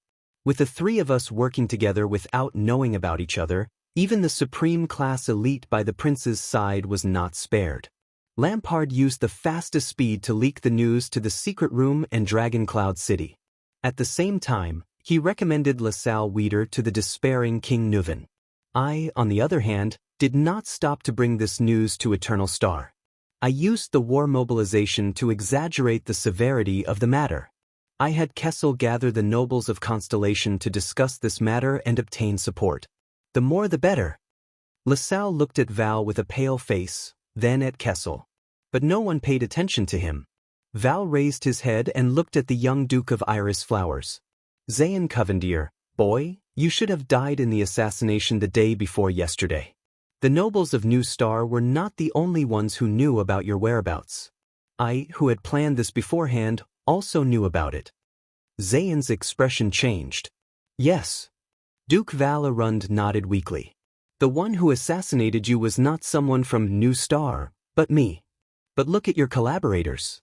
They only learned about your assassination yesterday, and they began to suspect each other. It goes to show how fragile your alliance is. The dukes and counts narrowed their eyes slightly. Zayan slammed his palm on the armrest. The young Duke Covendier said hatefully, "So yesterday, when that boy... That's why you spoke up to support him, and sowed discord among the suzerains. Because this was your plan all along." Val laughed bitterly. Under Zayan's livid expression, he continued. This way, New Star, which was already internally unstable, would turn into a pile of loose sand amidst the suspicion. The pressure on the royal family would also increase rapidly, and I would have one less powerful competitor in the future. New Star's plan was to force the king to appoint his own heir when he needed their war support the most. But in the chaotic and mutually suspicious higher parliament, this plan was destined to fail. At the same time, Kessel and my proposal to resist Extet's invasion would lose the support of almost all the other suzerains. It would look as if we had all been schemed against. And a few hours later, LaSalle Weeder would come to Eternal Star City with Extet's wrath. He is destined to provoke us madly and propose conditions that Constellation cannot accept. There is only one goal: war. Thales looked at Val in disbelief. If Kessel chooses war, my previous plan would ensure that he would not have enough military strength. Lampard's rapid invasion in the Northern Territory would be like a hot knife through butter. With the tacit understanding between Lampard and me on the battlefield, it would be enough to let Kessel die in glory and dignity, just like Prince Horace in the past. At the very least, he would suffer a few defeats, be disgraced, and lose all his prestige. If Kessel chooses to compromise and cede the Northern Territory, he would become a sinner of the kingdom. I would urge the suzerains and the people to force him to abdicate, but I would still join the war in the Northern Territory. When Extet, especially when Lampard's army comes to take over the territory, the royal family and suzerains would shrink back and not come out. Only I would gather my troops and fight to the death. Only then would I appear more noble, like the only ray of light in the darkness. Hey, there's actually someone who calls me a hypocrite. Hearing this, the one-eyed dragon glared at Thales fiercely. Duke Arund crossed his arms and flashed a bitter smile. Yes, no matter which choice we make, we would suffer a catastrophic defeat in the Northern Territory. But I would reverse the situation and defeat Lampard in a few key battlefields during the darkest moment. After that, Lampard and I would appreciate each other's talents. After we formed an alliance, he would withdraw his troops in satisfaction with the territory that he had already occupied. I would become a well-deserved hero of the kingdom. Compared to Kessel, who was greatly condemned and had no suzerains to support him, I would become the most popular candidate to become the next king. Valarund. Count Simunto could not suppress his anger. That is our Northern Territory, the place that your ancestors have ruled and protected for generations. Stop talking nonsense. Count Freese looked at Val with a dark expression. Can't you see? He is no longer the Duke Iron Eagle we knew. Val's expression was desolate. He did not pay any attention to the two counts of the Northern Territory behind him. He continued in a daze, the suzerains are suspicious of each other. Only I, who is neutral, am the least suspicious. I am also the king's close friend, if he is still alive at that time, the brother of the head ritual master of Sunset Temple, and the hero of Constellation who resisted the invasion. I am destined to become the supreme king of Constellation. As for Extet, the Walton family has lost their last heir and is destined to withdraw from the next king selection in dejection. At the same time, Lampard will obtain a large territory in the Northern Territory, as well as the glorious achievement of conquering Constellation's Northern Territory. His power will expand rapidly, and with the support of me and all of Constellation, he is also destined to become the next common elected king. Everything was going smoothly. Valarund looked at Thales with a strange expression. There was regret in his eyes. Until this boy's sudden appearance messed up all the plans. Zayn did not die. Instead, he stood on your side. The effect of forcing the selection of an heir was not good. The suzerains of New Star did not fight to the death for the throne. Instead, they confronted the royal family over the appointment of a new prince. Extet's envoy was trapped in your trap without knowing about the national conference and the new prince. But I could only continue walking on until... Val sighed and laughed mockingly. He shook his head indifferently. Just like that I failed.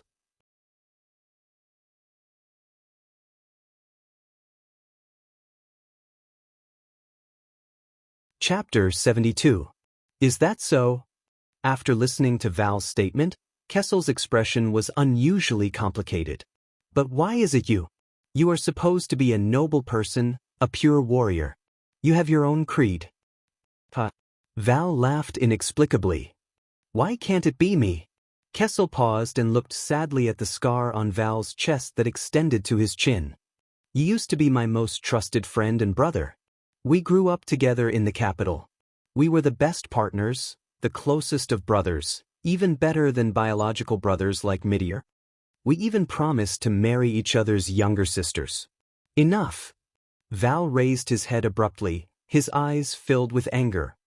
You are not allowed to mention Xianxia and Constance. You are not worthy. Thales had a thought. Xianxia, Arund, and Constance Jadestar appeared in his mind, the lonely head ritual master and the small stone urn. The king's expression was gloomy. I know you hate me, but I thought it was all because of Xianxia. As a suzerain, you are still loyal to me and to Constellation. Your creed is still noble and inviolable. Isn't that so? I do hate you, but... The Duke of the Northern Territory, who had betrayed the Northern Territory, said resentfully, everything I do is for Constellation. The king narrowed his eyes. What? Valorun stepped out of the ranks of his vassals. His gaze was firm. If I can succeed, with a small price to pay, a short period of bloodshed, Constellation and the dragon, the shield and blade of the Western Peninsula will turn a new page. In the era of the ancient empire, Arund was the supreme family that ruled over the Northland province, while Lampard was the bloodline descendant of the king of rebellion, Quisso Lampard, who rebelled against the tyrant. Hatred and opposition have been passed down from 1,000 years ago until now, and have long been rooted in the blood. But if even archenemies like us can reconcile, what else is impossible? Thales sighed. No, you are not reconciling. This is an exchange of benefits. Val took a step forward and looked at the crowd with a fanatical expression. The conflict and hatred between the two countries will be overshadowed by the heroic friendship and loyal cooperation between me and Lampard. The descendants of the two countries, our children, will make a marriage contract. Their children will inherit both Constellation and Extet. Constellation and the Dragon, two great countries, will become one. Think about it. The heroic blood of the great dragon of the north will be poured into the descendants of the great empire. Val said excitedly, we may not be able to restore the glory of the empire, but we can definitely put an end to the flames of war in the north. The flames of war will never be reignited, and disasters like the Bloody Year will never happen again. The Northern Territory will enjoy peace forever. To hell with your peace, Count Zamunto spat on the ground. Eva did not care and clenched her right fist. We can even take it a step further. A new power will be established in the Western Peninsula. We will hold a shield in one hand and a blade in the other, pointing our swords at Camus Union and dividing the land of the merchants to benefit ourselves. After breaking the balance of power between the three strongest forces in the Western Peninsula, the rest will not be a problem. The Western Peninsula will soon be unified. So, the Duke of the Northern Territory gritted his teeth and looked around at the nobles and officials. This is all for Constellation, so that it will no longer have to suffer disasters, so that it will become stronger in the end, and so that Constellation and the dragon can have eternal peace. Thales frowned. Baron LaSalle coughed and said awkwardly, about this I thought, bang. Kessel the Fifth punched the left arm guard. Shut up, Extension. We'll settle our scores later. The Supreme King's voice was powerful, and he said in an unquestionable tone, "Right now, this is Constellation's internal affair." Russell was at a loss for words. The king stood up slowly and looked down at Val. "For Constellation?" Kessel V's hair and beard stood on end, which was rare for him. His face was filled with anger. "Betraying your own king and vassals, all for the sake of Constellation? Betraying the land and people of the Northern Territory for Constellation? For the sake of the throne, you didn't hesitate to bring death and injury to war. Is this also for Constellation?" Kessel Jadestar. Val Arund clenched his fists and faced the king. "Do you think you're nobler than me?" Val trembled, as if he was suppressing his emotions. "You, your Jadestar family, do not deserve to point fingers at me." In the next second, he lost his composure and roared, "Your Jadestar royal family is the biggest source of disaster in this country. You were the ones who brought the disaster 12 years ago. Until now, we are still atoning for your mistakes." Thales could not help but clench his fists. Everyone in the hall looked at the king in unison. Many of them had strange expressions on their faces. The king shut his eyes tightly. "The bloody year? The bloody year? The bloody year." Val laughed bleakly. He raised his hands and clenched them into fists. The doubt in Thales' heart grew stronger. He looked at Gilbert. "What secret is there about the bloody year that cannot be divulged, but is also of utmost importance?" Val said angrily, "After that disaster, everyone only remembers that the Jadestar royal family was slaughtered, and that the Tabark family was left with only an orphan girl. Who will remember the Northern Territory's contributions and sacrifices?" The 15-year-old Duchess Lyanna took a deep breath and closed her eyes. "Who will remember how much blood, how many corpses, how many widows and orphans were left behind when Extet's vanguard plowed our land? Who will remember that when the bloody year ended and the whole country celebrated the Fortress Treaty, almost 3/4 of the men and 1/2 of the women in the Northern Territory died? The remaining old and young had to go out to look for food in the cold winter, or else they would starve to death at home. Half of those who went out to look for food froze to death in the wild. When I was crowned with the title of the Guardian Duke of the Northern Territory, the first thing I did was not to help them find food, but to bury those who starved to death or froze to death. Otherwise, their corpses would be dug out and eaten by the starving people who could not even walk. Have you ever seen such a scene, young master of the capital city? Who will remember that my father refused to surrender after Cold Castle was breached? His head was hung in front of Cold Castle city gate for an entire month. When I untied him, and every day when I went in and out of my own castle, I saw that damned city gate. The sword of reversing light, Prince Horus, penetrated deep into Extet's encirclement. He was courageous and unyielding. He fought to the death without retreating. He was wounded 11 times and died a heroic death. How glorious was that! But who would have known that my brothers, Arun's sons, protected him closely by his side until they died? Rohan, Kure, and Nolaner. The Prince of Constellation's body was solemnly carried back to the capital city. Beside him, my brothers were chopped into meat paste by Extet's axemen. I could only scoop up that pile of sticky meat mixed with mud and flesh and bury it after the deed was done. Who remembers them? My sister and my wife's carriage disappeared in the chaotic wilderness. There was no news of them for 12 years. I had countless nightmares about them. God knows what they encountered. You still dare to say that I only have one daughter as my heir? Why do you think I sent my 7-year-old daughter to the Tower of Eradication? Was it to groom her to be my heir? T. I sent my daughter to the Tower of Eradication because I was afraid that when I was not around, Miranda would be eaten alive by starving people who climbed over the ruins of Cold Castle. Kessel V shut his eyes tightly. Many people in the hall recalled those days and could not help but lower their heads. Val trembled as he said, "After experiencing that kind of hell, the desert war 5 years ago, how could you, Kessel Jadestar, still think that we have too few troops? Think that our army is not as strong as it was 5 years ago? Think that we do not even have enough cavaliers to form 5 vanguards? Do you think that the person I hate is you? Do you think that I hate you for not marrying my sister?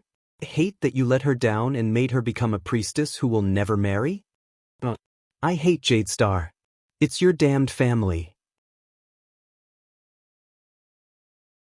All the disasters are because of your delusional, idiotic father, your uncle, who treats rudeness as humor, your gloomy eldest brother, your conceited, condescending and good-for-nothing brothers, and you, the supreme king who was born with the blood of a tyrant of the empire. It's this Jadestar family, who is always associated with the calamities, who brought the bloody year to Constellation, who brought this kind of hell. Calamities? Associated with the calamities? He subconsciously looked at Gilbert, who was beside him. But the latter only pursed his lips tightly and did not say a word. Do you think that you are some kind of tragic king? A Jadestar royal family that only has one person left? Eva roared crazily, you've only ever cared about yourself, your will, and your world. Why do you think that you have come this far? Everything that happened to you in the bloody year was brought upon yourselves. Just like that damned father of yours, both of you knew what your choices would bring about, but you never cared. You never understood your own vassals, never cared about your subjects, never cared about the people around you. Iron Hand King. Don't you find it ironic when they call you that? You are not an Iron Hand, you are simply cold-blooded. Val, whose emotions had reached the peak, roared in misery and despair. Charlton and Shadow Shield, why didn't they kill all of you in one go? If you did not bring that monster back, the king suddenly opened his eyes and shouted, enough! Kessel looked agitated as he rebuked Arund. Val, you are still as stupid, as extreme, and as stubborn as before. Kessel stared at Val with a complicated look in his eyes. You only believe in what you are willing to believe. You are like a stupid piece of wood, ridiculously ignorant. Val panted and stared at the king in a daze.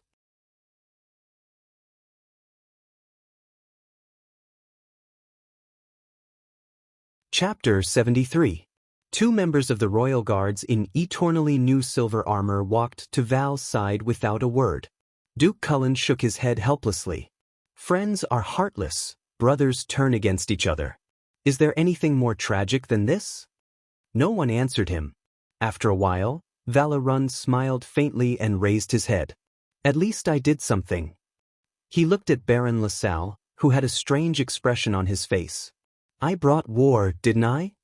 Even if Lampard and I planned everything, weren't the restless nobles of Constellation the ones who killed the prince?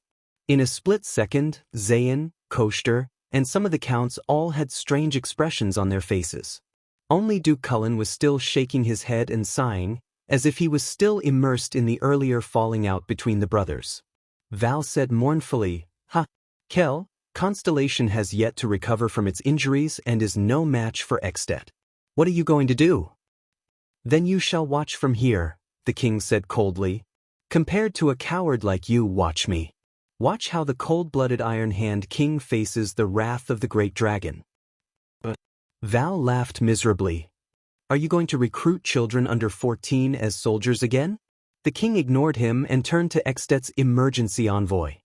Baron LaSalle, I fulfilled at least the third of your conditions just now. It's a pity that I can't hand over either the Guardian Duke of the Northern Territory or the Archduke of Black Sand Region to you. Since the people from your kingdom are involved, it doesn't make sense for you to ask us for compensation for territory or resources. LaSalle replied with a heavy expression, This is impossible. I only saw the Constellation court arguing back and forth, but there is no evidence to prove that the Archduke of Black Sand Region is involved. Extet insists on the compensation conditions just now. The specific amount can be discussed, but it must not be waived. Otherwise, he raised his head. Otherwise, let us meet on the battlefield. Let our swords do the talking. The nobles in the hall began to whisper. Val, who was guarded by the guards on both sides, even began to sneer. Moreover, King Nuvin's anger and despair after losing his only heir cannot be quenched by a mere murderer. LaSalle added with a gloomy expression. The king sighed. Yes, Kessel V said gloomily. I feel it. Russell raised an eyebrow. I can feel his anger and despair, the king said dejectedly. To King Nuven, this is indeed unfair. The diplomat group was assassinated, the prince was unfortunate. No matter who did this, not only did they humiliate Extet, they also humiliated Constellation. Constellation's humiliation in this matter is 1,000 times, 100 times greater than the former. Many gazes swept towards Val. The king raised his head, his eyes cold. Constellation has never thought of running away from its responsibilities. Since it is unfair, we must pay the price for it. The two counts of the northern region immediately tensed up. Was the king really going to sacrifice the northern territory? Well, after all, Duke Arund Zamunto stole a glance at Val, who was smiling nonchalantly. Your Majesty is indeed a responsible and courageous person. Baron LaSalle smiled. Whether it is Pinecone County, Bear County, or the area around Cold Castle, the specific land and even the area can be discussed as long as we are satisfied. You will definitely be satisfied. The king said coldly. Under the watchful eyes of the crowd, the Supreme King of Constellation grabbed the scepter beside his hand, stood up from his throne again, and slowly walked down the stairs. With heavy footsteps, Kessel V walked towards the puzzled LaSalle. Go and reply to King Nuven and your master in Black Sand region. Constellation is deeply sorry for the assassination of the diplomat group. They are deeply guilty. LaSalle smiled and nodded slightly. I will convey your message. As for compensation, we need a map to measure the territory. No. LaSalle was stunned. The Supreme King said coldly, Constellation does not have any territory to compensate Extet, and it cannot make up for King Nuven's grief and loss. LaSalle's expression changed. Thale's breathing tightened. Is this going to be a sign of this undus Barda? But Constellation will not shirk its responsibility. The king said softly. The next moment, all the hair on the prince's body stood on end. Because the 39th Supreme King of Constellation, Kessel Jadestar, slowly raised the scepter that shone with strange starlight and pointed it at Thales. You haven't met him yet, right? Kessel V said slowly, This is Thales Jadestar, the second prince of Constellation, my son, and my only heir. Everyone looked at Thales. I will send him to Dragon Cloud City to apologize to King Nuven and Extet. Thales was stunned. So was LaSalle. The king did not even look at Thales, but his cold words continued, If this is not enough, if the grief of losing a son cannot be quelled with an apology, didn't King Nuven want fairness? Then I will give him fairness. Tell King Nuven that he can kill my son, the only heir of Constellation, and avenge his only son and heir who died in Constellation. Let him use blood to fill the emptiness, and slaughter to wash away his hatred. Use my son's life to exchange for his son's life. Use Constellation's blood to make up for Extet's blood. What? Thales stood dumbfounded. He understood the king's words. But he did not understand. At that moment, everyone in the hall, be it the nobles, suzerains, officials, guards, servants, or even the Duke of the Northern Territory, had their mouths wide open in shock. Your Majesty! Gilbert's face was ashen. He wanted to speak immediately, but someone was faster than him. Your Majesty! For the first time in his life, Duke Cullen looked serious. With a nervous expression, he said loudly, Do you know what you are saying? Thales trembled and his ears rang. But he could not feel his own breathing. Shut up, Bob, Kessel replied coldly. Your king has already made his decision. Cullen stared at the Supreme King in a daze. He could not say a word. Even Fakenhas could not laugh. Behind him, Zayn looked at Thales with a complicated expression. The one-eyed dragon lowered his head in deep thought. At that moment, the 9-pointed star crown on Kessel's head shone brightly. Like a heartless god, he said to the completely stunned LaSalle, on a personal level, one father's only son in exchange for another father's only son should be able to alleviate his anger and despair, right? On a personal level, the heir of Constellation's king in exchange for the heir of the Archduke of Dragon Cloud City. This is fair, isn't it? The king stepped on the ground. His deep and awe-inspiring voice boomed like thunder. Since we are both stained with the blood of each other's only heirs, Constellation no longer owes Extet anything. This is fair, isn't it? At that time, we will no longer be able to turn back. We will let go of all our worries and burdens, and with the determination to completely destroy each other, we will wage an all-out war. This is fair, isn't it? Lisao's pupils shrank continuously. He was already dumbfounded by the king's sudden and shocking words. He raised the scroll in his right hand, and his chin trembled. He wanted to say something, but nothing came out. It was one thing to use a bad diplomatic incident to fight for Extet's, and perhaps Archduke Lampard's, interests. But sacrificing their only heir, and Constellation was not like Extet's king selection system. If the prince who inherited the throne was killed, this would be a blood feud that would last for generations or even dozens of generations. It would make the two countries irreconcilable enemies that would fight to the death and trigger a war to destroy the country. This was another matter. Under King Kessel's awe-inspiring and powerful gaze, Lisao broke out in a cold sweat. His eyebrows kept changing, as if there was a fierce battle going on in his mind to decide on his reaction and wording. With my level, I am unable to give an immediate answer to this matter. He stuttered. Kessel V roared angrily, then go and ask your king. Lisao was so frightened that he took a step back. The Supreme King did not look at Thales. He continued to speak gloomily. Tell him that last night, I have already dispatched Baron Arakamerch with 2,000 regular soldiers of the royal family to Broken Dragon Fortress. Prince Thales will depart soon after and personally meet King Nuven. He will be at his disposal. This is the price that Constellation can pay. The people in the hall did not even dare to breathe loudly. The king glanced at Lisao, who was frowning and at a loss for what to do. As for Archduke Lampard of Black Sand region, I know that he has already deployed a large number of troops and is ready to invade the northern territory at any time. Should he step aside and escort my son to Dragon Cloud City to apologize, or should he recklessly wage war against Baron Murch? I look forward to his choice. Lisao retreated dejectedly.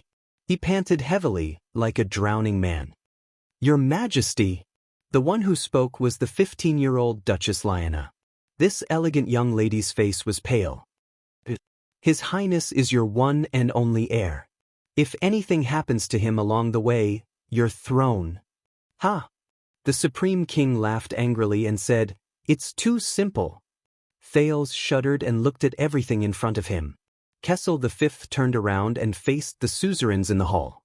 No matter what happens to the second prince and causes the royal bloodline to be severed, the enemy who completely destroys Constellation, the one who successfully avenges the last Jadestar prince, the one who finally avenges the disgraced Constellation. The king turned around abruptly and raised his scepter high. He is the next Supreme King of Constellation.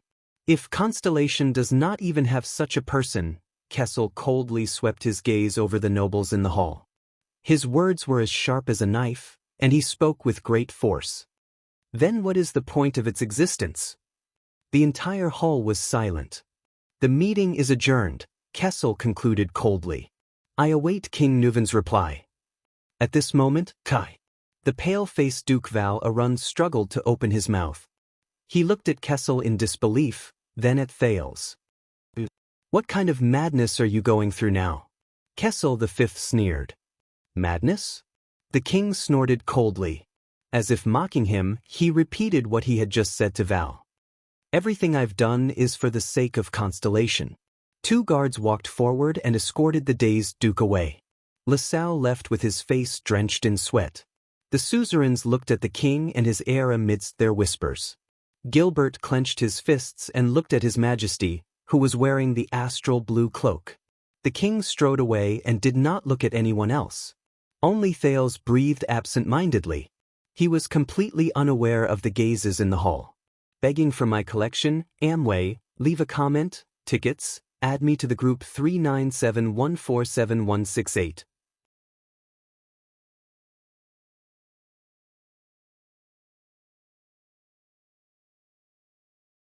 Chapter 74.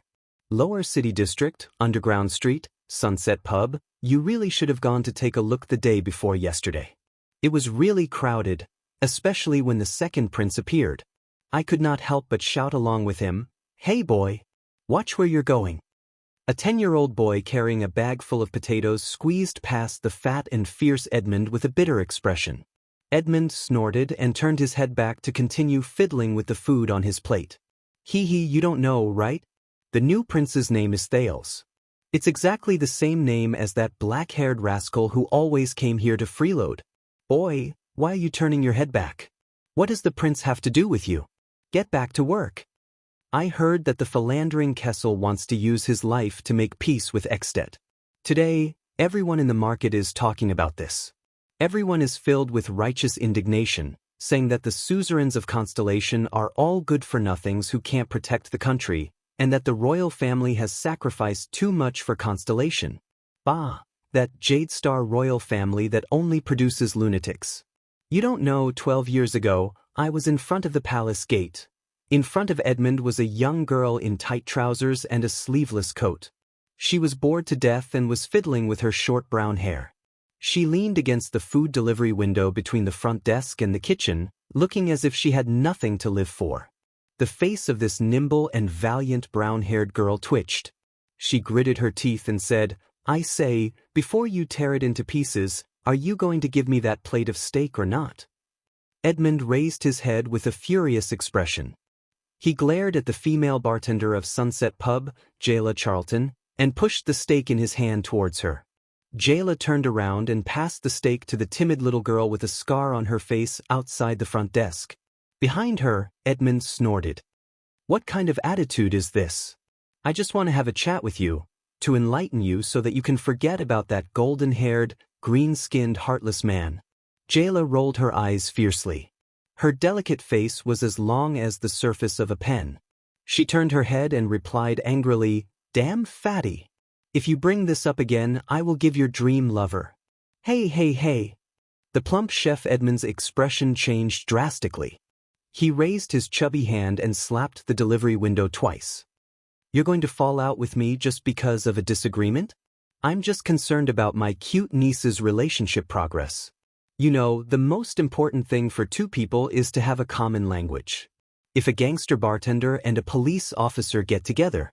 Jayla could not take it anymore and punched the bar counter. "Everyone listen up," Jayla shouted in a loud and gruff voice, attracting the gazes of all the customers. "My 41-year-old uncle, the chef of Sunset Pub, Edmund Scorch, loves the woman he loves the most in his life." At that moment, Edmund sucked in a breath of air like a pet cat with its fur standing on end. Before Jayla could reveal the name, the fat chef roared with all his might, "That's right." "Stop." Jayla shut her mouth and looked at him with disdain.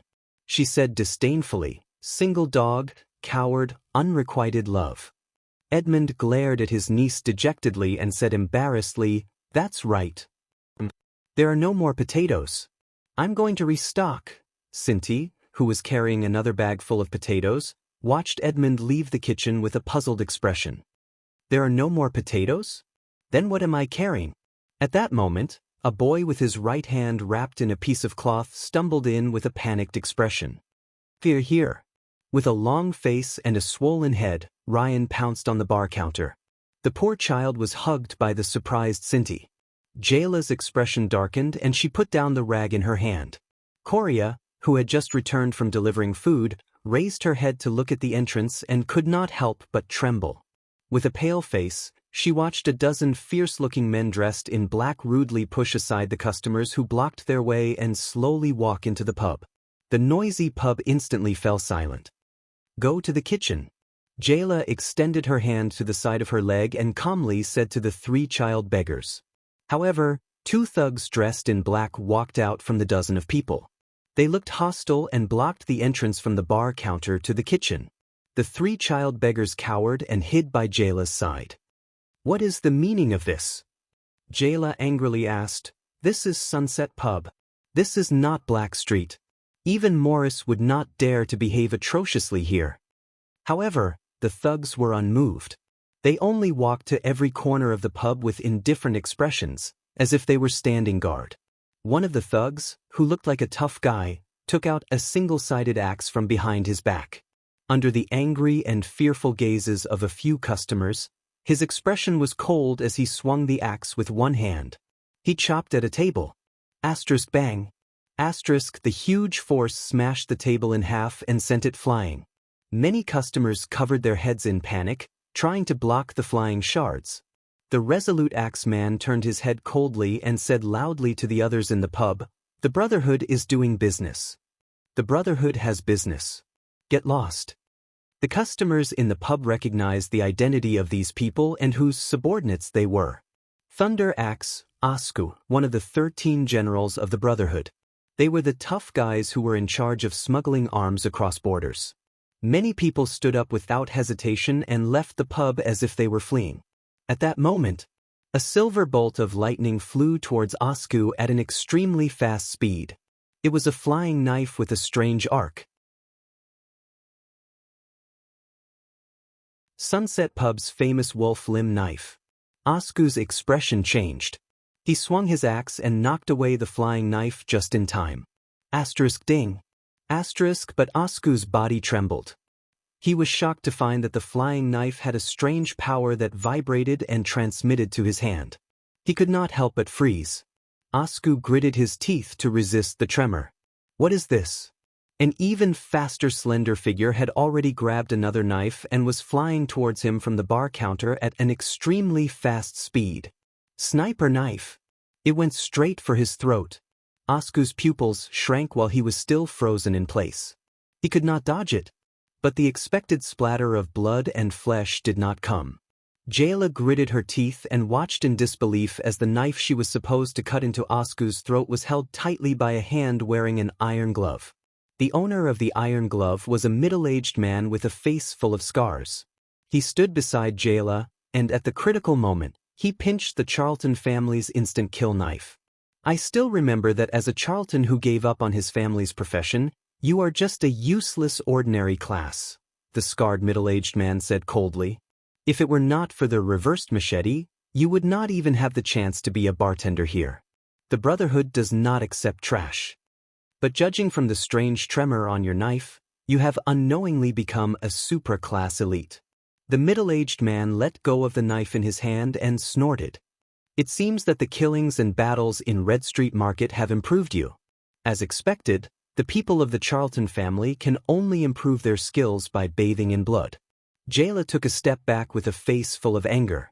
She gritted her teeth and looked at the great enemy in front of her. Damn it. After Red Street Market, she had clearly improved so much. She had reached superclass and mastered strange tremor. But why was this guy able to catch her instant kill knife? The remaining customers whispered among themselves and left dejectedly. One of them looked puzzled and wanted to argue, but he was immediately pulled away by another customer who knew the situation. They recognized the middle-aged man with a face full of scars. He was one of the 6 powerhouses of the Brotherhood. He was second only to Crownless Fist, Senza in the arms smuggling business. Ironheart, Shanda Rhoda. He was also Quide Rhoda's father. Jayla secretly gritted her teeth. The customers did not hesitate and immediately ran away. You do not have to wonder why I could catch your knife. There is never a certainty in a battle.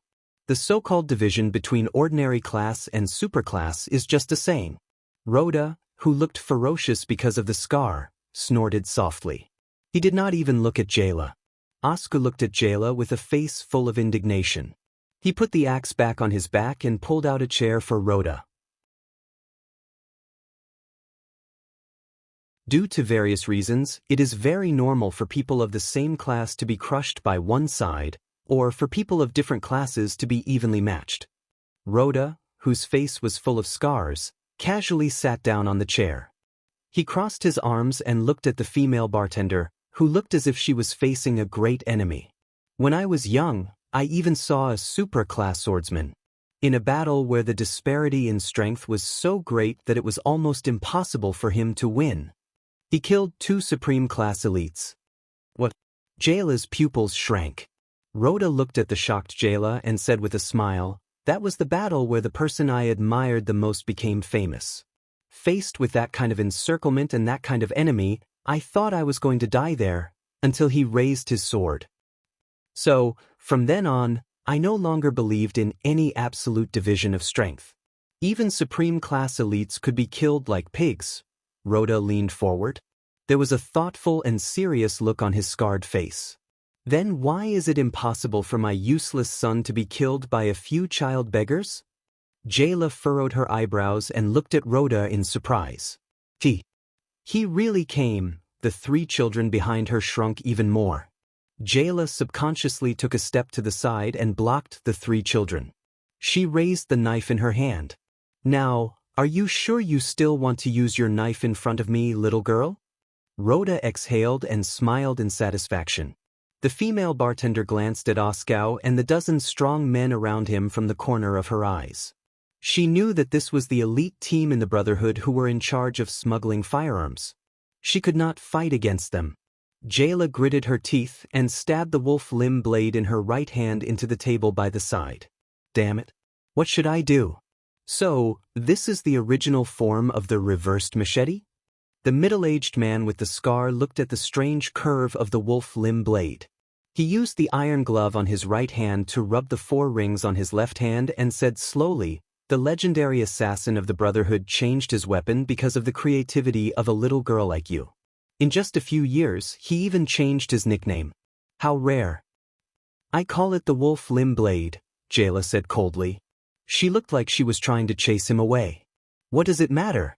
No matter how famous the name of the weapon is, it doesn't matter." Rhoda laughed softly. "The key lies in the person who uses it. In your hands, this knife can only cut meat, but in the hands of the reversed machete, it can break through layers of defense and kill the previous Duke of Iris Flowers of Constellation." Jayla furrowed her brows and looked at the middle-aged man with the scar in front of her. "Let's get down to business," Jayla said coldly. "The old man doesn't like people interrupting his business." Shanda Rhoda, a terrifying existence among the 6 powerhouses of the Brotherhood, sneered. "Do you think you can scare me with the reversed machete?" Jayla did not answer, but she felt a chill in her heart. The other party came prepared. "You know, I don't usually care much about my own son. I don't even know if he's a child born from a prostitute. Besides, he's a piece of trash." Rhoda snorted. "That's why I don't really care whether he lives or dies." Rhoda raised his head and exercised the joints in his neck. "But since he took my surname and is working in the Brotherhood, in that case, I will not tolerate someone using his life to challenge my authority." Rhoda's words were sinister. "I can't tolerate someone who bears the blood debt of the Rhoda family not receiving the punishment he deserves either." Jayla furrowed her brows. She looked around her again. "What should I do? When will Edmund return? What about the old man?" "It took me some time to track him down to this place," Rhoda said flatly. "I broke more than 10 child beggars, and only then did I find out that the most suspicious murderer might be hiding in Sunset Pub." Rhoda's gaze fell on the 3 children. Coria was so frightened that she immediately cried. Jayla gritted her teeth and thought of Thal's words. She took a step forward and said loudly, "They have nothing to do with your son's death. There's a missing boy, and he's the real murderer who killed Quide." Rhoda laughed out loud, and the scar on his face trembled. "I know. This brat with a broken arm also said the same thing. Thales, right? He has the same name as the new prince. Then the question is, where did he go?" Jayla took a deep breath and forced herself to forget about that night in Red Street Market. "You shouldn't have asked me." Rhoda narrowed his eyes. "Then why are you protecting these 3 child beggars so tightly? Does Sunset Pub really need 3 child beggars who can't even lift a plate to operate?" "That's my business," Jayla pursed her lips and said. Unexpectedly, Rhoda raised his eyebrows and nodded. "That's true." While Jayla was puzzled, Shanda Rhoda leaned back nonchalantly and waved at his subordinates. "So, I guess you won't mind. Leave all these runaways to me?" Before Jayla could react, Rhoda's subordinates stepped forward without hesitation. Amidst the cries and kicks of the 3 children, the thugs coldly separated them and roughly carried them on their shoulders. "Sister Jayla," Coria cried, but her mouth was covered by a thug. Sinti's arm was held behind his back, and he groaned in pain. Ryan only shivered and allowed the thugs to subdue him. Jayla glared angrily. "You!" The agitated female bartender suddenly pulled out the knife on the table. As her figure moved, the swift killing knife, which had forced the bald Sven to surrender and beg for mercy in Red Street Market, was resolutely unsheathed. Her target was Rhoda. But before she could move the knife a foot further, Rhoda's body did not move. He stretched out his arm. The gauntlet firmly gripped her knife again. As if a mamba snake had its weak spot seized, Jayla's swift figure instantly froze. Jayla looked at the indifferent Rhoda in shock. She felt as if there was a huge rock hanging on the knife in her hand. She had to hold it with all her might to prevent it from falling out of her hand. At that moment, the female bartender's expression was extremely unpleasant. Impossible. The swift killing knife, which is known for its speed, ingenuity, and dexterity, was actually. "Don't force me, young lady," Rhoda said flatly. "We are both superclasses, but when it comes to fighting, I have 100 ways to effortlessly defeat you." Jayla watched in disbelief as the wolf limb blade in her hand was forcefully bent by Rhoda.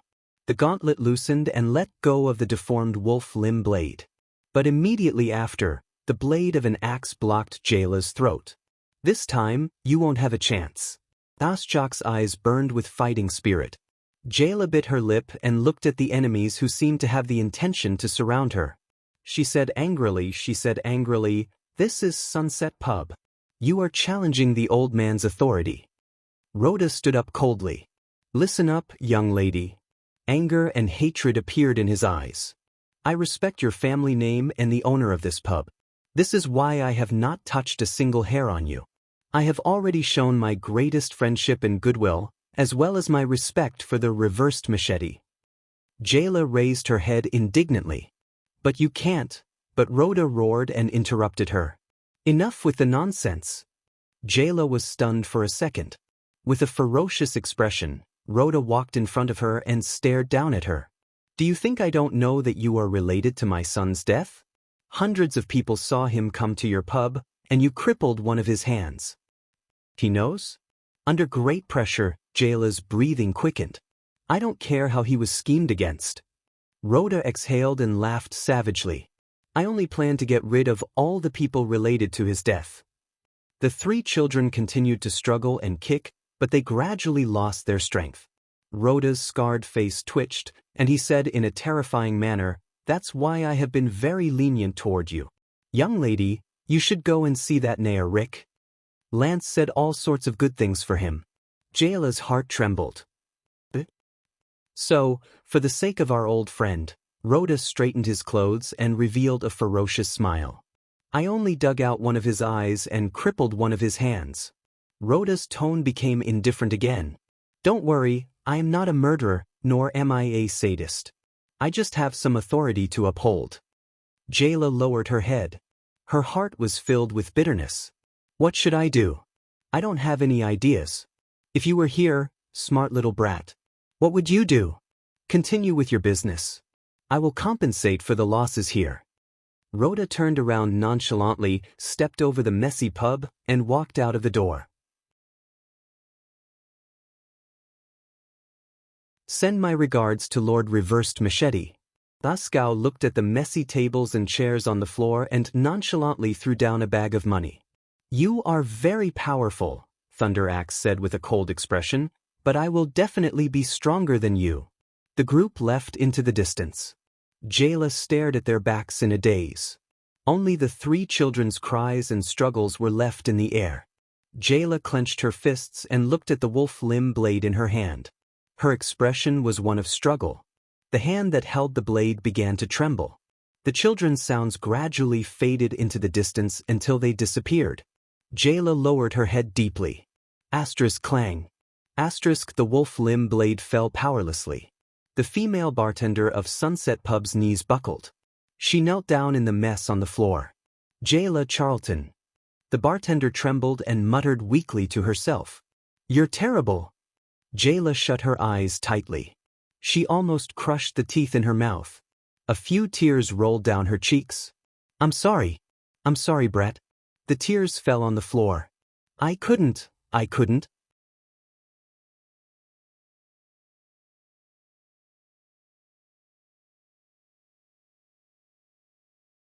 Chapter 75. Mindy's Hall. On the training field where snow was falling, a small figure held a heavy and thick wooden sword and shield. As his footsteps intersected with the sword and shield, he deflected the wooden sword of a guard in front of him. Thales panted as he supported himself with the wooden sword. He straightened his body again and shouted, "Again!" His training target, the leader of Mindy's Hall's Jade Star Private Army, Cora, was looking at Thales with a troubled expression. How long has His Highness been like this? On one side of the training field, Count Gilbert Casso asked a Jade Star Private Army soldier beside him with a worried expression. Since this morning, training has been going on for 3 hours, sir. The guard was equally worried. And last night, the light in His Highness' study room was lit for the whole night. Sir Cora even asked us to guard the door all night. No matter what happens inside, we have to rush in immediately. Gilbert sighed. After the unusual meeting with the envoy yesterday, the second prince returned to Mindy's Hall. On the other hand, Gilbert received His Majesty's most urgent order to make the most thorough preparations for the prince's diplomatic mission to the north. After all, it would only take a few days for healthy messenger crows to travel back and forth between Eternal Star City and Dragon Cloud City. They could depart at any time. For the whole day yesterday, he, along with a group of officials and suzerains of all sizes, were busy with all sorts of matters, from His Highness' attendance, his travel schedule, the wording of his credentials, and even the aftermath of the Duke of the Northern Territory's imprisonment in the Northern Territory. He only had the time to visit Mindy's Hall now. But what really worried Gilbert was Thales' mental state. After all, not every child could face it calmly when his father used him as a bargaining chip to quell a war. For example, right now, His Highness was probably upset by His Majesty's seemingly heartless decision. Gilbert raised his head and was surprised to see Thales panting heavily. He waved his hand and threw down the sword in his hand. Rest for a while and go for lunch. I have been training for so long, why didn't you remind me? Thales waved his hand and said tiredly. The relieved Cora quickly nodded and agreed, while Thales began to untie the shield in his hand. Gilbert took quick steps forward. Your Highness, the former Foreign Affairs Minister said cautiously, forgive me for being blunt, but your old injuries have yet to heal. You really shouldn't exhaust your body like this. Don't worry, Gilbert. Look, my injuries are almost healed. Thales skillfully and swiftly removed the shield on his left side. He exercised his left arm and bared his teeth as he said, "It has only been 3 days. Perhaps I really am some sort of monster." Gilbert was immediately rendered speechless. He said with a sullen face, "Your Highness, please do not let your imagination run wild. All right. After all, this is my own body, and I've lived in this world for a few years." Thales interrupted him and sneered. "Do you think I don't know?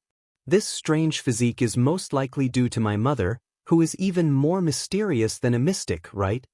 Thales said with a smile as he carefully observed Gilbert's expression. He looked forward to seeing something from her reaction. Thales had been suspicious ever since he arrived at Mindy's Hall and the king's strange attitude when he talked about his mother. From the strange and mysterious mystic energy to the strange way of thinking in his brain, the flashbacks of memories that came out of nowhere, and the recovery speed of his body that did not seem like that of a human, especially the first and last points, coupled with Lycia's and the king's attitudes, he was almost 100% sure that this was related to the mother he had never met. Therein Joranna, who made the king of a country and the spokesperson of God so afraid that they were unwilling to mention her. What kind of existence was she? Of course, Thales had a conclusion about this a long time ago.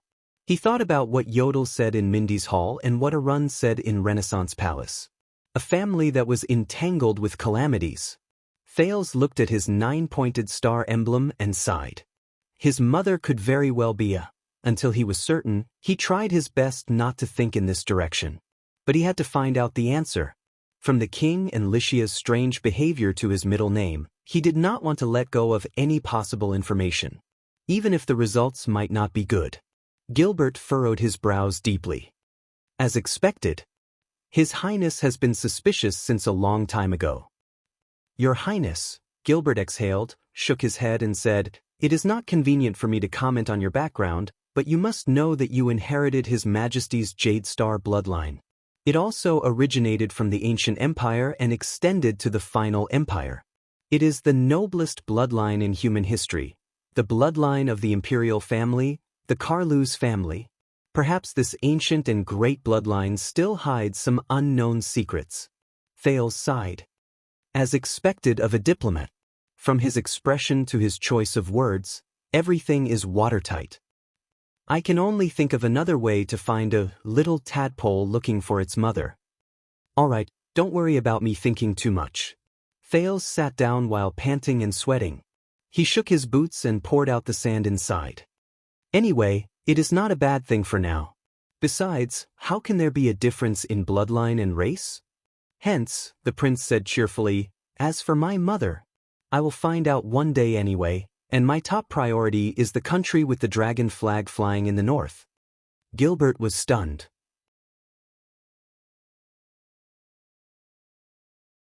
He glanced at Cora, who was packing up the training equipment in the distance. He then looked at Thales with a troubled expression. Your Highness, I think that the words His Majesty said when he sent you out yesterday were definitely not what he meant. I know that the king has his own considerations. Thales shook off the last of the sand from his boots and got up from the ground. Gilbert looked at him worriedly. Exactly. So, you do not have to be so, depressed. What? Thales furrowed his brows. But he immediately understood something. Why? The prince turned his head and laughed involuntarily. Did you think that my sword practice just now was because I was giving up on myself or venting my anger? Gilbert raised his eyebrows. My God, Thales slapped his head and smiled bitterly. Hey, since I am going to that unfamiliar country, no matter what, I have to prepare myself. Even though my 7-year-old body cannot do much, at least I have to familiarize myself with the Northland military sword style and learn how to ride a horse. When I encounter danger, at least I will know how to protect myself, right? If I am lucky and manage to cultivate the power of eradication. Gilbert could not help but interrupt him. Your Highness, even in the Tower of Eradication, which has a tradition of special training, the youngest recorded person who awakened the power of eradication early due to a special encounter was 12 years old. Usually, the time of awakening is 16 years old, and 7 years old, Hearing that, Thales laughed awkwardly and dryly. He scratched his head and said in a low voice, embarrassed, Is that so? I thought this was the same as grinding for proficiency. Gilbert still looked at him doubtfully.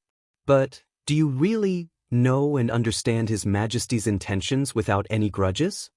Are you kidding me? After all, I am also a postgraduate student with the highest ability to withstand pressure.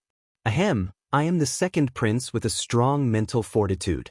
Thales patted the dust off his body nonchalantly and walked towards the study room, preparing to start lunch and his written homework. All right, actually, when I heard him say that he wanted to kill me to compensate Extet, I was indeed shocked. But I spent the whole night flipping through documents and looking up information. There was too little information in Mindy's hall, and the arrangement was not scientific either. At least, I understood some of His Majesty's intentions. Gilbert noticed that when Thales addressed Kessel V, he would either use the term King or His Majesty. He sighed silently in his heart. As expected, does His Highness still hold a grudge against His Majesty's acknowledgement? Thales pinched his aching neck and said with a grimace, Do you want to hear my opinion regarding my trip to Extet? Gilbert bowed slightly in a respectful manner. I am all ears. In the darkness.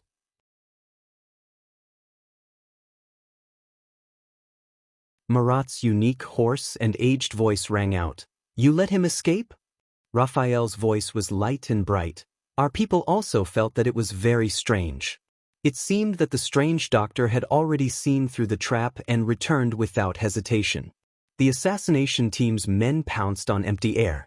For the past few days, we have been patrolling the eastern border between Extet and Constellation, which is between the Fries family's lonely old tower and the Trentida family's Reformation tower, but we have not found any traces of Ramon. Marat rested his chin on his hands and muttered, "Even though the legacy has been extinct for more than 600 years, a wizard is still a wizard. It is not an exaggeration to overestimate him, but he obviously came prepared." The Black Prophet raised his head slightly. "It is impossible for our trap to be empty. He must have helpers. Let's not talk about Black Sword for now. What about the other two great assassins of the Brotherhood? Reversed Machete and Prison Lock Sickle? Or Xianxia and Rhoda, who are close to Supreme Class?" Raphael shook his head helplessly. "From the beginning to the end, we did not find any news of Reversed Machete and Prison Lock Sickle appearing nearby. We also did not see any help from the other officers of the Brotherhood, but—" Raphael frowned slightly. Marat's gaze turned cold. Raphael continued, "But in the past week, Anton and Rhoda of the 6 powerhouses have returned to Eternal Star City. Other than Iron Skinlock, who is still in the south, Xianxia, Rhoda, Lance, Anton and Morris, 5 of the 6 powerhouses have gathered in the capital." Marat raised his hand abruptly and stopped Raphael's report. His expression kept changing. After pausing for a few seconds, the Black Prophet exhaled deeply. "The 5 of them have gathered together?" Marat closed his eyes and shook his head. "I know who Ramon's helper is. It is not someone from the Brotherhood." Raphael looked puzzled. Marat opened his eyes gently. His gaze was sharp. "It was the secret room who first leaked the news to us, but the elite assassination team of the kingdom's secret intelligence department found nothing at the border between the two countries. Isn't it obvious?" Raphael looked up in realization. Marat was silent for a long time. "Ah!" The Black Prophet chuckled. "It seems that Ramon is not a wizard at all. We have been tricked by that old woman in the north again. But it is definitely not without reason that she used fake news to attract our attention. She is helping the Brotherhood, so what is the latter? Trying to hide? Withdraw half of the manpower in the north and focus on investigating the movements of the Brotherhood these few days? The gathering of the 5 of them is definitely not without reason." Marat could not help but laugh. He actually dared to make a deal with Extet's secret room. "That brat Lance is indeed my most outstanding disciple outside of Norfolk." At this moment, a violent noise suddenly came from a cage covered with black cloth beside Raphael's hand. Raphael opened the cage expressionlessly. A fist-sized head that looked like a bird and a rat poked out from inside. Its body was covered in bright red mucus. It opened its mouth with sharp teeth and handed out a piece of paper before quickly retracting it. Marat did not even look at the ferocious, strange and creepy creature. He only stared at Raphael. The latter looked at the small piece of paper and his expression became increasingly pale. Raphael put down the piece of paper. His face was unprecedentedly solemn. "We have received reports that the 2 leaders of the 8 psionic warriors of Blood Bottle Gang, Illusory Blade, Catherine and Red Viper, Nikolai, have appeared in Rival City one after another. And 2 days ago, our informants in the neighboring Steel City," he said solemnly, "they have found traces of the blood mystic." Marat's pupils suddenly shrank. "It seems that we have caught a big fish." Marat smiled. Raphael muttered to himself, "But, to actually hide in Steel City for so many years, did the dwarves in the Hall of Kings Chronicles not find out?" Marat closed his eyes and shook his head.